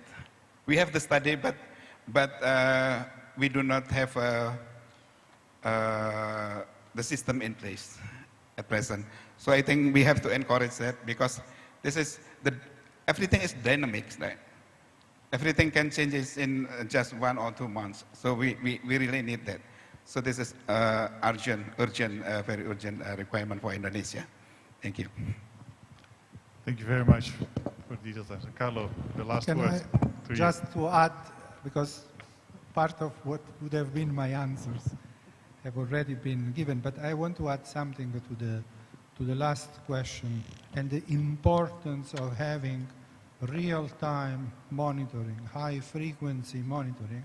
It's undeniable, especially when we are in a period of rapid events. However, there is a risk, and the risk is that we should not lose track of what are the real fundamentals, because even if we can measure things every day, the variation that we see are not necessarily or significant. So we need to distinguish between what is, for example, the normal, usual seasonality and variability of local production, prices, even consumption habit, from what is truly an exceptional event. So I think that is one of the risks that I was highlighting, that we may have more and more data multiplied by a factor of 365, so we have daily data, but we need to be very careful on how we interpret those data. So welcome the possibility that technology provide us, but very important, the exercise of embedding this data into models that can really link the pieces of information in a coherent way. For example, if you want to understand whether access to food has an implication on stunting, we have a delay of 0 to 5 years before we can detect that food insecurity 5 years ago has created stunted children of 5 years today. So this is just one example in which what I fear is that there is a tendency to speed up collecting even more data, even more frequently, before we know how to analyze it properly. Hence, the importance to invest into capacity development. And we should probably, yes, if it doesn't cost too much, we can collect more data, but we should avoid to make mistakes like the ones that were made at the time of the 2006 financial crisis, where because of daily quotation of stock prices, people misinterpreted the actual riskiness of some assets, forgetting the difference between a fundamental and a day-by-day variation.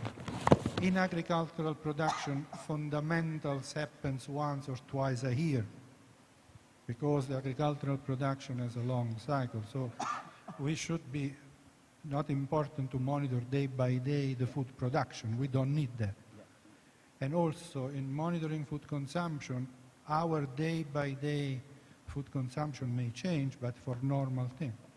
So the recommendation is to do not keep track to the importance of thinking before rushing into interpreting high-frequency data in a way that can be even misleading. Thank you very much. I think the time is up. There's a big screen in front of me here. So the discussion is not over, but the time is up. So I hope that that you can ask also questions still to our panelists outside of this particular panel. But I would like to thank you. I think it gives very good insights. It is a complex issue. I think that should also be clear, and the dimensions that Carlo gave in his presentation earlier on also shows how it integrates with many aspects in social, economic, and also environmental issues where we not even have spoken about. So it is a complex issue. I thank you very much for the contribution, and I will ask for a first applause for our panelists. Thank you. Thank you so much to Mr. Dr. Ronald Jensen and all our panelists. Once again, please give a big warm applause to the second high-level panel discussion. And would you like to stay on the stage?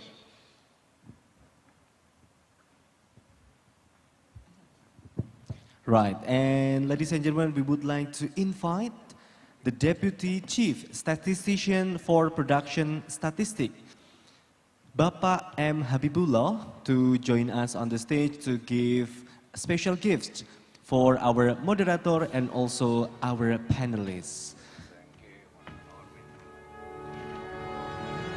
For the first one, we would like to invite Bapak M. Habibullah to give the gift to Dr. Ronald Jensen as our moderator for our second high-level panelist for today.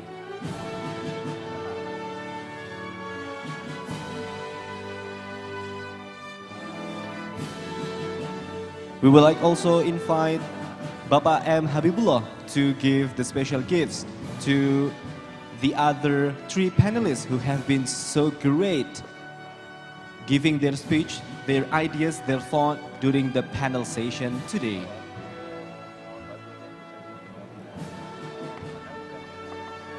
We would like also to invite all the photographers and the videographers to capture the moment, the amazing moment that is happening in front of us right now at this moment.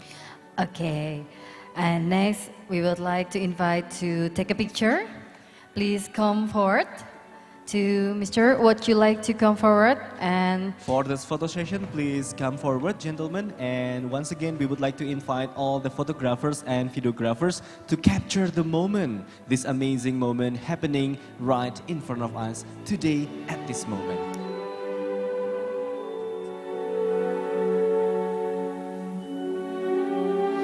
well, once again, please give applause to the second high-level panel discussion.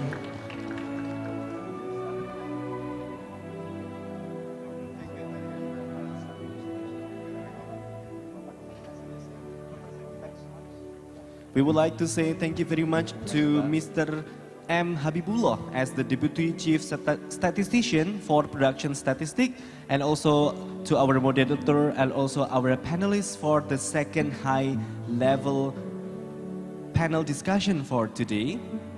Well, the next agenda, all the ladies and gentlemen, you can enjoy the coffee break, and the coffee break will be served for you in this room. So ladies and gentlemen, we will have the coffee break for only 10 minutes because we are going to have our third panel discussion right after the coffee break. We will give you only 10 minutes for the coffee break. Please take your coffee snacks and bring them back here because in 10 minutes we are going to start our third panel discussion. Yes, see you. Therefore, enjoy your coffee break session and see you in 10 minutes, ladies and gentlemen.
Ladies and gentlemen, we would like to inform you that the coffee break is only 5 more minutes. So if you are eager to have your coffee and your snack, please take them and also bring them back into your table, because in 5 minutes our agenda is going to start.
kita akan mulai ini.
Once again, today we are in the special in the third high-level panel in access to relevant data. Ladies and gentlemen, we would like to hope that you have enjoyed your coffee, because coffee is energy, and we need more energy to continue our agenda for today. Ladies and gentlemen, we would like to open our third high-level panel to welcome, of course, our keynote speaker, right? And our keynote speaker is no other than Professor Dr. Bertrand Loysen from the Statistics Switzerland. For Professor Dr. Bertrand Loysen, the floor is yours.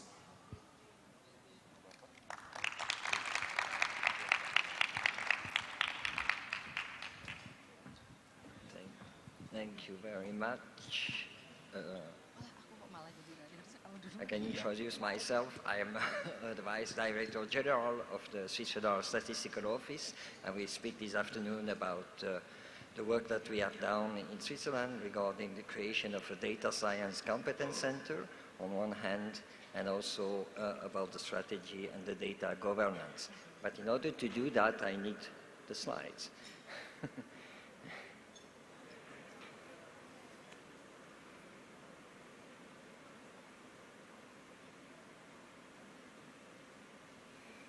Okay, that's the first slide. Next. Okay, I got a mission from Ronald. You know, I should speak during the next 20 minutes about these topics, explaining a little bit what's going on in Switzerland regarding our data science competence center. Next. I will cover two topics. The first one is analytics, the second one is data governance, okay? But first of all, I will introduce about the motivation, the reason, the why we created a data science competence center. Next. Back in 2015, maybe you can remember, the UNICE put that on the agenda, and the message was quite clear. He said, you know, official statistician, you are dealing since decades, century with data, with methods, but we are in the middle of a data revolution, and you need to anticipate the effect of this data revolution on your work if you still want to be relevant in 20 years. Next. The UK did more or less the same.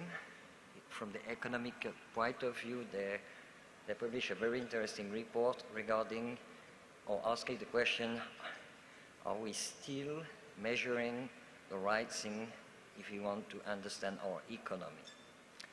And the next slide, maybe that's more the private sector point of view. We have 4 technical challenges. The previous keynote mentioned it. I think it was really very good the way he did it. We have technical challenges. I don't repeat that. And we have also analytics challenges. And it was really the question, how can we react to this new world that is coming as official statisticians? Next. And next. Next. Okay, that's the timeline of our data science competence center. And you will be a little bit surprised how we started, and we were not really convinced at the beginning that we have to do that. Next. Next slide, please. Okay, we started 2015. We created a group inside the FSO with methodologists, with senior statisticians, and we discuss a little bit the consequence of that. Next slide. We were good at dealing with data from surveys, with administrative data, as well as with register data. And the question that we ask ourselves is, what could be the impact if we would have to integrate big data in our statistical production? And we have questions like method, is that representative, the persistent, the timeliness, And our response, next slide, was to create pilot projects, and we create also a data innovation strategy. The reason why we did it is very easy to explain. We were not sure that we create serious insight from these new data at the time, from these big data, because of representativeness and all what I explained before. Next slide. And during 3 years, we wanted a proof of concept, if you want, to go from a pilot project. We defined criteria to start pilot project, to define criteria to move from pilot project to experimental statistic, and after that, to define criteria to go from experimental statistic to official statistics. And we killed quite a lot of projects because they didn't fulfill the expected quality. Next slide. That's the project. Now they are in production, this project. And we started 2017 with this kind of project, trying to, I don't want to be too scientific, but to cope with the deductive approach, if you want, the theory approach. We start from the theory, from the inductive approach. We try to merge the both. Okay, next slide. And we were quite convinced that we need to move forward with these topics. But it was not very serious the way we did it. We needed a structure. We needed people with skill and knowledge that we didn't have inside the FSO. And I asked the central government, the Federal Council, if you want, if we can create a data science competence center. And the answer was a little bit positive, but a little bit surprising, because they said, if you want to create a data science competence center, the first thing that you have to do is to cover part of your cost, which you have to cover part of your cost, which means I'm a little bit a startup inside the FSO. And the second thing that I have to do is to offer services to the entire federal administration and not only for the statistical office. Next slide. Okay, we needed to reorganize the FSO. We have, since more or less 2 years, three business lines. The traditional one, the statistics. We have a new one is the data management, what you mentioned before as data governance, and we have the data science. If the data science has a special business model, as I mentioned before, I have to cover my cost partially. Next slide. What does it mean? It means that we provide services for all these different topics, and we have to deal with different projects, different type of data, finance data, maybe mobile phone data, or other kind of data. We have to cooperate with the cantons and also with all the employees. Next slide. Why the central government decided to, that's a very important point, why the central government decided to create this center inside the FSO, because official statistician has a code of conduct. That's the only reason why they decided to do that. Because they say, if in the future we will have more and more algorithm, we have to be sure that the result will respect the code of conduct. And when we work on project, we have to ensure privacy, transparency, and ethics. That's really what we have to do. Next slide. Why is that important from a political point of view, not from a statistician point of view now? Because the parliament in Switzerland want to know what's going on inside the federal administration with algorithm. We have to answer a question. how do you deal with algorithm? Are there ethics? Are the data good enough to deal with this algorithm? And we have to publish every 3 months a complete list of projects that are running inside the federal administration.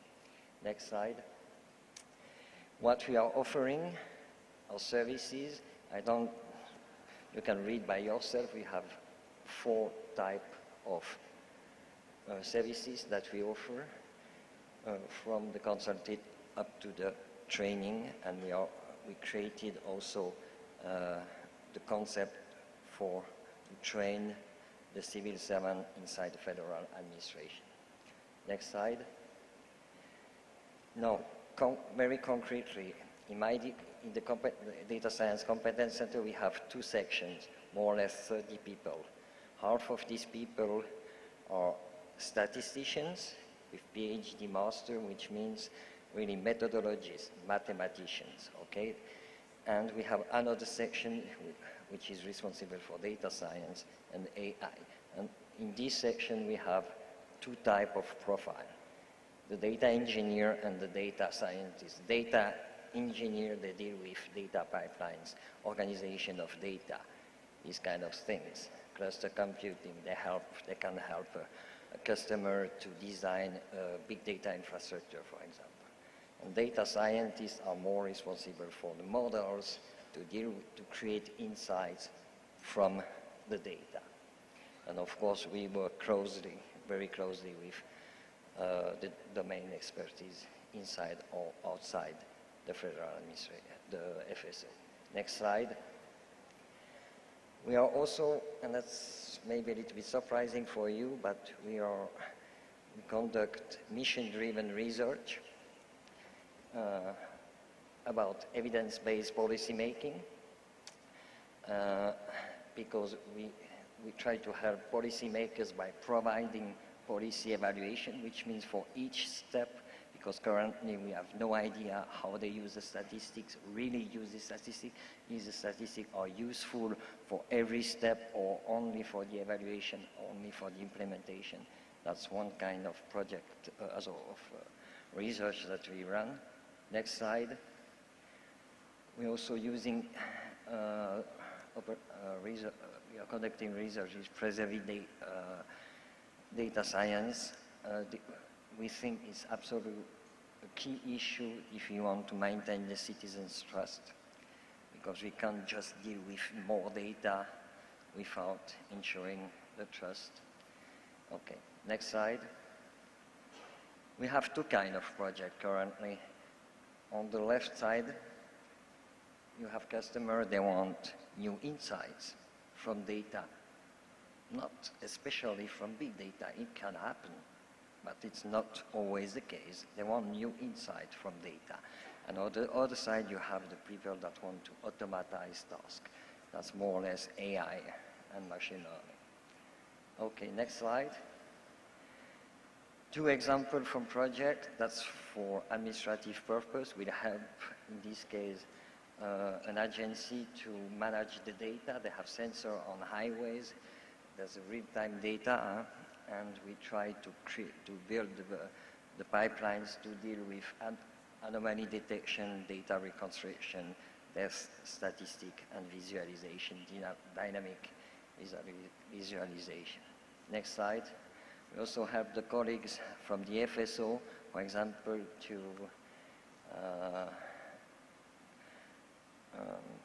disaggregate the data if you want to provide data at the cantons level, because currently we are only able to provide results at in the large region. We try to do that, and we use the algorithm that you can read on the slide. That's another example of services that we provide. Next slide. We also run for the entire federal administration a community data science for public good, because we want to have a cross-functional understanding of data science. You can see the topics that you are covering with webinars and such kind of things. Next one. We are also organizing community of practice with people that deal with one specific topic, infrastructure, privacy preserving data science, and so on. And the next slide, the way we collaborate with university, we have strategic agreements with 2 universities in Switzerland, and depending a little bit of the topic, we can access to the resources that they have. It can be for mission-driven research, for strategy, capacity building, or knowledge infrastructure. Next slide. I won't speak about the competence network for artificial intelligence, about the details, but it's interesting to know that the IT provider, we have a federal agency that is in charge, the IT provider wanted to create more or less a competence center for AI, and at the end, the central government decided to subordinate this competence center to my data science competence center because they want to have accurate information. Even IT is playing an important role. I completely agree with that. At the end, you want to have sustainable result and accurate result. Next one. And here, that's the last step with data science. I can't tell a lot about that because it has been written during this year, will be validated at the beginning of December. We will publish this strategy. I can explain just a little bit the idea. Next slide. The idea is to enable the other federal agencies to see the potential of data science and big data, because currently they don't really see the potential. And you can be as good as you want, as long as they don't see the potential, is quite difficult. Next slide. That's the topics that we cover in the strategy. She will be online and available at the beginning of December. And the next slide, that's more or less what we need to improve inside the federal administration in order to have a top-down approach, to speak the same language, to share infrastructure, to share tools, platform, and also to have a capacity building program. Next slide. Now I will speak very briefly about data governance. You mentioned it, very central topic. Next slide. Here, everything started with one idea, is the e-government principle, once only. Now, the question that we asked ourselves a few years ago was, what should be our role in this new environment? And we got a mandate for the Federal Council to create the national data management. I will briefly present the 3 last steps. Next slide. We create a governance in Switzerland, data stewardship model, quite complicated, but it works as it's implemented. Important to know, the chief statistician is the Swiss data steward. He has a role, he's at the table, he can say what he wants and how we can access to the data. Next slide. We created a metadata catalog because I heard today quite a lot of time we have to access to the data very well. But the first thing that you need to know is which kind of data are available. Okay, and we created a metadata platform, but it's not the data. We don't have access to the data. It's just a catalog of the data. Next slide. And that's the next issue that we have to solve in Europe and in Switzerland. Currently, you have a trend trying to organize the data in data spaces with a clear topics where administrative data and data from the public sector will be organized in accordance with a topic.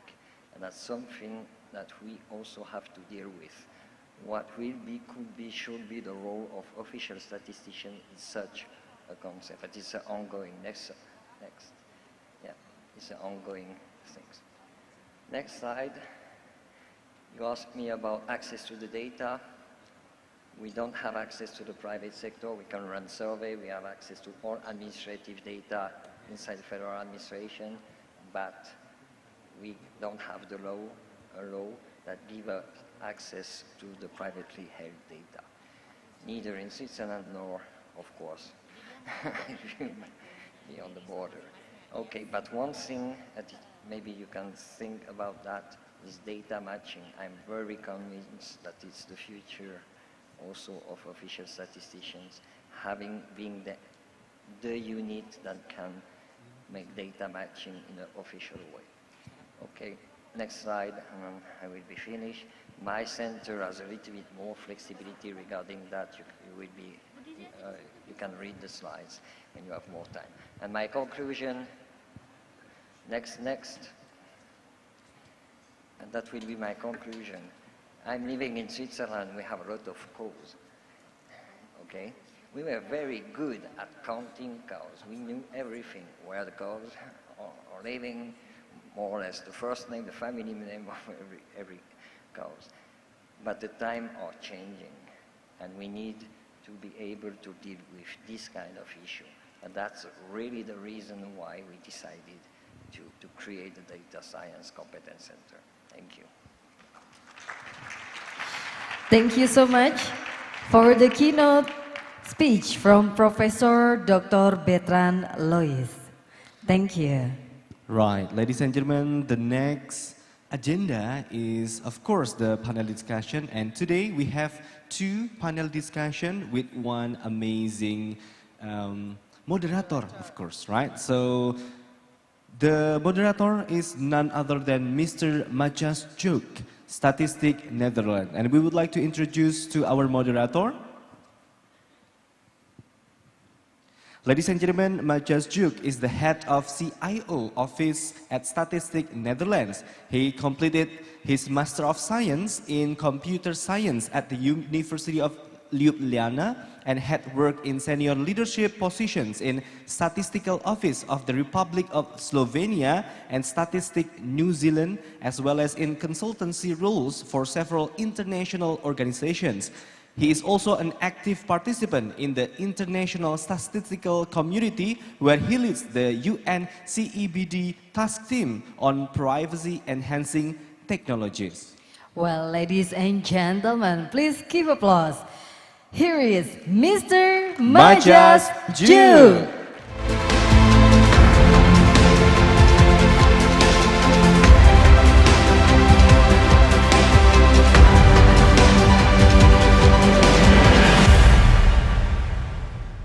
Yeah, first, thank you for this very kind introduction, and hi to everyone. It's absolutely great pleasure to be here in such a friendly, diverse, and exciting environment. So yeah, many thanks.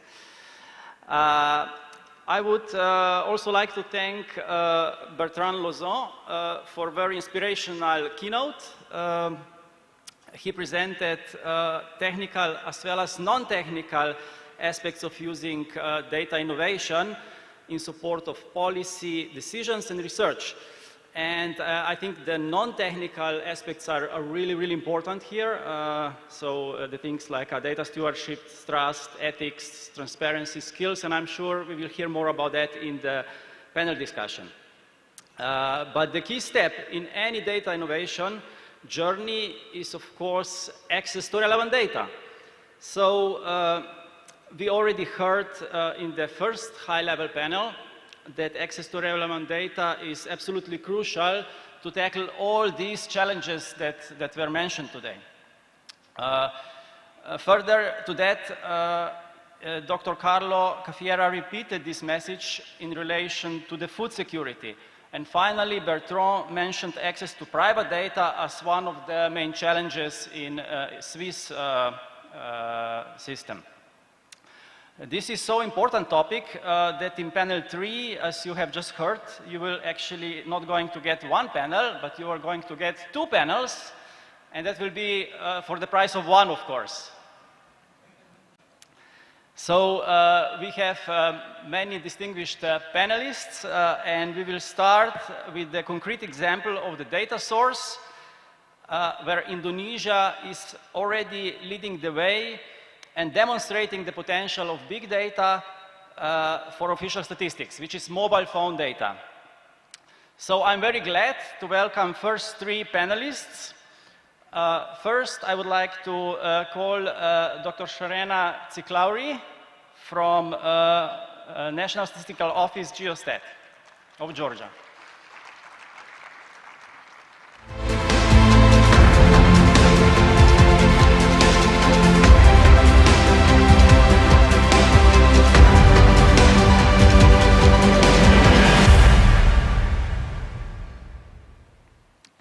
Ms. Tsiklauri has specialized in demography and population analysis, and she participates in several UN groups, such as UNECE Steering Group for the Population and Housing Censuses, UN Expert Group on Migration Statistics, and Mobile Phone Data Task Team at UNCBD, of course. So, yeah, applause for Ms. Sharena. Then our next panelist will be Mr. Alfian Manulagang, who is coming from telco provider Telkomsel in Indonesia.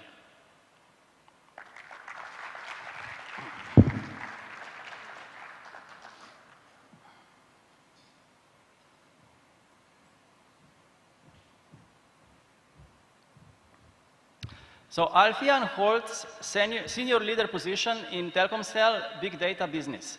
He is a vice president of Data Solutions, Telkomsel, which has a purpose to transform digitally the lives of people, businesses, and government through telco data powered innovation. Alfie is experienced in building new businesses around IoT, data analytics, IoT, B2B, and data analytics. And then finally, we have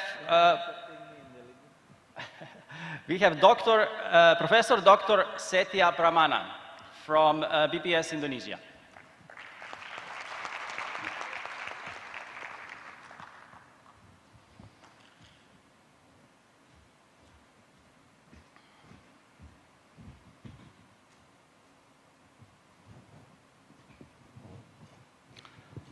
So Setia has two jobs, actually. He is a professor in statistics at Polytechnic Statistica STIS in Jakarta, and big data team lead at BPS Statistics in Indonesia. Yeah, obviously his expertise is anything big data, and he worked on many big data projects for public policy, official statistics, and healthcare. So yeah, welcome Setia, and panelists, please make yourself comfortable. And I would like to start first to the question to the audience. And please, yeah, raise your hands. First question is, who is already using mobile phone data for statistics or policy decisions? Yeah, I see hand here. Second hand, yeah, third hand. So there are quite a few already who are doing that. And then the second question, who is not using mobile phone data yet, but doing research or pilot projects? Yeah, another hand there. Two hands, more hands. 3, 4, 5, 6, yeah, 7. Okay, so it's getting more and more. And then last question, who thinks that mobile phone data is actually not relevant for statistics? Is there anyone? Because that would be probably the wrong conference if you're here. But, okay, yeah, thank you everyone, and yeah, let's go now to the first round of the questions.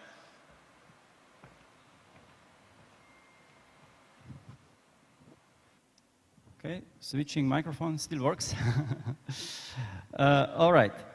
So, I will start with Dr. Pramana. So before talking about any technical and practical details of accessing mobile phone data, could you please tell us for which purposes does BPS use mobile phone data, and what are the specific applications that you use now or plan in the future? and also what are the benefits of using this data, and for example, is there any additional insight to the policy makers? Okay, thank you for the question. So again, first of all, thank you very much for inviting me to this event and to discuss MPD. Before we discuss, respond to your question, actually, I just want to let all of you know that implementing mobile processing data is not just a simple case. In BPS itself, is a big work of different people from different directorates. We have Directorate of System Information Statistics, which handle all the MPD, also Director of Tourism Statistics, and also mobility statistics, other statistics as well. And also not only BPS, but also together with Ministry of Tourism and Economic Creative, which is actually one of the teams also here. So together with them and also with different ministry, also agencies in Indonesia to get used to with the MPD data. Of course, with mobile network operator, with Telkomsel to work with that. But and also responding to your questions, how the MPD can, what is the MPD done for us especially? Let's just go back in 2017. It was the first year when 17, also 16, when we tried to get a new data set for especially for the tourisms in the border areas. You know, as mentioned by Pak Kadarmanto before, we are huge countries, and so not all border have border offices or immigration offices. So usually that area also people come from, let's say, different countries, from neighboring countries come to Indonesia for visiting as tourists. So we try to collect new data sources. Previously, we just used immigration data, right? And also we can have a survey on those areas. Some areas you have to travel maybe 2 or 3 days, not flying, but through like a road or sometimes a river because of the, it's quite far. So one way is to survey, but also that costly. So what we do, we try the new sources, which is mobile processing data, to get cross-border statistics at that time. So it was also, I remember it was challenging to learn about, to get the MPD for that in the beginning, so to do cross-border statistics. And then later we expand the use of mobile processing data because of we can use it for tourism statistic, for commuting statistic between several cities. For example, in Jakarta, you have Jakarta, Bogor, and also surrounding areas. So this is also how many people move from one cities to other cities, commuter statistics. Also, we have a tourism statistic, especially, for example, for domestic statistics, and so for outbound tourism statistics. And this mobile processing data also not only for the statistic been known before, but also for event analysis.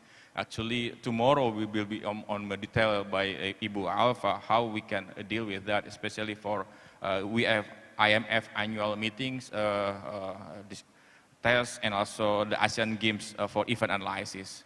And then there are several, for example, point of interest analysis, how many people come to specific area. For example, this area now, Alana or surrounding areas, that maybe how many people already here, we can just track based on mobile MPD, right? For example, I just discussed with Andrea, just came to the temple, for example, we can track Andrea whether it comes from Brazil to the temple in Jakarta, for example. So that's also trying to get the information. And then we also use the mobile processing data for delineations of cities for metropolitan statistical areas. Because some areas actually part of the metropolitan, but we have to know how many people are commuting from these areas or regions. And then all these data sets actually now, I just discussed a couple of last week with the Ministry of Tourism, Pak Norman, maybe he's also here with the team, that the advantage of having this information is that you can get in more detail how many people are actually in the border, how many people comes to border. And then what they do at the time right now, also they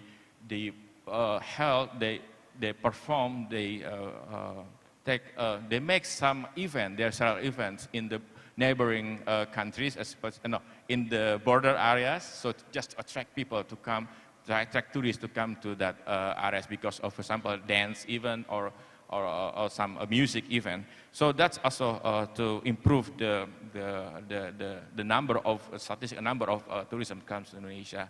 At the end, these are so mobile positioning data can be used to improve the quality of calculation of the impact of tourism industry in Indonesian economy in general.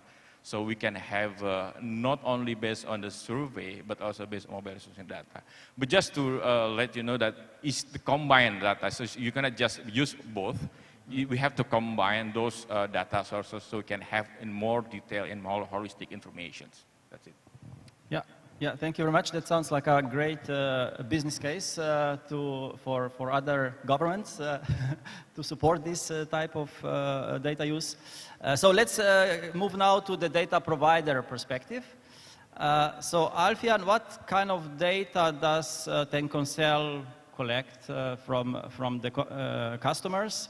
And what kind of data you make available for BPS, and what is the arrangement? So do you prepare the data for them and process them yourself, or is there some third party included, like a trusted third party, and how this partnership actually works?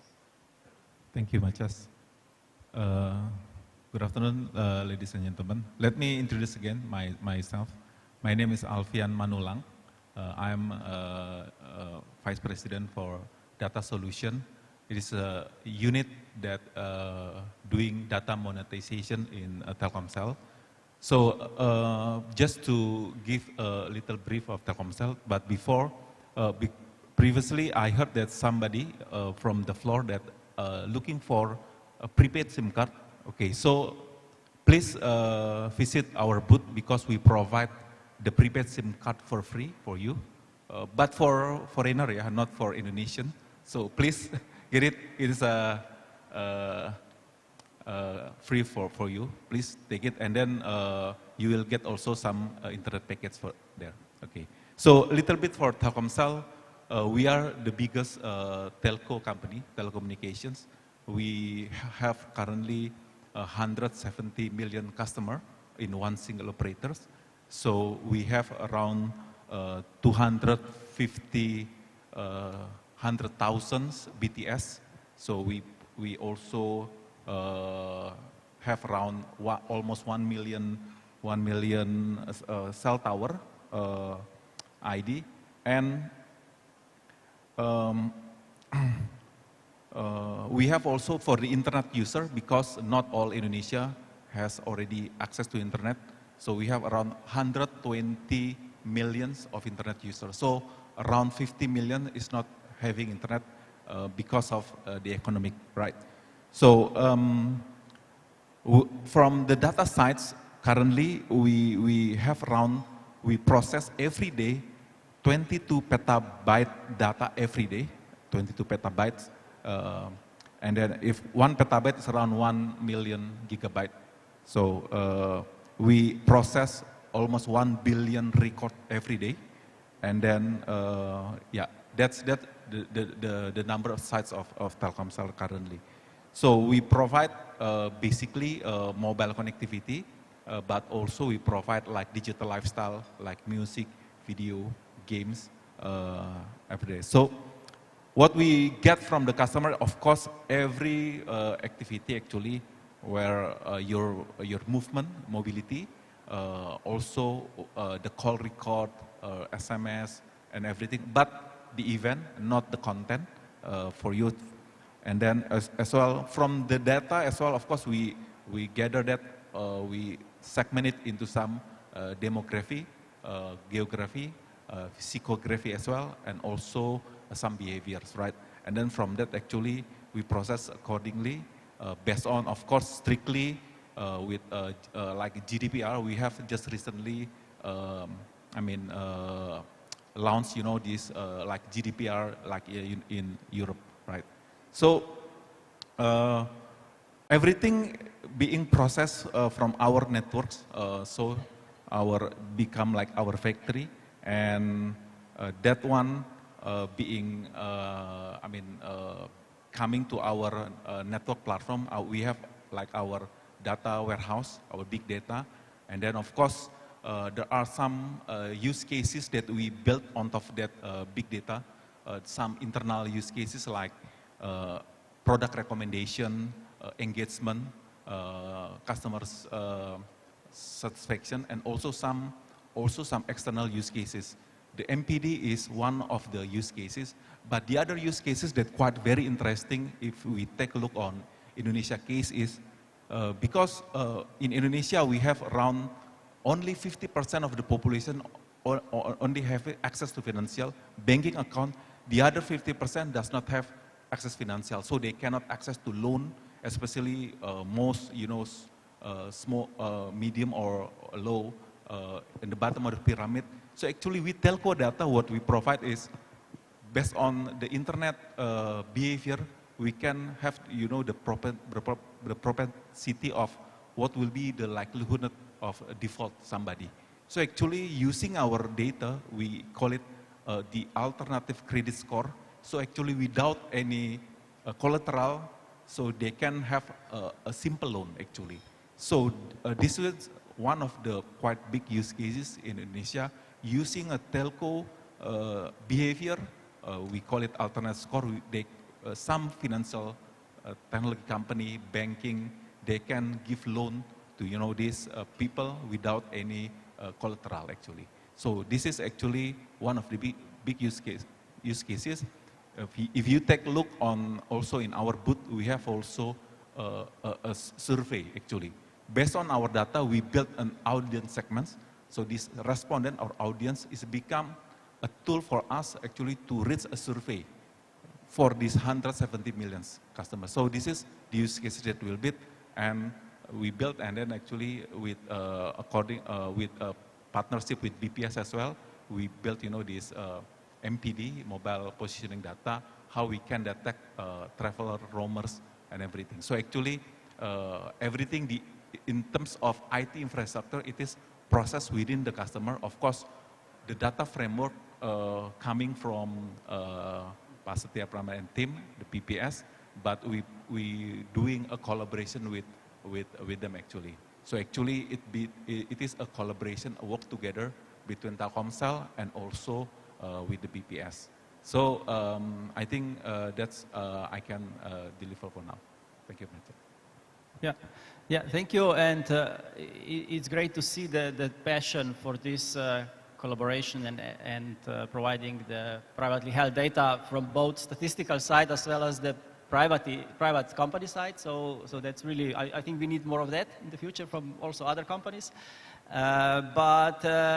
So yeah, the Indonesia mobile phone data looks like a really success story. But let's go now to Georgia. So Shorena, in Georgia, your statistical office, Geostat, is also engaged in the project to use mobile phone data to improve tourism, migration, and other statistics. You have already done some pilots, and you want to engage in the next stage. So could you please tell us what experience were from the first part, and what are your plans and challenges for the next stage? Thank you.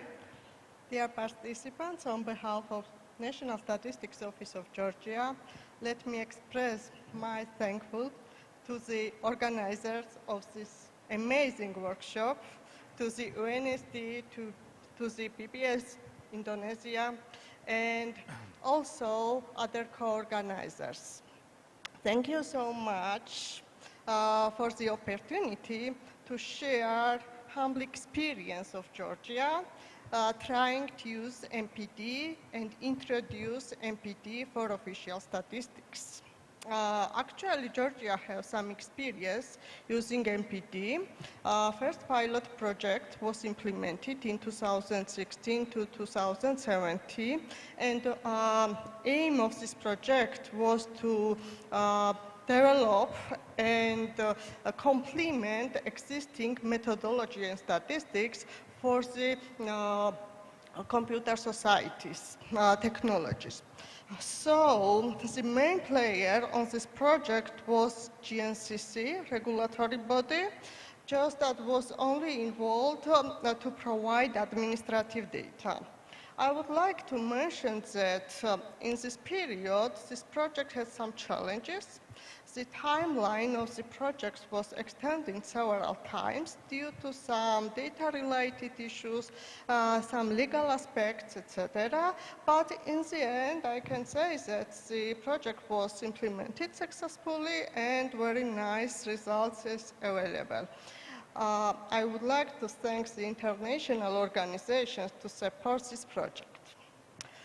Now we have another pilot project. We accumulate some experience, we deepen our knowledge, and we had greatest ambitions to use MPT for other statistical areas. We believe that MPD can improve the population statistics as well as migration statistics, especially the internal migration, and of course tourist statistics. That's why in 2019, we joined the UN Global Working Group for Official Statistics. And we start, and Georgia was chosen as a pilot country to develop the methodology and methods to assess human mobility using MPT. Now, UNSD, ADB, Geostat, and COMCON, this is regulatory body of Georgia, are working very hard to implement this project. Unfortunately, we have some challenges, and project is developing on the methodological part. So we are working to, and almost we develop the methodology. And our main challenge is related to the data access. It was to mention that Geostat has a law on official statistics, regulated data collection from administrative and from the private sectors. But also we have the law and we don't have access of the MNO's data. Only body who can access all this data is COMCOM, I mean the regulatory body. So, according to their laws, we cannot give the data anyone at the third bodies, so we're facing the challenges. But we are working very hard to improve this problem. And at the end of my speech, I could share our lessons learned from our previous and current project, and I would like to give some recommendations to other statistical offices. First of all, it is important to identify the necessary agreements required for conducting this kind of project, or to continue the data request procedures. It should be done well in advance project starts. Also, it is essential to have solid coordination mechanisms between all stakeholders involved in the project to divide the responsibilities. Also, data privacy is very crucial to implement this kind of project because MPD includes private and business-sensitive confidential information. The resources, both I mean the human and technical capacity, must be allocated very in advance. And last but not least, the commitment of high-level decision makers will make the project more sustainable. So political will also is important to implement this kind of project. To conclude myself, the Georgian project to assess human mobility using MPD is in progress, and on behalf of Geostat, let me express our readiness to continue this project, and we will do our best. Thank you for your attention.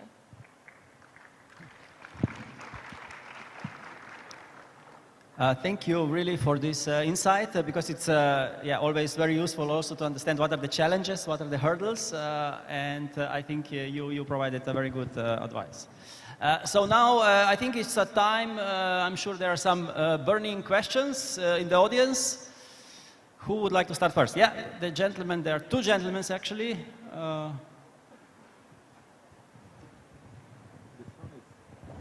Hello, thank you very much. My name is Shabi Abdurrahman. I'm from the High Commission of Planning, the NSO in Morocco. And I have a question to the gentleman from Telecomstat. As a private sector and as a telecom provider, first of all, I would ask, from 1 billion records a day, what is the final subset of data, useful data set you get from the antenna? That's the first question. And the second one is, how would we, as the NSOs, approach telecom companies to give us the data needed for free or for a low price, I would say. Thank you very much. Yeah, we will take another question. Yes, thank you. My name is Widiawan. I'm from University UGM, Universitas Gadjah Mada. I have experience using MPD, mobile phone data, for research, especially during the pandemic, to look into mobility during the pandemic. However, as my experience to obtain MPD data is not easy in terms of how to get enterprise, especially for education or research. In Indonesia, maybe only one or two operator who has such scheme to share data with academic. And my question is there any best way or framework, whether commercially or as a public goods for MPD data, especially for research and education? Thanks. Thank you. Okay, I suggest that we go with answers. I think the first question was technical, so yeah, Alfian. Okay, thank you for the question, but I'm sorry, I could not hear the name, but let me try to answer. But although in here the voice is not quite clear, but I think the first question is regarding about the final data set, right? So actually for the final data set, actually it's been agreed by both parties, Telkomsel and also BPS, that what kind of data that they require. We have like, of course, MSISDN. Of course, MSISDN is not real MSISDN. The MSISDN is being hashed as well. So some information is being hashed related to the PII, and then start call, end call duration, location. I think that is being able to provide as long as we got the green light from the data governance. So everything that operator do, especially myself from the business side, of course I cannot do everything by myself, but I need to pass to unit regulatory and also data governance. So after they give clearance, then actually I'm going to BPS that, okay, I can give you the data, right? So, and then next is actually how to access the data, right? So actually for BPS itself, we provide a sandbox. We provide a sandbox for BPS to explore, experiment, and also develop the data. right? So from our 170 million customer, we give only 5%, actually, around 5 million records, 5%, because at the time it's only 1 million customer who has internet access, right, around 5 million. So it's a sample individual. Of course, again, it's being hashed, so you cannot know who are, and of course, no name, it's only MSISDN. So then the data model is created, and then Telkomsel run the model. Actually, the model is coming from the BPS, and then we run the model. It is in our environment as well, right? So we in Telkomsel, we provide as a data collection, data ingestion, but again for algorithm, it is come from the BPS. So yeah, we are working hand in hand with them, and actually BPS is taking a leading role in model development, sample data, and we just being a subject expert matter, especially for telco data. After the data is being created, then Telkomsel run it in our environment for all our customer, and then we produce the aggregate output, and then also some quality assurance metric, and then BPS can validate actually. So I think another things about the partnership, it is a B2G business partnership actually between Telkomsel and BPS. And then the second one, the how to access, I think I already answered. Hope my answer is quite clear enough for you. Thank you. Yeah, thank you very much. The third question was more technical. Okay, question was about access of the data, yeah, right? I can say that it is very important part to access the data. We must think about the legislation first of all, because some legislation don't allow us to produce and to process this kind of data. So, regarding implementing this kind of project, it is very important close collaborations between regulatory body and between National Statistics Office.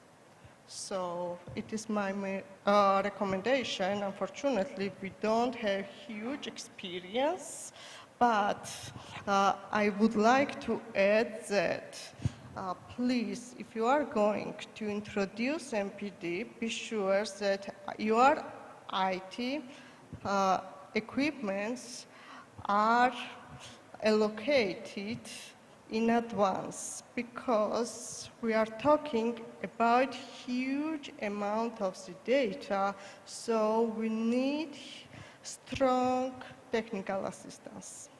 Thank you. Thank you for the answer. Yeah. Yes, yeah, I just needed to add up with the question of Widya one. Actually, I know him, he's expert on MPD as well for in UGM. But the question of, because this is the title of data access, right? So that's also big questions, not only in Indonesia, but also in other countries. How we can get the data? Data is owned by private companies, and then how we can get that data sets. Actually, there are a lot of schemes that we can provide, but we can propose. But again, that depends on, I think you mentioned the regulations and also statistical law in that country. So what maybe we can have, let's say, like a data, we call it data partnership between companies and also the universities. I know several universities in Indonesia have data partnerships when the companies share, as you mentioned, like a sample of data, and then based on sample that they learn from that sample of data. And then we also can have data philanthropies. Maybe you can share with free, yeah, or also by statistic of law. Yeah, you have to, you know, with statistic of law, the regulation, okay, you need to report the data to the country, let's say. So that's also different scheme. That depends on the regulation of the country. But for us, we expect in like, it is by statistic of law. I just discussed with Pak Imam a couple of days ago that the statistic of law in Indonesia being like proposed to revise with a new one, where we also discussed about data access and data to be data access easier for private data. Yeah, I think that's for me. Yeah, great, thank you. We are running out of time for this panel. I'm sure that we could talk for another half of the session about mobile phone data. Maybe only one thing, if one of you want to answer that, the communication aspects. So we covered legal, technical, and methodological kind of aspects, but communication, what did you do, or what do you think the NSOs need to do to communicate to the public? Both the value as well as how the privacy concerns are tackled. I think communication is important, especially because because the benefit is data is very huge. It's depend on actually how we can be open according to security governance and regulation as well. But I think if we can collaborate, a lot of things can be achieved, and a lot of things can be improve as well because a lot of if we can collaborate data, because telco we have good data but not so rich, but we have a good enough data. But if we can collaborate with some other institution that have other, then we can collaborate and combine, then actually a lot of things can be solved, can be expedite all the movement and the progress for this nation. I think that's a very strong suggestion that we can collaborate for all the stake parties. Yeah, thank you, Alfian. Please. Yeah. Okay. Again, that's really the communication, exactly how we communicate. That's actually challenging for. I remember when we produced MPD, one big question arises when we have workshop in Bali a couple of years ago, that when we say, okay, we get the data MPD, and then people said, oh, you track our data, right?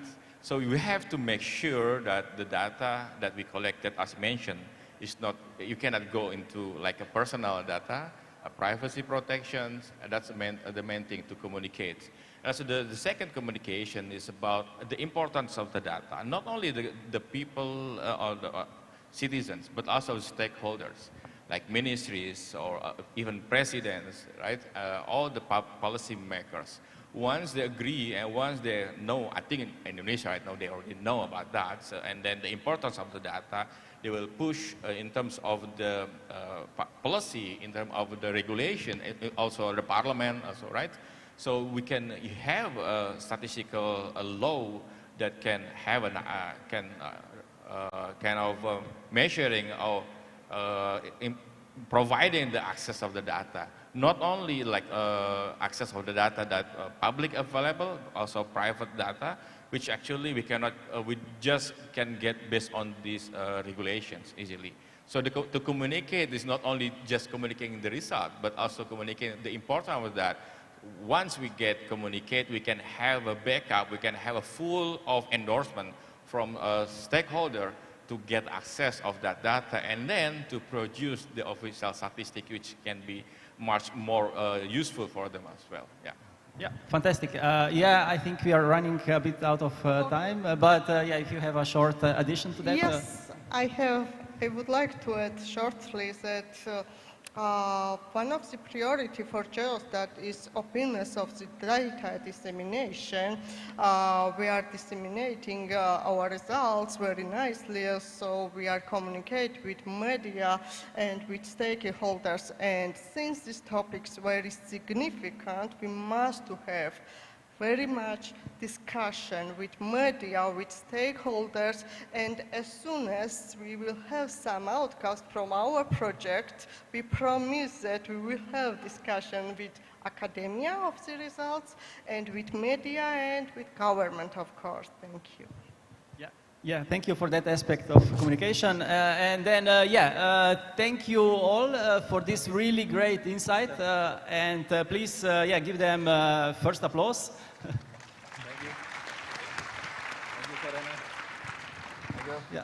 Thank you very much to our moderator and also panelists. Please stay on the stage because we would like to invite Principal Inspector Bapak Ahmad Jailani to come forward to the stage to present the gift for our moderator and also our panelists for this session.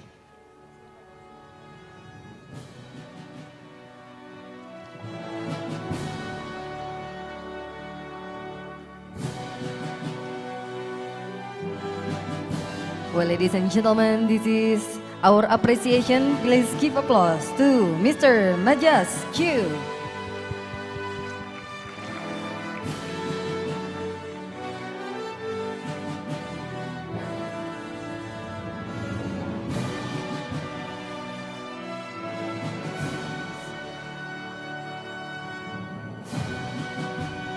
And the next appreciation from Professor Dr. Setia Pramana from STIS, BPS Indonesia, and also Ms. Sorena Sik Lauri, Head of Population Census and Demographic Statistic, Geostat, Georgia.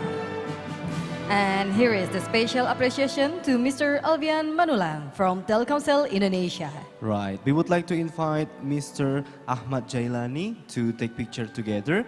Ladies and gentlemen, dear photographer and videographer, we would like to give you the time to capture the moments, the amazing moment of our moderator and also panelists for the session.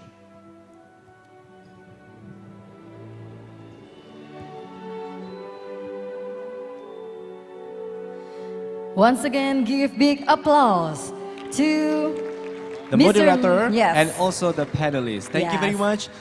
Mr. Majas Jak, you are still here with us because we still need you for the second panel. And we would like to say thank you very much, Mr. Alvian Manulang from Telkomsel Indonesia, Professor Dr. Setia Pramana, STIS BPS Indonesia, and Ms. also Ms. Sorena Sik Lauri, the Head of Population Census and Demographic Statistic, Geostat, Georgia. All right, so we are here again with you, Mr. Majas Jak, right? So, are you ready? Yes. Ladies and gentlemen, we are going to open the next panel discussion, of course, with our moderator, Mr. Majas Jak, Statistic Netherlands. Big applause. Yeah, thank you. So now that we got all these insights from the practical use case, the mobile phone data, we will have second panel discussion, which will be a bit broader, and will cover also some other non-technical aspects of access to relevant data, such as partnership with private sector, international collaboration, and data protection. And I'm very glad to welcome the next three panelists to the stage. So first, Dr. Veronica Wilgis from the dataprovider.com.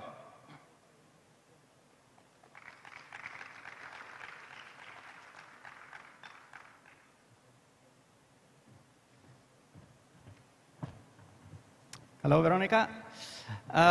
Veronica is working as a data strategist at dataprovider.com, where she demonstrates how web data can be used to gain information about economic development, technical progress, cybersecurity, and innovation.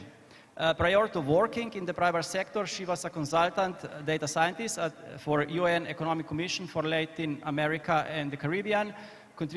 She contributed to several big data projects to gain insight in the digital community. Next, we will have Dr. Jack Simmons from Oblivious.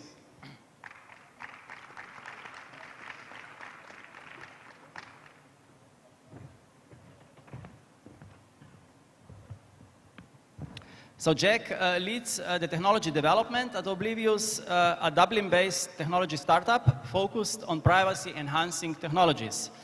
He worked on a range of data-centric projects, for example, computer vision, including NASA Jet Propulsion Lab.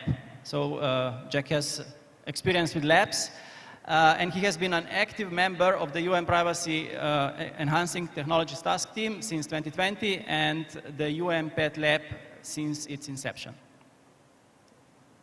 And then the third panelist is Federico Sanson from UNHCR.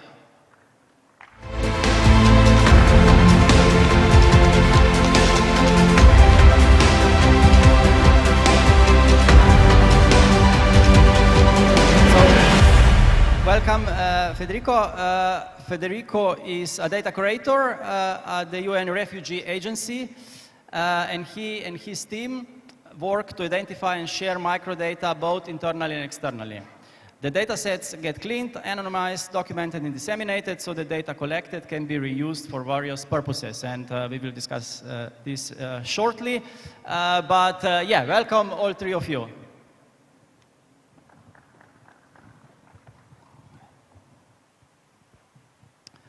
So I would like to start with the web data.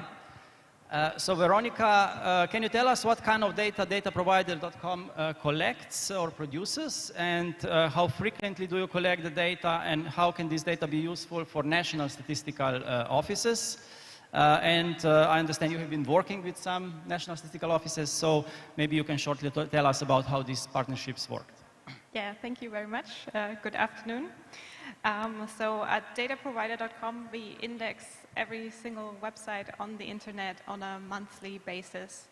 And all the information we collect from the website or about the website, we then structure into a database. So currently we have over 200 data fields covering different categories such as location information, a lot of technical information, hosting information, but also marketing, and then for business websites, obviously also business name, business registry number, a lot of different data fields.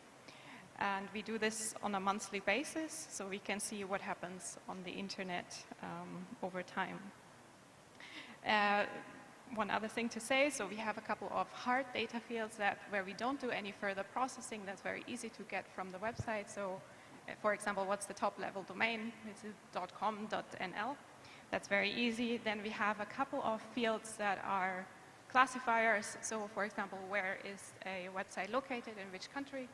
And then we have a couple of proprietary scores where we use more sophisticated machine learning algorithms. For example, a trust score, how trustworthy an online store is. And yeah, we have for national statistics offices, what is usually very interesting is the business websites. So we sometimes can think of our database as a business registry, but based on web data. And we first started working with Statistics Netherlands in 2015 for a study to look at the internet economy. And so they merged our web data with the National Business Registry, and then came up with a classification of businesses based on their online activities. Yes, and so that was in 2015, a pilot project, and this partnership has continued since then, and Statistics Netherlands has also repeated this then in subsequent years to also see how stable that data is over time. And more recently, we worked with UN-ECLAC to do the same thing.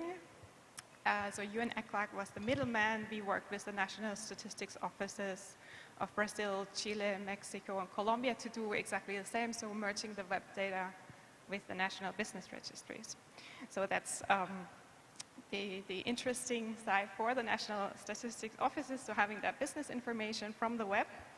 I do think since starting to work at Data Provider, I noticed there's a lot more in that data that could be used. So a lot more economic data, also technical advancements, which technology is used, how many websites are adhering to privacy laws, for example, the GDPR. So these are all things you can see on websites.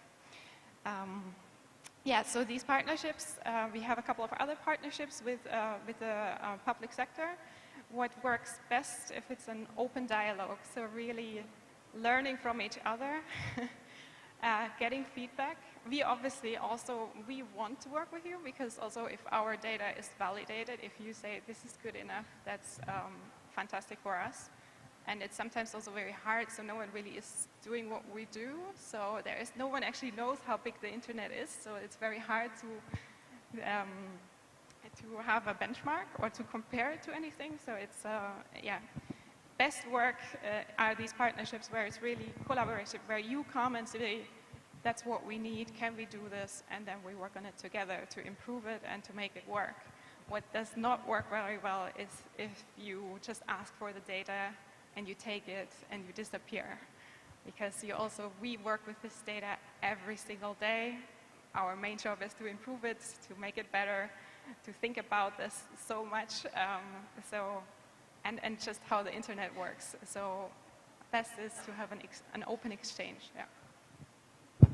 Yeah, great. Thank you, Veronica. I think there are a couple of very important learnings from this. One is that you can start small. Like you mentioned, you started with Statistics Netherlands, and then you can get to the international or even global level.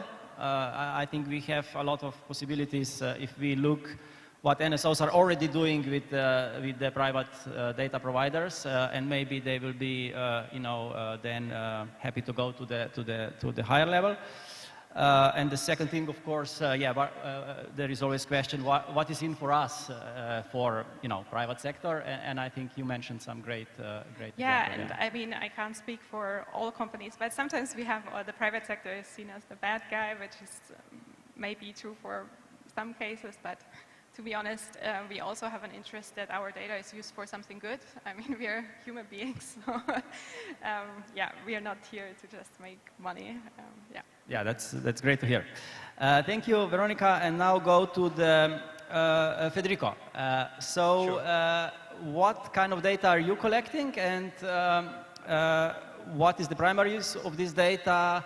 And how would you like to make this data available to researchers, or how are you making it available to researchers? Sure, thank you.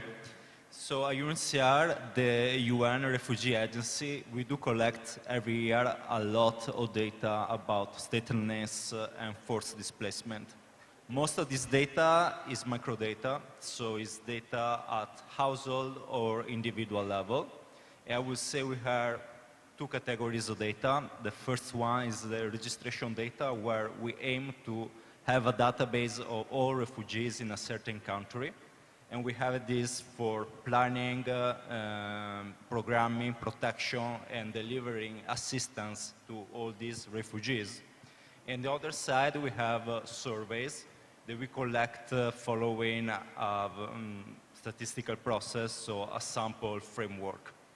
This kind of data, we have a few surveys. They are very standardized. So I think, for example, about nutrition surveys, where we collect data security information and nutrition values about refugees, in particular about children, then water sanitation and hygiene to know what are the practices of refugees, and also their knowledge about these topics. And then we have many post-distribution monitoring to see the effects of our programs and the results that we obtain. But I can say that many surveys are made of custom bases. We are a decentralized organization where most of the work happens in the field. So each country has the flexibility of do their own data collections. So we had this big amount of data that we use for operational reasons, but we know they can be reused for secondary analysis. So we are always pushing on the way of open data, both internally and externally. And of course, when we share data, the safety of refugees is always top priority for us. And we know they're already vulnerable, so we pay extra attention. But at the same time, we know that sharing the data, making the data available to other organizations, can deliver insights that can help the people that we serve. So it's always a matter of find a balance between utility and risk. So regarding this, when we share the data, currently we mostly use statistical disclosure control methods, through which we anonymize the data and we reach an acceptable level of risk. Currently we have, since a couple of years, a platform, the Microdata Library in UNHCR. This is a website you can go online and freely browse all the data sets that we have, currently more than 500 data sets. And if you see any data set that you would like to work on, you can send a request and we can provide you with the raw data. So you can work on this data and produce your analysis. Actually, it's working very well. We see every day by day, the number of active users is growing. And we already have many researchers that download the raw data, they produce articles and publish papers. Also, the microdata library, you will find data sets that are from other organizations, not only UNHCR, so always related to forced displacement. Also, we have a few data sets from national statistic offices. So if you want to give more visibility or you don't have the platform, we can share the data for you. And well, the results are very, very good. So we see there is a lot of opportunity open data. That's why we keep working in this direction. And we're always looking for new ways of sharing data and also new technology to make it safer and more detailed. That's all my side. Thank you. Yeah. Thank you, Federico. And yeah, I think you pointed it very well, the balance between the sensitivity and privacy, and on the other side, the usability, which can help actually, in your case, people who provide the data is really important. And this is related to the question that I have for Jack. But first, a full disclosure, I know Jack very well. And I know that he can talk about privacy technology for hours. But he is also the right man if you need someone to explain it in 3 minutes. So yeah, I will ask you, can you briefly explain what are privacy enhancing technologies and how can they be useful for getting access to privately held data by NSOs? Okay, I hope you're not starting the stopwatch. So I think if we think of like the role of an NSO generally, you're there to monitor the progress or regression of society across a range of different factors and also provide data to help inform government and government decisions. Now, of course, the more data you have, the more fine-grained it is, the more nuanced the information you can share is.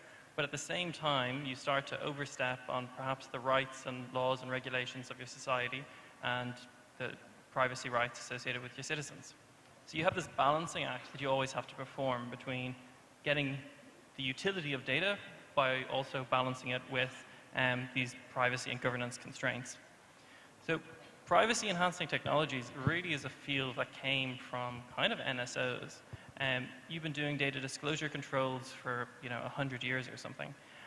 But more recently, there's been a range of advances in 2 main areas. One we refer to as input privacy, and the second we refer to as output privacy. So input privacy is all about how you can control how your data has been used once it's been collected and restrict it to processes that you trust in, essentially. That could be within your own organization, or that could be brokering trust between your organization and another. The second part is output privacy. So this is like the data disclosure controls you're familiar with. How do you obfuscate or perhaps perturb the results of statistics which you create such that no one can reverse engineer the original inputs that may pertain to an individual, for example, or a business within your society? Now, there's been huge advances in both of these 2 areas over the last, let's say, 2 decades. On the input privacy, you now don't necessarily need to trust people who have to take oaths, for example, which has always been the traditional perspective. Instead, you can either go down a path of using pure encryption-based technologies, which have upsides and limitations to themselves, or trusting specialized hardware called secure enclaves, which ultimately centralizes that data during processing, but offers a level of security which just hadn't been seen previously. The second part of it is the concept of differential privacy, which is becoming more and more popular approach to data disclosure controls, as has been seen in the US Census back in 2020, I think it was. Now, within the broader community, I think the UN has really been in the center of a lot of this. There's the PET, the Privacy Enhancing Technology Task Team, that's been around since 2018 and brought out an initial guidebook in 2018. That's now grown. There's a new guidebook coming out a little bit later this year. But also last year, we realized that a lot of the time we're talking about this stuff, and we've heard about some great pilots. These pilots actually lead to more and more, and the ball really starts to roll. So last year, we created the United Nations Privacy Enhancing Technologies Lab, PET Lab, if you will, where more and more pilots are being created, and we're also doing more hands-on, creating projects with kind of the broader community, as we're actually doing here at this event, because we're running the first UN Pet Lab hackathon or competition. That's now a global competition. And even in a very short period of time, we already have over 350 contestants from over 34 countries around the world. So it's definitely a movement that's really picking up, both starting amongst the NSOs, but also growing quite broadly into society around the world. Yeah, great. Thanks, Jack. Yeah, now it's time for questions. So please, who have question on any of these 3 topics, basically? Yeah, there. The gentleman in white shirt. Is any microphone close? Oh, yeah. There, gentleman in the right shirt. Oh, yeah.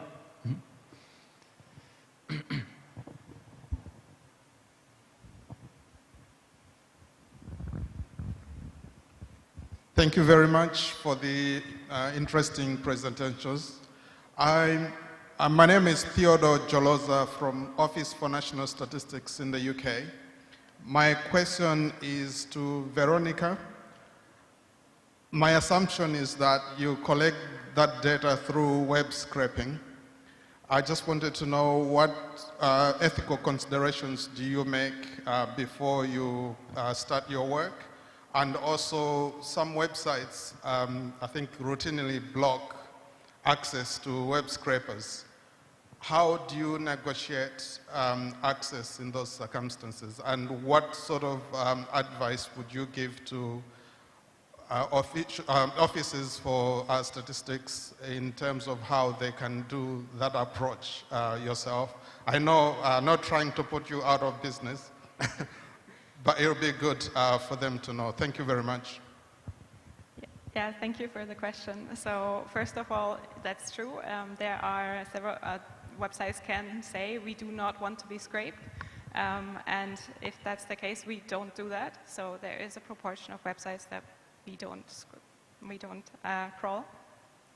But it's a relatively low proportion. We are completely GDPR in accord. So this is you have to think all the information that's available on a website is publicly available. Everyone can go and copy paste that. So we do not it's openly available, yes. And if they say no, if it's robot.txt, if they have that, we do not access those sites.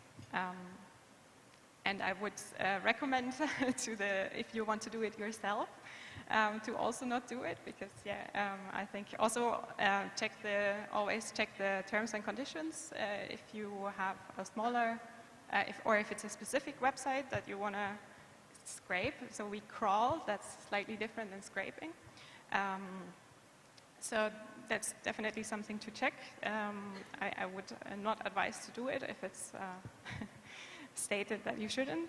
And then I think there are several national statistics offices that already use web scraping. Obviously on a smaller scale, if you are specifically interested about, I don't know, flight tickets prices, I know that one NSO does that. That's relatively easy to implement. If you want to do it at a bigger scale, I mean, so we have been doing this for 11 years now. We have the technology, we have learned a lot. It takes, I don't think you would be able to really do what we do. Yeah, but if you have very specific questions and you want to get specific data, I think with web scraping you can achieve that. Great, thank you, Veronica. And we have another question here, a gentleman in pinky shirt.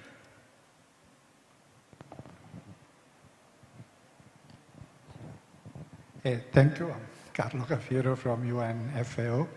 And I have a question for Jack, but I would be also interested of the opinion or responses from others. Jack, do you have any experience, knowledge of existing international or even global data trust? How do you see the idea of the data trust as a governing institution, an agreement of, I'm proposing the CFS, the Committee on World Food Security, which is an intergovernmental body at FAO, to try and create an institution that takes on the responsibility of receiving the mandate to become the guardian of data that then is broadly shared. And so I wanted to know whether there are existing initiatives. I know that there are at country level, but the jurisdiction is easier probably when you have to deal with only one legal system. But at the international level or even global level, how do you see the perspective? Thank you. Okay, well, I hope I can at least partially answer this. With the audio, it's hard to catch every word, but hopefully I caught that. So I think the question was around acting as a trusted host of data for other organizations, and then also when it comes to for example, cross-border or cross-continent. Okay, great. So I think there's different views on that. One of the views that came up quite a bit, say, for example, in the context of the PET Lab, was whether or not it made sense to centralize the authority and the ownership of data within one organization, let's say an NSO, or to keep it decentralized across many, but to bring that data together at the point of, say, computation. So a more federated model, spread out, siloed data that's brought together as opposed to being continuously held together. I think one thing that's important about risks associated with holding data together is often the combination of data sources is much more sensitive than those data sources individually. So, for example, if you know that your neighbor drives, I don't know, some fancy car, Mercedes, right? That in itself probably isn't so dangerous. But if you know every single Mercedes owner, their address, and when they leave their driveway every morning, that suddenly becomes very sensitive, especially if people are in the game of robbing Mercedes, right? So there's definitely risks associated with bringing all of the data together. And while I'm sure NSOs kind of have built up a level of trust over a long period of time in doing that, it's also a slightly different game. It will be a great extension of their current functionalities. I think one of the things that came up in the ISOS, I'm not sure if I'm pronouncing that correctly, conference last week in Korea, was the question of whether or not the role of the NSOs should extend beyond its kind of traditional means, or whether or not that might draw them in a direction that might perhaps make them less unbiased in future or something like that. There's different considerations to take. Now, when it comes to sharing information across larger borders, for example, it's interesting how laws are written and how things like Schrems II and stuff like that have emerged. So actually, this can influence what privacy-enhancing technology is most suited for your purpose. One of the big areas of research that I know IBM Research is doing is they're looking at cross-Atlantic data sharing. And the way the laws are written in the EU, it seems that even if you transfer that and it's encrypted, because a key exists that could decrypt that, at least in theory, you haven't anonymized it or secured it enough. And so topics like federated learning are becoming very popular there, where essentially you try to destroy all of the sensitive information before it's shared, while still preserving a lot of the macro information that might be useful in those kind of, say, cross-Atlantic scenarios in that case. I'm sure there's many opinions. I don't want to say, that's the kind of the angle of which conversation has been going recently, though. Not necessarily my personal opinion, but yeah. Thank you, Jack. Just to add to that, I think it helps if you have a trust or an organization behind it, but I think also for trust, it will be important to demonstrate how privacy is protected to the to the highest level, and that's where PETs come into the play. And one example is at the moment there is a public consultation about the privacy computation as a service, which could be done with the network of trusted organizations that would provide that service. So that is on the European Union public consultation site right at the moment, and yeah, everyone can contribute to that. Okay, is there any question for Federico, perhaps, or yeah, gentleman in gray suit? I know, Gray, yeah.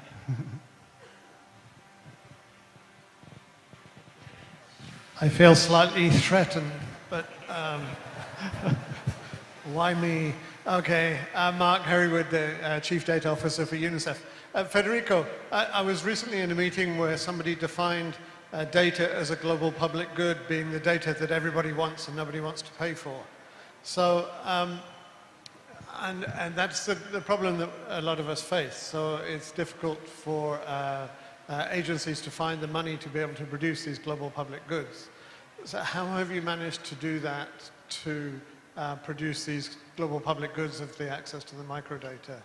And you know, we all know in this room that it's a global public good and it should be supported, but our management doesn't necessarily feel the same way. So how do you manage that? Yes, definitely data is a public good and we need data. How to get all the data we need? Well, it can be expensive, but there are a few ways. The first is to get more efficient. So one of the reasons also we are creating data is that we realized that many times the data that we collected got lost, like was collected only once to do one work, and then it was not used anymore. So this necessitated duplication, and also to do data collection again, so to spend money again, and this was not sustainable. So creating data, storing data, sharing data, making it visible, available, documenting, make it easier to find data and avoiding wasting. On the other side, also for analysis, what we are also working and looking to it is to integrate other data sources and through machine learning and big data, also to come up with some estimate of the, for example, indicators they want to calculate, so that is not needed or a data collection, or is not needed to have so frequently data collections. So in these ways, you can reach good levels of precision and avoiding to waste resources. Thanks. Yeah, thank you, Federico. Any more questions? No? Okay. I did have a couple of questions, kind of final questions, but they were actually answered. So there were questions about what motivates you to work with public sector, what should be the role in international organizations in this, etc. So I think we can summarize.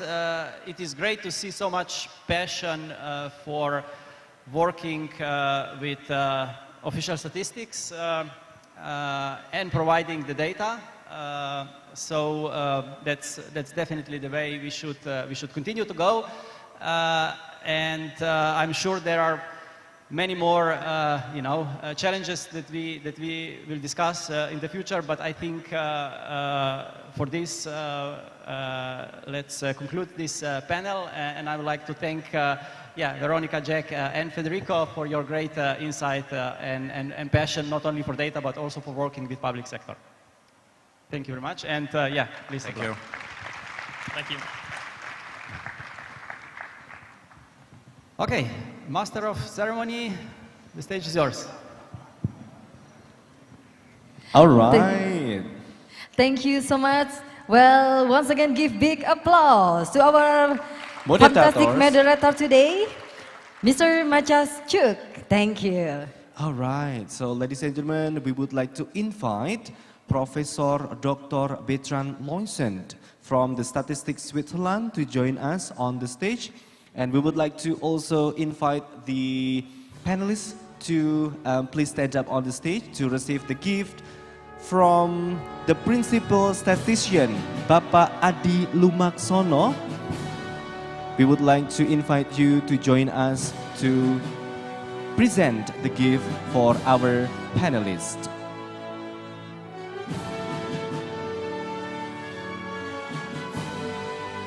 Well, ladies and gentlemen, the special appreciation will giving to Dr. Veronica Filgist from dataprovider.com, Netherlands. Please give a big applause. And next appreciation, Mr. Jake Fitzsimmons from CTO Oblivious.ai, Ireland. Congratulations, and also Mr. Federico Sanson as a senior data scientist from UNHCR, and also Professor Dr. Bethan Loison from Statistics Switzerland. And we would like to invite the principal statistician, Bapak Adi Lumaksono, to join the panelists to take a picture for the photo session. We would like to invite the videographer and also photographer to please capture the moment, because this is such a special moment that our panelists and also moderator end the session for the first day agenda for today. Well, ladies and gentlemen, once again, please give a big applause to our fantastic moderator and also our panelists, and also Mr. Adi Lumaksono. Thank you. Thank you very much for everyone. We would like to congratulate you for the good job for this very good day that we have experienced together.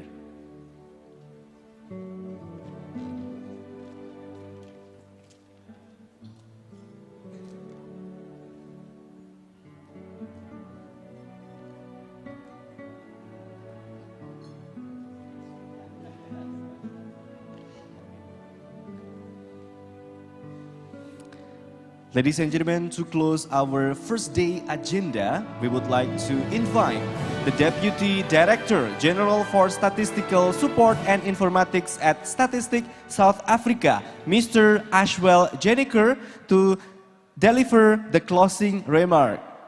The floor is yours. Thank you everyone.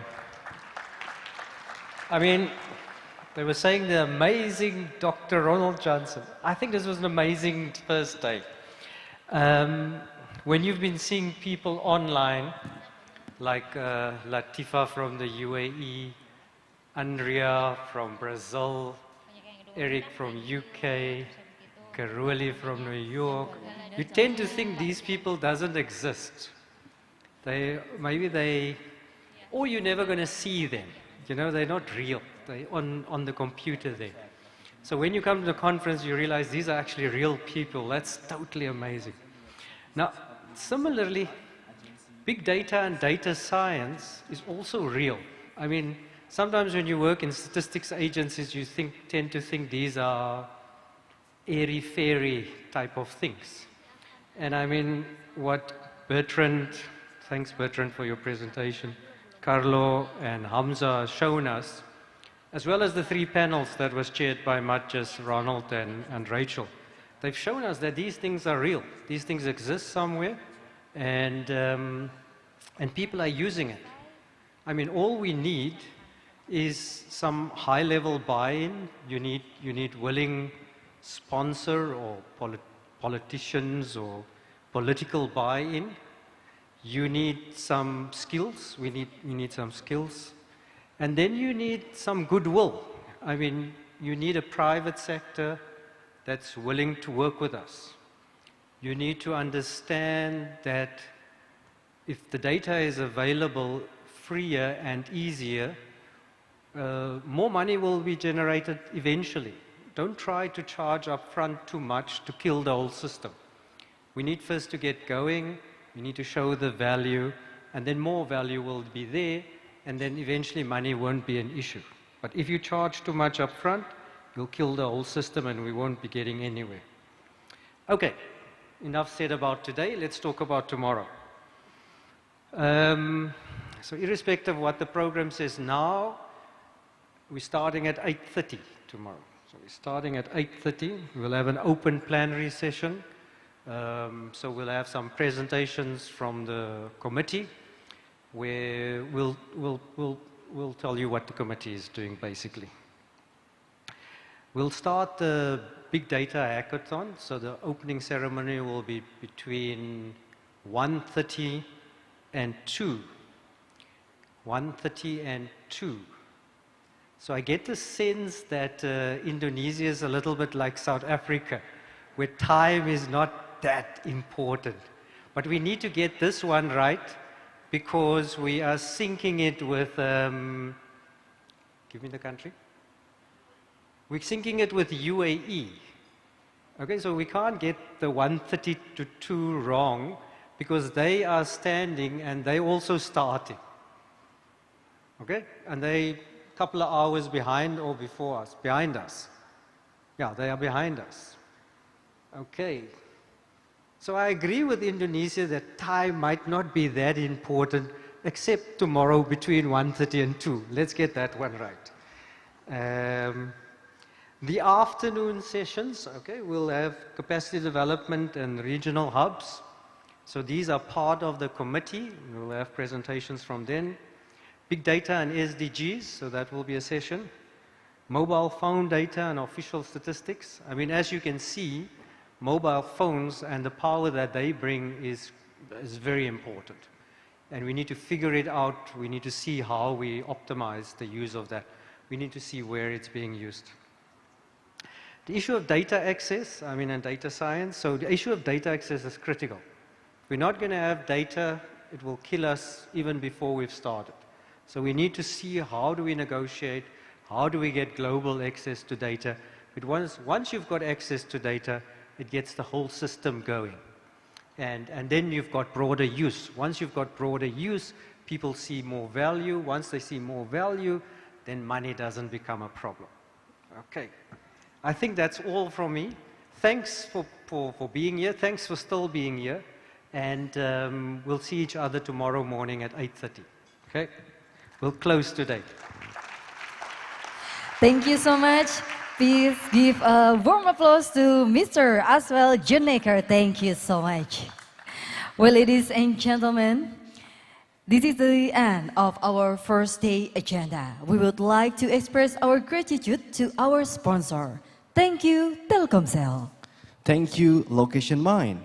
Thank you, University of Tokyo. Dataprovider.com. United Nations in Indonesia. Amazon Web Services. Oblivious. And also thank you to the Agency of Tourism of Special Regions of Yogyakarta.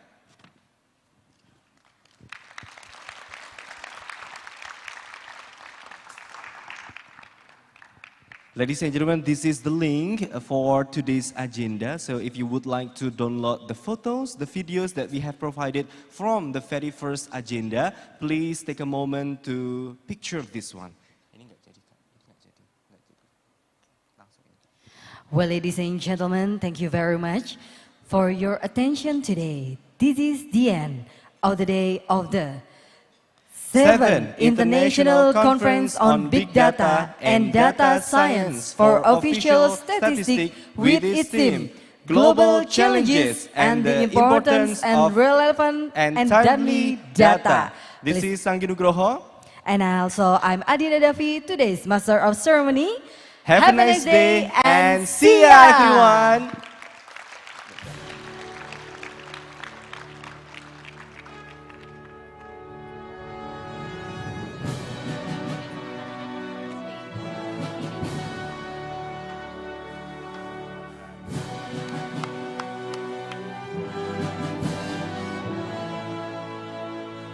Ladies and gentlemen, don't forget that even though we have finished our very first day, tomorrow is our second day. So join the conference for the second day of our great agenda tomorrow.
Hah? Ya. Sebenarnya di biar lebih rapi. Oke.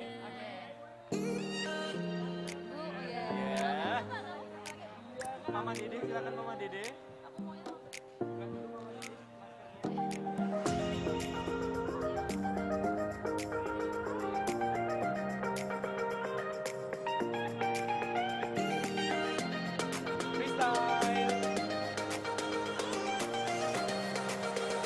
Kak, muter kayak tadi, Kak.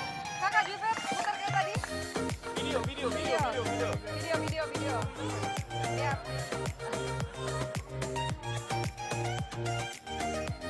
Oh, you missed it. Ya. Oh ya, thank you.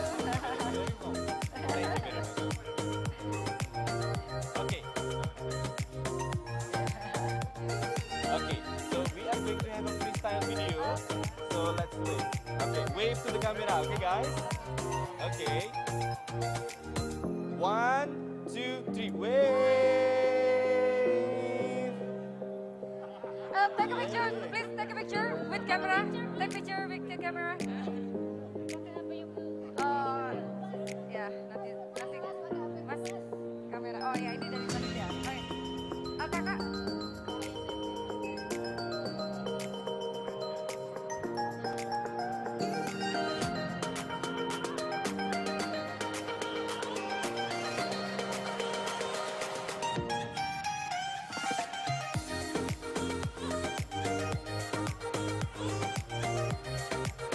Thank you so much. Thank you guys.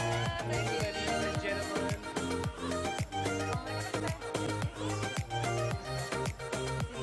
Mister, would you like to take picture with me? Take picture with MC and yes, please, ya, mister. Di depan, berdiri. Ya,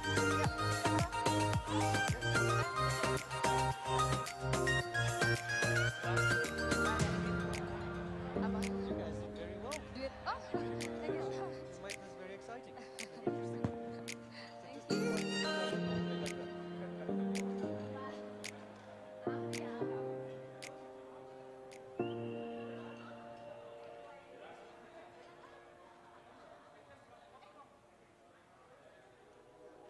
Thank you so much. Enjoy Yogyakarta. Are you guys are here tomorrow? No, which is only the first day.